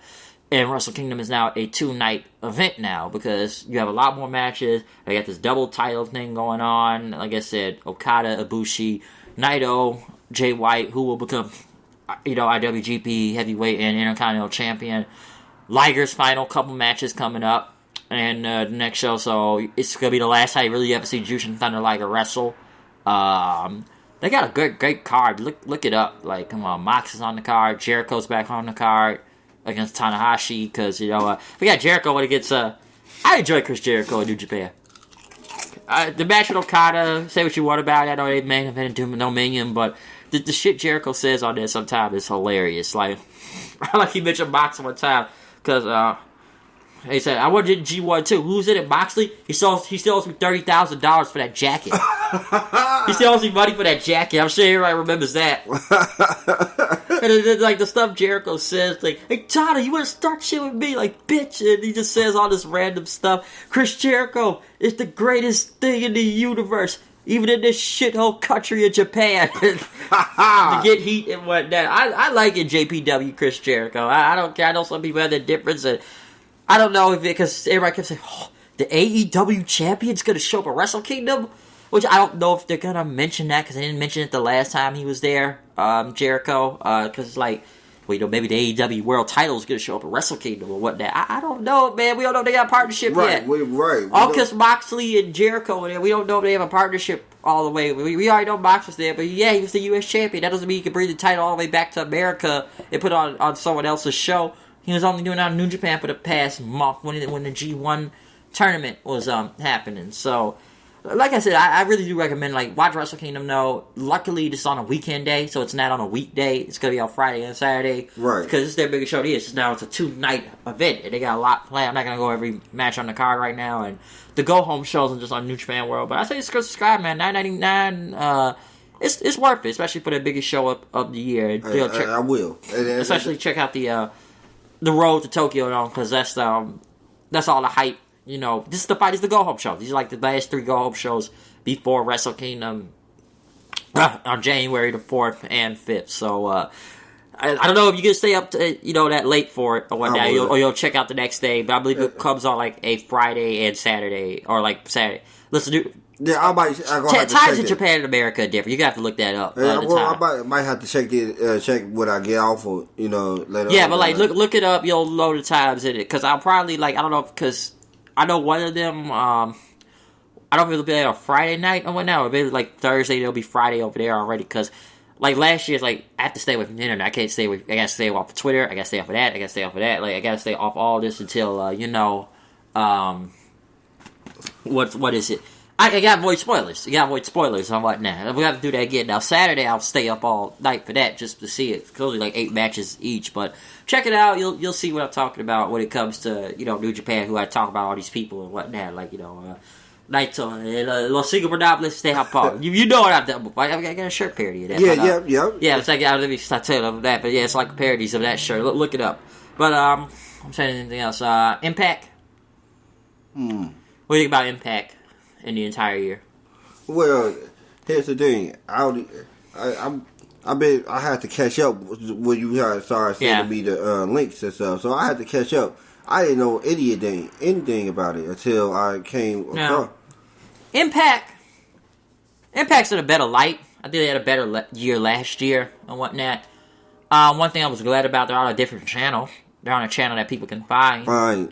Because, listen, dude, they were on a hunting channel back in January. He said a hunting. Hunting channel. It's called Hunting Channel. A hunting channel? Pursuit TV it was called. Well, why they on that? I don't know. That's Anthem, they the ones that own Impact, so that's what they were on and whatnot. And, listen, Impact had some really great pay-per-views throughout the past year and whatnot in this past month, from the Homecoming show with LAX and the Lucha Brothers. Go back and look at that match, especially that Full Metal Mayhem match they had back at Rebellion back in April.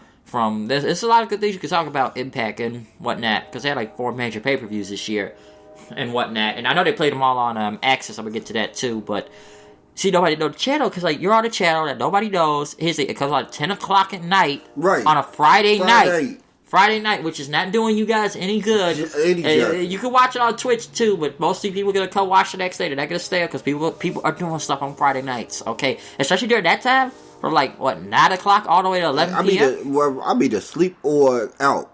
Yeah, I'm out or I'm doing something else, party or whatnot. But it's like no one's gonna stay up for that. They're probably watching the next day. But you know the problem with the AEW thing, folks start. Okay, okay, you don't like to come back, but yeah, he's gonna be back to explain more of this in Impact. But I'm sure y'all know what I'm talking about. People leaving the company or pay or whatnot. I don't know how that whole thing is going on.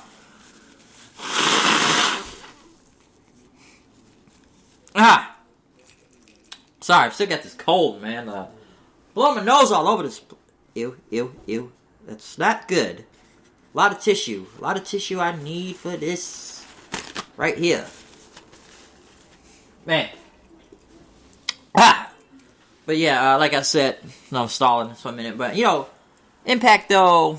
Impact is a lot of things to talk in the year. I know I'm reiterating stuff. I'm not going to hit the pause button because we're just going to play along until my co-host comes back for this. I don't know, we've been going like 3 hours and 31 minutes now. It's going to be a long thing to upload. It's going to be it's probably going to take nearly a day. I'm going to have a lot to upload tonight. I will say that. Well, I should say encode. Oh yeah, the encoding is going to be long. It's in stereo also too. But yeah, he's back now. But yeah, Impact though, like I said, you're on a channel that no one was watching, that no one really even had. Do you have Pursuit TV? I don't think so. Yeah, there you go. Do you have Pursuit? Because I didn't know I even had the channel until I looked it up. And like I said, people watch this on Twitch. Well, we'll find out right quick. Yeah, let's find out. Let's find out if you got it. Because I don't know what. Pursuit TV. Amazon Fire TV. No result. Yeah, no, there you go. But like I said though, as I was saying though, yeah, they've had good pay-per-views. Like Impact's they haven't had bad shows. And I know they put the belt on Cage at one point, Brian Cage, but you know he was kind of a non-existent champion because he was hurt most of the entire time. He took a Spanish line and fucked up his whole back in April. By Johnny Mundo there, it was off the stage onto the ground, and he was back sporadic times. And don't get me wrong, they brought people in the Impact, like Michael Elgin was a good pick. I know Swan was killing it down there and whatnot. And they've had some good things. SLAMMIVERSARY now. I know one of people want to talk about the Tessa Blanchard versus the guys. How overpowered this girl is on this show. They booked Tessa like a god on them. Yes, they did. And I even saw it I forgot who the dude who took the title off of took the TNA World title in that first Cage. Sami Callihan. I don't understand it. Like I could see it with Sammy because he looked like that everyday me and you type yeah, because they did it back at SLAMMIVERSARY and it actually turned out well. And I know intergender wrestling is not everyone's cup of tea. I know that. They made that work back at SLAMMIVERSARY. Yeah, because he looked like a me and you type of guy. You know what I'm saying? And she looked like she is very fit. So, of course, they can work with them. But are you going to tell me that it going to work with somebody like a Ken Shamrock? Yeah, and like all these bigger guys. Cage. They had to go against Cage out there one time. They did? Yeah. You know how big Cage is? Yeah, Cage was like he could kill you. Come on now. And so, hold on. How that match went? It was a gauntlet match, and I think Tessa was the final one out, and Cage was out there. And they were he was already win against a bunch of other people. No, he was like one of the second to last people out there. This was like about a few weeks ago or whatnot. If I were going to book that, this was how I'm going to book it. He was going to be the lone survivor until she came out. Nah, it wasn't. And this is for a title shot too, a world title shot. And I think she won. I don't know if it was like a Canadian Destroyer, which everybody's done that move to death. Yeah. I don't know. That was like a sunset flip, but it's like she was going out like competitive with Brian Cage out there. And I know people are not going to believe that because like Tessa's great and everything, but she's going to take on Cage? Right. This jacked up to the freaking gills guy? Like for real? Who destroyed other guys, I bet. Yeah, true.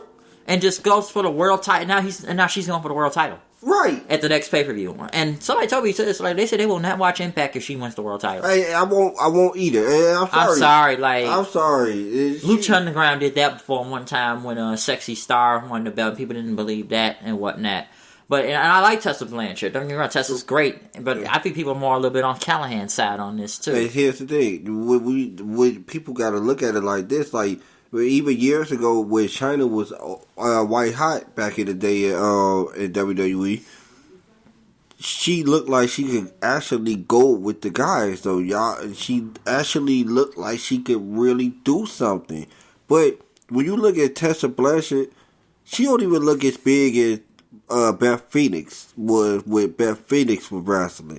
And we call Beth Phoenix, me and my brother would call it Beth Phoenix like the baby China. You know what I'm saying? Like, oh man, that baby China right there, you know? and that's what we used to call her back in the day. We used to call her baby China. But Tessa don't even look as big as her. She don't even look as big as Natalya to me, to be honest with you. Really, now? I think she cut up. Don't get me wrong. Oh, yeah. She cut up, but I think Natalya got more weight on her than Tessa. Yeah. And like, Tessa's great, and yeah, I'd describe Tessa. I think Tessa's great in the ring, and she can make a match work with anybody, honestly. But yo, man, I don't know about her beating up half the guys on the show. I'm sorry, I don't get that half the time. If I can't believe, somebody like who I can throw out there like a Beth Phoenix beating most guys. Like, she could beat up guys like Santino out there. Yeah, you know what I'm saying? Funny guys and stuff. But I'm not about to let her go nowhere near my top guys or my even the world champion now. And I know they've done the Callahan feud for a while now, whatnot, but I'm saying Callahan better retain that belt at the pay-per-view. I'm sorry. I already had a problem. He didn't win it at the pay-per-view, and they had to wait till the next show to do it, because I was at Bound for Glory, and I thought he was going to win it there, and he didn't end up winning the title. I was there. And Bound for Glory was a really good show. I enjoyed it. I enjoyed my time at Bound for Glory. Now, I told you some things I didn't like earlier, like the Joey Ryan thing, the multi-dick spot. Oh, yes, he could flip 5 guys with his dick. I didn't like that. Oh, my God. Ken Shamrock, to his credit, listen, at a man at Ken Shamrock's age, at 50-something, this guy looks great. He looks fantastic. And Ken Shamrock was trying. I know it was overbooked out there in that match, but this dude was doing dives out the ring and Hurricane Rod. It's like Ken Shamrock still has something in him right now. I just don't think he should have agreed to the Joey Ryan spot, but the build to Moose and Ken Shamrock was great. That was great going into, and I was looking forward to that match a lot. And they had a lot of great things on, I saw at Bound for Glory. It was some really good matches. Michael Elgin and Bar Fuji, I've seen Van Dam, so I just like seeing Van Dam in general. Yeah, and Van Dam don't look there. Van Dam can still go, okay? I don't know what you think about his current heel run. Man, look, man. He's high as shit. And, hey, look, that's one of my, he's like in my top 5. Your boy Sabu was there too. Oh, look, Sabu. He was there. I saw him. Van Dam was one of my top 5. It's in my top 5 with Hill, Daniel Bryan, CM Punk. So I anything that Van Dam do, even if it's bad or horrible, I could just always look past it sometimes because he's one of my favorite wrestlers. What do you think of him right now, currently, in his heel run with his girlfriend or stripper girlfriend or whatnot? First of all, you don't look right as a heel to me. No one says that. I was surprised they turned him heel at the pay-per-view. But he was pretty shocked. I was thinking like... People love RVD. Right, that's what I'm saying. Like, what can you do with him as a heel? Like, a heel? Which, it looks like they are somewhat making it work. It's working a little, because, like, they want to see his moves, but you're not getting that. Right. Man, Terminator? No. And see, the crazy part about it, it kind of reminded me of when Austin turned heel. It's everybody didn't want that. Nobody wanted Especially that. McMahon. Nobody wanted that. Because I just didn't want to see a feud with Rhino and RVD, honestly. I just didn't want to see that. Right. Like, I enjoy some of the promos they do with RVD. Time out. So that's what he at, huh? I was wondering. Rhino? Yeah. He came back to Impact. First of all. Did he get out of WWE? Yeah, he got out of there and he went over there. Because he was so big back in the day. He still looks the same to me. All that shit just came down. It's like, I don't know, man. It's just, when I saw him live... he must be looking a little different from where he was with Heath Slater a few years back, because he looked super out of shape back then. Yeah, he did. I thought that's why I was surprised they brought him back. Oh yeah, Sorry about that. Yeah, but still, sorry, little guy. Tranquilo, my friend. I sent you. But you know, like I said, Rhino, I was surprised to see him back there and everything and whatnot, because the problem with Impact, they were losing people too. Like, I thought it was a hard hit when they lost LAX, which they gave him a good send off though. First of all, they lost a lot of people, and Ring of Honor lost a lot. And see, both of those took a hard hit. They did, and losing LAX was a hard hit. Man, that was a hard hit. I thought losing them was a hard hit to me. I'm like, and LAX is like one of those success stories, which I was just glad they gave them a good send off. And we hear about all these stories about people leaving Impact and they just mysteriously disappear. You gotta hear about it online. It's like, all right, they gave them a good send off. It is sucked to see them go, but they're going somewhere better. They're gonna get paid more money, but at the same time, people say about Impact. I gotta lock some of these guys down these contracts, man. Like, come on, okay, you just lose a talent like that, and they have a good roster. They have a good roster on there. The women, I like the women on there. I know some people like Taya or whatnot, but I like Taya, Jordan Grace, like I said, Tessa, but they got her fighting the guys on there basically. Kiera Hogan, Madison Rayne. I got some good women on there. Havoc, Rosemary. I saw them in Bound for Glory. Kiera Hogan. Man, I gotta tell you about that girl, man. That girl's a fat ass. I'm telling you. Kiera Hogan. Look it up. I will. Only unfortunate part, I know some people gonna say, she swings the other way. Oh, that's all it is. She swings the other way. She does look good though. Oh man, hey, at least she could be eye candy, you know. No, she can wrestle. No, she can wrestle though. No, she's really good. Though. Oh, she's really good. Yeah, Kiera Hogan. Look her up. I will. Black girl. Yeah, she's good. I'm just saying, like, so like see it live, like ass is like super fat. I tell you. Like super fat. No, get off top of it. I just had to point that out. But she swings the other way. No, I know people are gonna say that. A lot of people are unfortunate to hear that. But my point though, still, Impact has a lot of they still have a lot of good people on here. Like I said, I'm trying to even get RVD. I know some people don't. I like his music. People don't never like that RVD, like his TNA music. The whole effort show. I like One of a Kind still better, but I still like that one too. But like, you gotta see heel RVD on there when you can. But like I said, Impact, they have a lot of good things on there. You got Callahan, a lot of guys and whatnot. And you gotta talk about Access TV, because they're on there now, and honestly, I think God, they're on a better time slot nowadays. Tuesday nights, that's a good time. Tuesday nights, 7 o'clock, that's a good time slot. You got a lot of wrestling shows on Access TV. That's a great time slot, Bryce. Yes. That is a great time. You got a lot of wrestling shows on there. Access TV. You got New Japan on there. You got the WoW promotion I was talking about earlier. That's like, you gotta check out WoW. It's very character based, but on there, but it's actually really good. WoW. A lot of those women could go. But a lot of people say they make Tessa look like a god down there again. Tessa's booked like a god.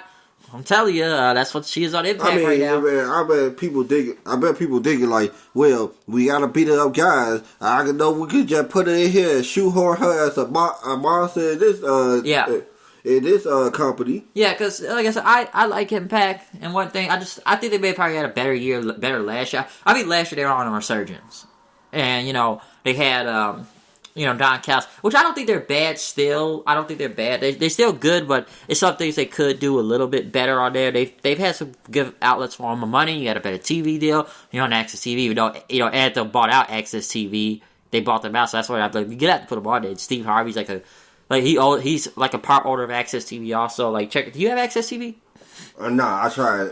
Yeah, that's why I sent you all those Twitch things when it came on and stuff. Right. So yeah, Impact's good. The next pay-per-view is only on January 12th, I believe, so Hard to Kill, which I felt that was a very appropriate name when I heard it back at Bound for Glory. Hard to Kill. Oh, yeah. That's a very appropriate name. Because people tried, I mean, they tried to kill themselves so many times. And there's been times where people think this company was going to go out of business or be bought out by somebody, and they have gone to the lowest of the lows, and especially around, 2014 it got bad. I know it got bad when Hogan was there too and whatnot, but when people like AJ Styles and Sting left, it's just they were still there, but it was just they kept going lower and lower. I remember its worst point was when Eden A with Dixie at one point. Billy Corgan was helping the show, but it got worse when they brought in Jeff Jarrett, and his stupid GFW bullcrap.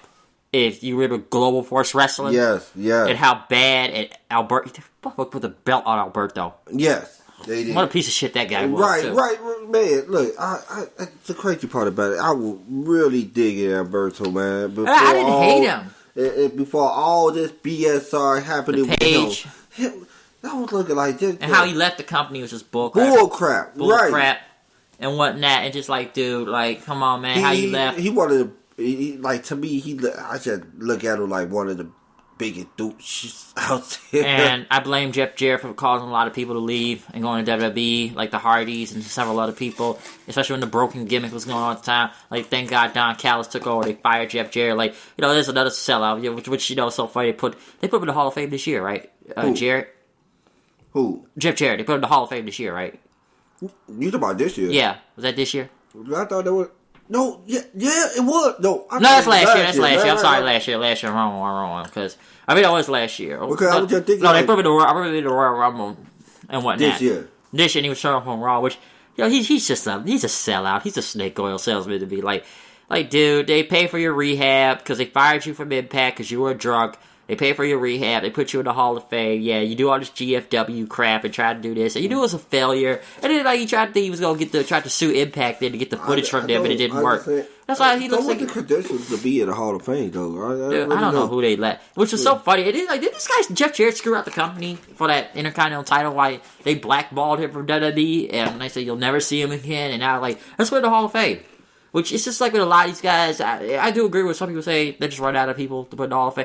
It's like this: they either run out of people or they wait till these guys are dead. Then they put them in the Hall of Fame. Mm-hmm. I said that about Vader. Yeah, they put Vader in the Hall of Fame. You wait till he's dead. He's still in the Hall of Fame yet. Hey, first of all, it's like guys like Vader. Yeah, should have been in there. Yes, because it really did. His career really didn't do that good at WWE. His mostly was out there in Japan and WCW, and that's what it was with Vader. But I look at Jeff Jarrett's career, bro. I can remember this. I was a shorty. Only time I really liked Jeff Jarrett because he came out there with Deborah. And I was like, man, who is this nigga? I don't care about him. Who is she? Yeah, I just like smacking people in the head with guitars. That was it. El Kabong. That was all. And what he really did was most memorable is drop the title to China. Oh yeah, that was it. And then TNA, it's just like this guy booked himself to be the world champion several times because he knew he could have cut it to be really a real world champion. And what was so funny to me is like, okay, he wasn't TNA, and then they had to let him go for a minute because of the whole Kurt Angle taking his wife type of thing that went on. But then it's like you try to do this Global Force Wrestling thing, and at first I was understanding what he meant, but it's like, it's a wrestling boom. It's a wrestling boom and whatnot. But there was a boom at the time. He didn't really have anybody. Then they put this guy in the Bullet Club for some reason. And then like Global Force, and then he only got somewhere because Billy Corgan was gone from TNA. And then he finally found this opening and whatnot. And it still didn't work. And like I said, that's why I call him. He's just a snake oil salesman sellout. Like I don't got respect for him really. Like I said, what's so funny? You want to go back to WWE now? Like after that, it's so funny. Like Matt Hardy, I remember one time because that was the whole broken feud gimmick, but they had a feud over the gimmick at the time. And I remember Matt Hardy, he congratulated everybody in the Hall of Fame except for him. Because Matt Hardy, especially Matt Hardy's wife there, Remy, just buried him several times on the internet as much as he could. So, Jarrett's nothing much to talk about, honestly. He's a snake oil salesman. That's how I look at it with him. Which I don't think Impact's had a bad year. Impact's had a better. I think they got a research. People don't look at Impact as a joke like they used to. They don't look at them as a joke anymore. That's why I kind of glad they got that reputation back. When people don't look at them as a joke anymore, people not looking at them as, oh man, this that company that's supposed to have died off a long time ago. Like nah, they really trying out there. They give you at least a decent product to watch. Nah, I just think they shouldn't let everyone go all the time. Now you gotta keep some of these guys like Austin Aries. That's a whole different situation after that whole thing last year at the pay-per-view with the no selling. It's gonna be hard for guys to. While the AEW and WWE is around, it's gonna be hard for these guys to keep these guys. You know this. Money talk, BS walk a 1,000 miles. That's how it gonna be. BS gonna be walking it down. Impact has lost some guys. You done lost Johnny. You done lost Killer Cross. The Killer Cross situation as a whole, I heard it's like a money thing going on with that. It's going to be a money thing. And I heard that went on for a while. So I was like, dude, if you don't want to be there, let him go. But it's like, either let him go or do something with him. Because, like, why is it this many? Now hearing he's finally gone from Impact. They finally let him go, which I think that was a mistake. Well, you know, Johnny leaves, and then LAX are gone, and, like, several people are just leaving. Like, you can't let everybody go. Like I said, Impact's a solid show, and I think they're good. They're not a joke anymore like they used to be, okay? Ring of Honor looks like they've been they're in the position they're in now, it looks like, in the past, because I stuck along with them for a reason. People say, oh, you're just too much of these TNA fanboys. Like, I've always stuck with Impact for a reason. First of all, you being a TNA fan, you never struck me as a TNA mark. I know, but I like TNA. I don't mark out for it, but right. That's why I thought so. I liked the company for many years when I first started watching it. Me too. But I'm not gonna, you know. I always had that little soft spot for TNA. You know what I'm saying? I always wanted TNA to do well. I always wanted TNA to get better every day. I actually wanted TNA to be, to be better on par with WWE. And they were at one point. I remember those days. And they've had great matches in the past from Kurt Angle and Samoa Joe, or AJ Styles, or just people like who else was down there at the time? Daniels, Kazarian, Rude, Storm, like, main TNA Sting. I'll put him in that category. Oh yeah, most definitely. Christian, several guys and whatnot. I think TNA just kind of got bad when Hogan and them came in and stuff started. You can't have guys like Hogan come in because, see, guys like Hogan, they got too much money and they got too much power. You know what I'm saying? They could get you. They can influence their way into the top. Oh, yeah. You know what I'm saying? And they can influence their way to make something the way they wanted to make it. True. And you can't have him. And you can't have him around new talent. Yeah, that's really what I always say. You can't have him around new talent. Oh yeah. Sorry. And I enjoyed Ric Flair down there. I don't care what anybody says. Ric Flair was the guy. Ric Flair was just like offshoot Ric Flair. The stuff he did with Jay Lethal was gold. I loved everything Ric Flair did down there with Lethal, like gold. Just because Ric Flair's gonna say, I like this Ric Flair. Fuck that, Ric Flair. This guy's saying anything he wants out here. He just says the most crazy things, chugging stuff. It's like, this is the guy. You remember that man, brother? Like Flair, it's great. I like Joker's thing. Joker's thing was great. Like a lot of stuff with Impact. So that's why I say I always like stuff they did. It's just like throughout years, though. I know they've had hard times and whatnot. Because of Dixie Carter and everything. Just too many people started leaving, and that just kept getting bad and bad. And like Abyss was like one of those only TNA lifers that was left with him when he left. That was like one of the last Mohicans that left. And he went to work for WWE last year there and whatnot. But excuse me, keep going. But we do see people come back. Yeah, I mean, hey, TNA. Hey, I'm glad they made a resurgence. But this whole year, there's just been a wrestling boom. A boom. I'll say this, because we're kind of coming into the end of this. I think we spoke to every company we could, unless you have. We've been doing this almost 4 hours now. Man, it don't feel like this is good. It doesn't. It's going to be a long upload. It's going to be a long. I have to go encode this. I have to export. It's going to be a long. This is going to be a long one. I can tell you that right now. So this thing may be sitting for like a day or two until this gets uploaded, until I can get this all the way to YouTube. So get ready for that long encoding thing. We get an export to a video form did. So that's why I'm glad I made the graphic yesterday. But, just to say, we've been speaking this almost 4 hours. Like, how would you rate this entire year of wrestling? Because the thing nowadays with wrestling is this. We have many options. We have several options from the WWE to NXT. I was going to catch up like WWE, NXT, AEW, Impact, Ring of Honor, New Japan Pro Wrestling, who else? NWA, or any other promotion I have not mentioned from AAA or CMLL or any wrestling promotion. I'm just talking about maybe what's out on TV right now, because you look at wrestling right now, it's like on a majority of times of the week. It really is. Raw's Monday.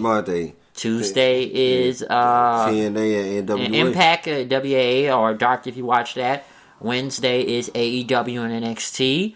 Nothing's on Thursday. And Friday, you have SmackDown. But then again, you don't know when the pay-per-view is going to happen. You don't know when New Japan's laying something during the weekend. You don't know what wrestling program is playing because you got to count the Saturdays and Sundays also because there's going to be a pay-per-view at the time or Friday nights too. So it's very stacked nowadays. That's the thing I will say.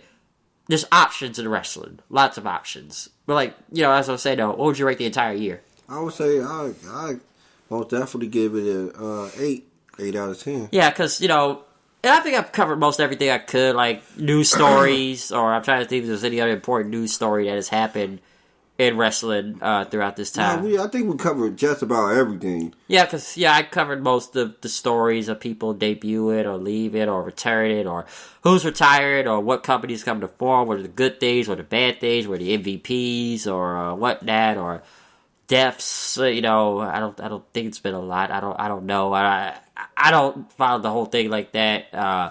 I was sad to hear about Ashley Mazzaro dying, though. I was sad about that. That was really sad. Rest in peace, Ashley. Yeah, rest in peace. It's a shame how I heard it. She damn hanging suicide. Fucking I was fearing the worst about that, but that was unfortunately that happened. I don't know one throughout the year. Did San Martino? I think that was last year. Was that Pedro Morales that died this year? Yeah, that Pedro this year. Pedro. Yeah, Pedro.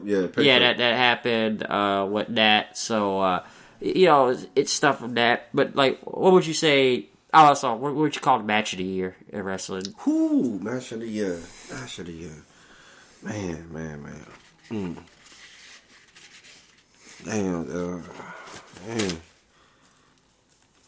Oh. I really like the WarGame. WarGames? I really liked it. I wouldn't say match of the year because I still can't think of match of the year, but I would just throw pay-per-view of the year then. Pay-per-view of the year. Or if you would say WarGames or whatnot. Yes, I say WarGames. I say yes. Yes, I do agree. I like Gargano and Cole. First one. The first one? The first one. Yeah. I'm trying to see any of the matches I've liked throughout the year. That one, Ospreay, friggin' should go from Best of Super Juniors. Who else was a match of the year category? I'm trying to see. I don't know if it was Ricochet when he was still NXT or that, but I don't know. War Raiders Undisputed Era had a good one back at the beginning of the year. Yes, they did. Takeover Phoenix. Yeah. AJ and Seth, I thought was a really good match. Yes. Yeah. Who else? Would you say Ronda? Or was it? Well, Ronda was more last year, but Ronda was still before WrestleMania too. I tried to. Who else was it that in the match of the year? I wish I had a list of this. All the matches. I should have made a list too. I knew the question. Yeah, I'm not gonna remember every match. I'm gonna remember. I know from the top of my head, which I thought was really good, right, and everything. Because like I said, I went to many pay-per-views and whatnot and everything. So it's just. It's a lot to say. It really is. What would you put the MVP of the year? My MVP of the year is Adam Cole. Yeah. Baby! Yeah, I put Cole. Yeah, because I put Cole Ospreay there. Yeah. Ospreay especially. Ospreay, I don't know. I try to go by that PWI 500 list because some people say, well, Kofi did and this person. I'm not discrediting Kofi. I'm just glad Kofi became champion. I'm not discrediting Kofi, but he was. I'm trying to go by throughout the whole year, though. Right. Adam Cole really did his thing. Yeah. Especially down the stretch of the year. Yeah, November. Especially November. Definitely. There's a lot of things to say. What would you think the worst thing was? The worst thing was that waiter being in the 3 Universal. Oh, here's hit we didn't mention the mishandling of Kurt Angle's retirement. Yes, I'm glad. Let me say this now. Let's keep this going before I get to the end. That's another thing that was bad at WrestleMania. The treatment of Kurt Angle. Some people said this had to do with the StarCast thing because it was kind of odd. He got announced for StarCast during Monday Night Raw one time, and then they say he couldn't go. Him and Undertaker were advertised for that. The whole AEW people paid a lot of money for that. No. And then no, they can't go over there now. They can't go. And they mentioned that in Raw, but just Kurt Angle's final matches though, in WWE, or just wrestling in general, I guess. First of all, Felt anticlimactic. yes, it did. But if somebody like her ankle don't deserve a great send-off, like this man is a bona fide Hall of Famer no matter what the situation is. I think that was a form of punishment they did to him. That's what, but we can say it's petty, but we know Vince McMahon.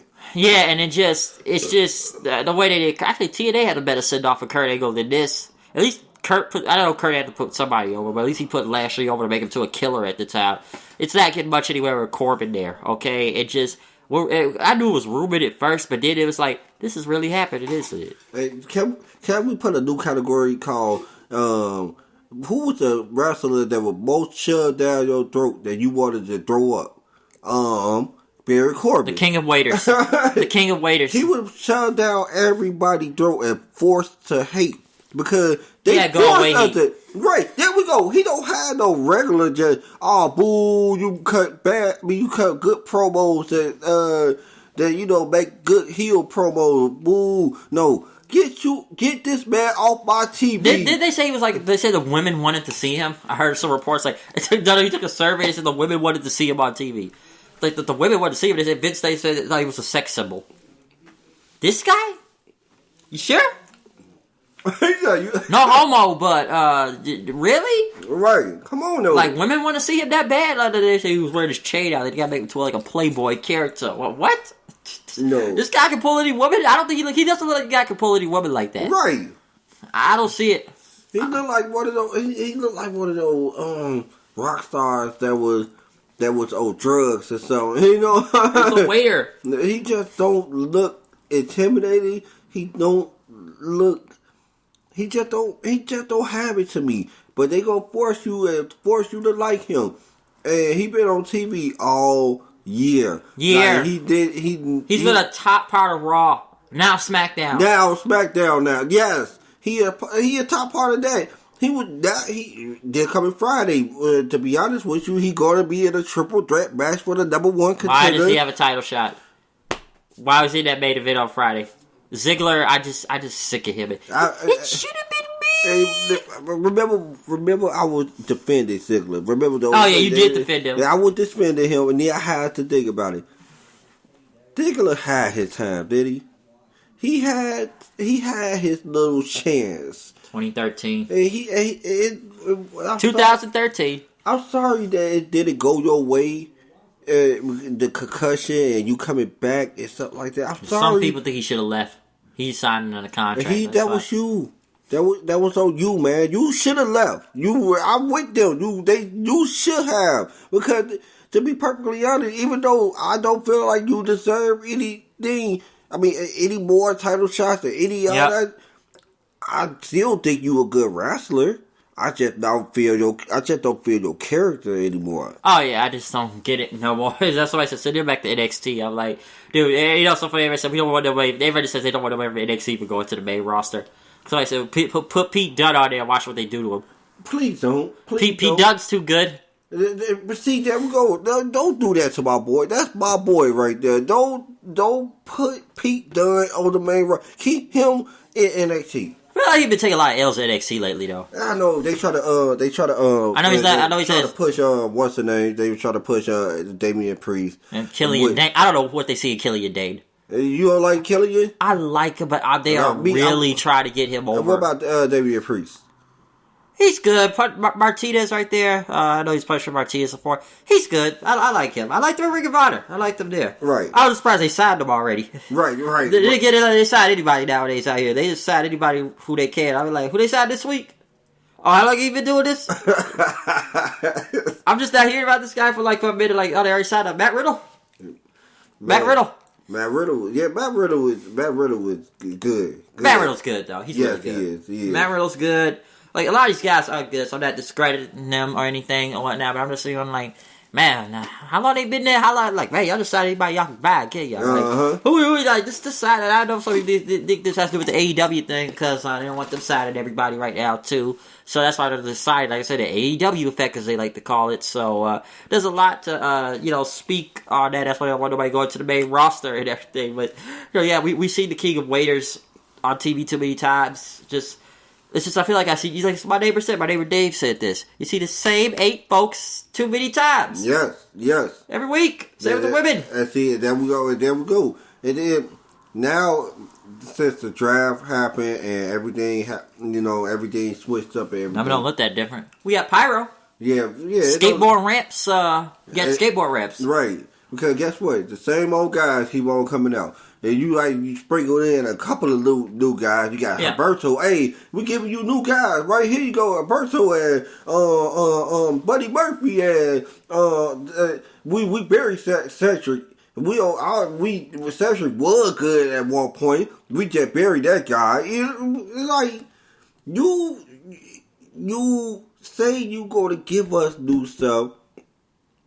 Throw a couple of new guys in front of our faces that don't move the needle at all. Yeah. Because ain't like I was super invested in these guys. I'm not invested in these guys just yet. I can be once, later on. But now, we're talking about now. You over here keep showing us the same guys. Now, especially the women division. Let me just say this right quick. We need more Randy on TV.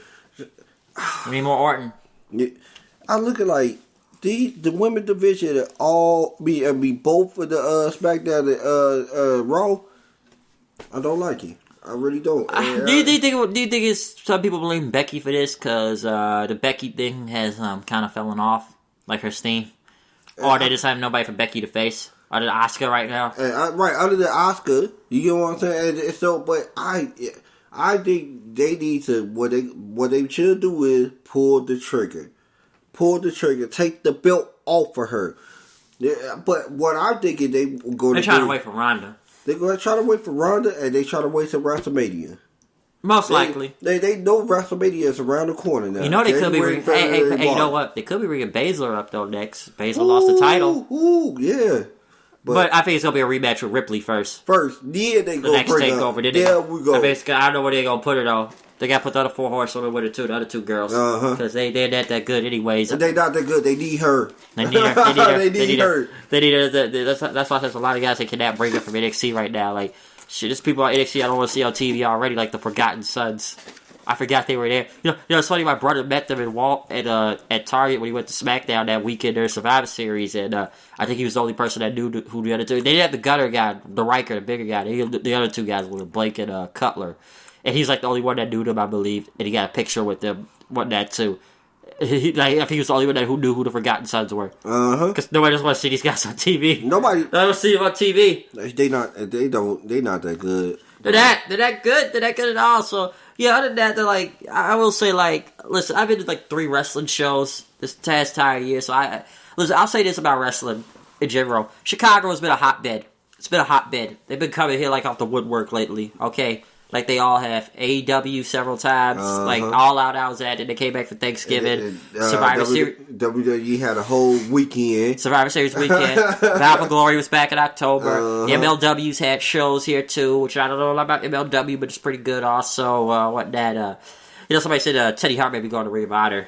You thought on that real quick? You ever seen Teddy Hart? Look at my man, he's a wacko, I'll tell you what.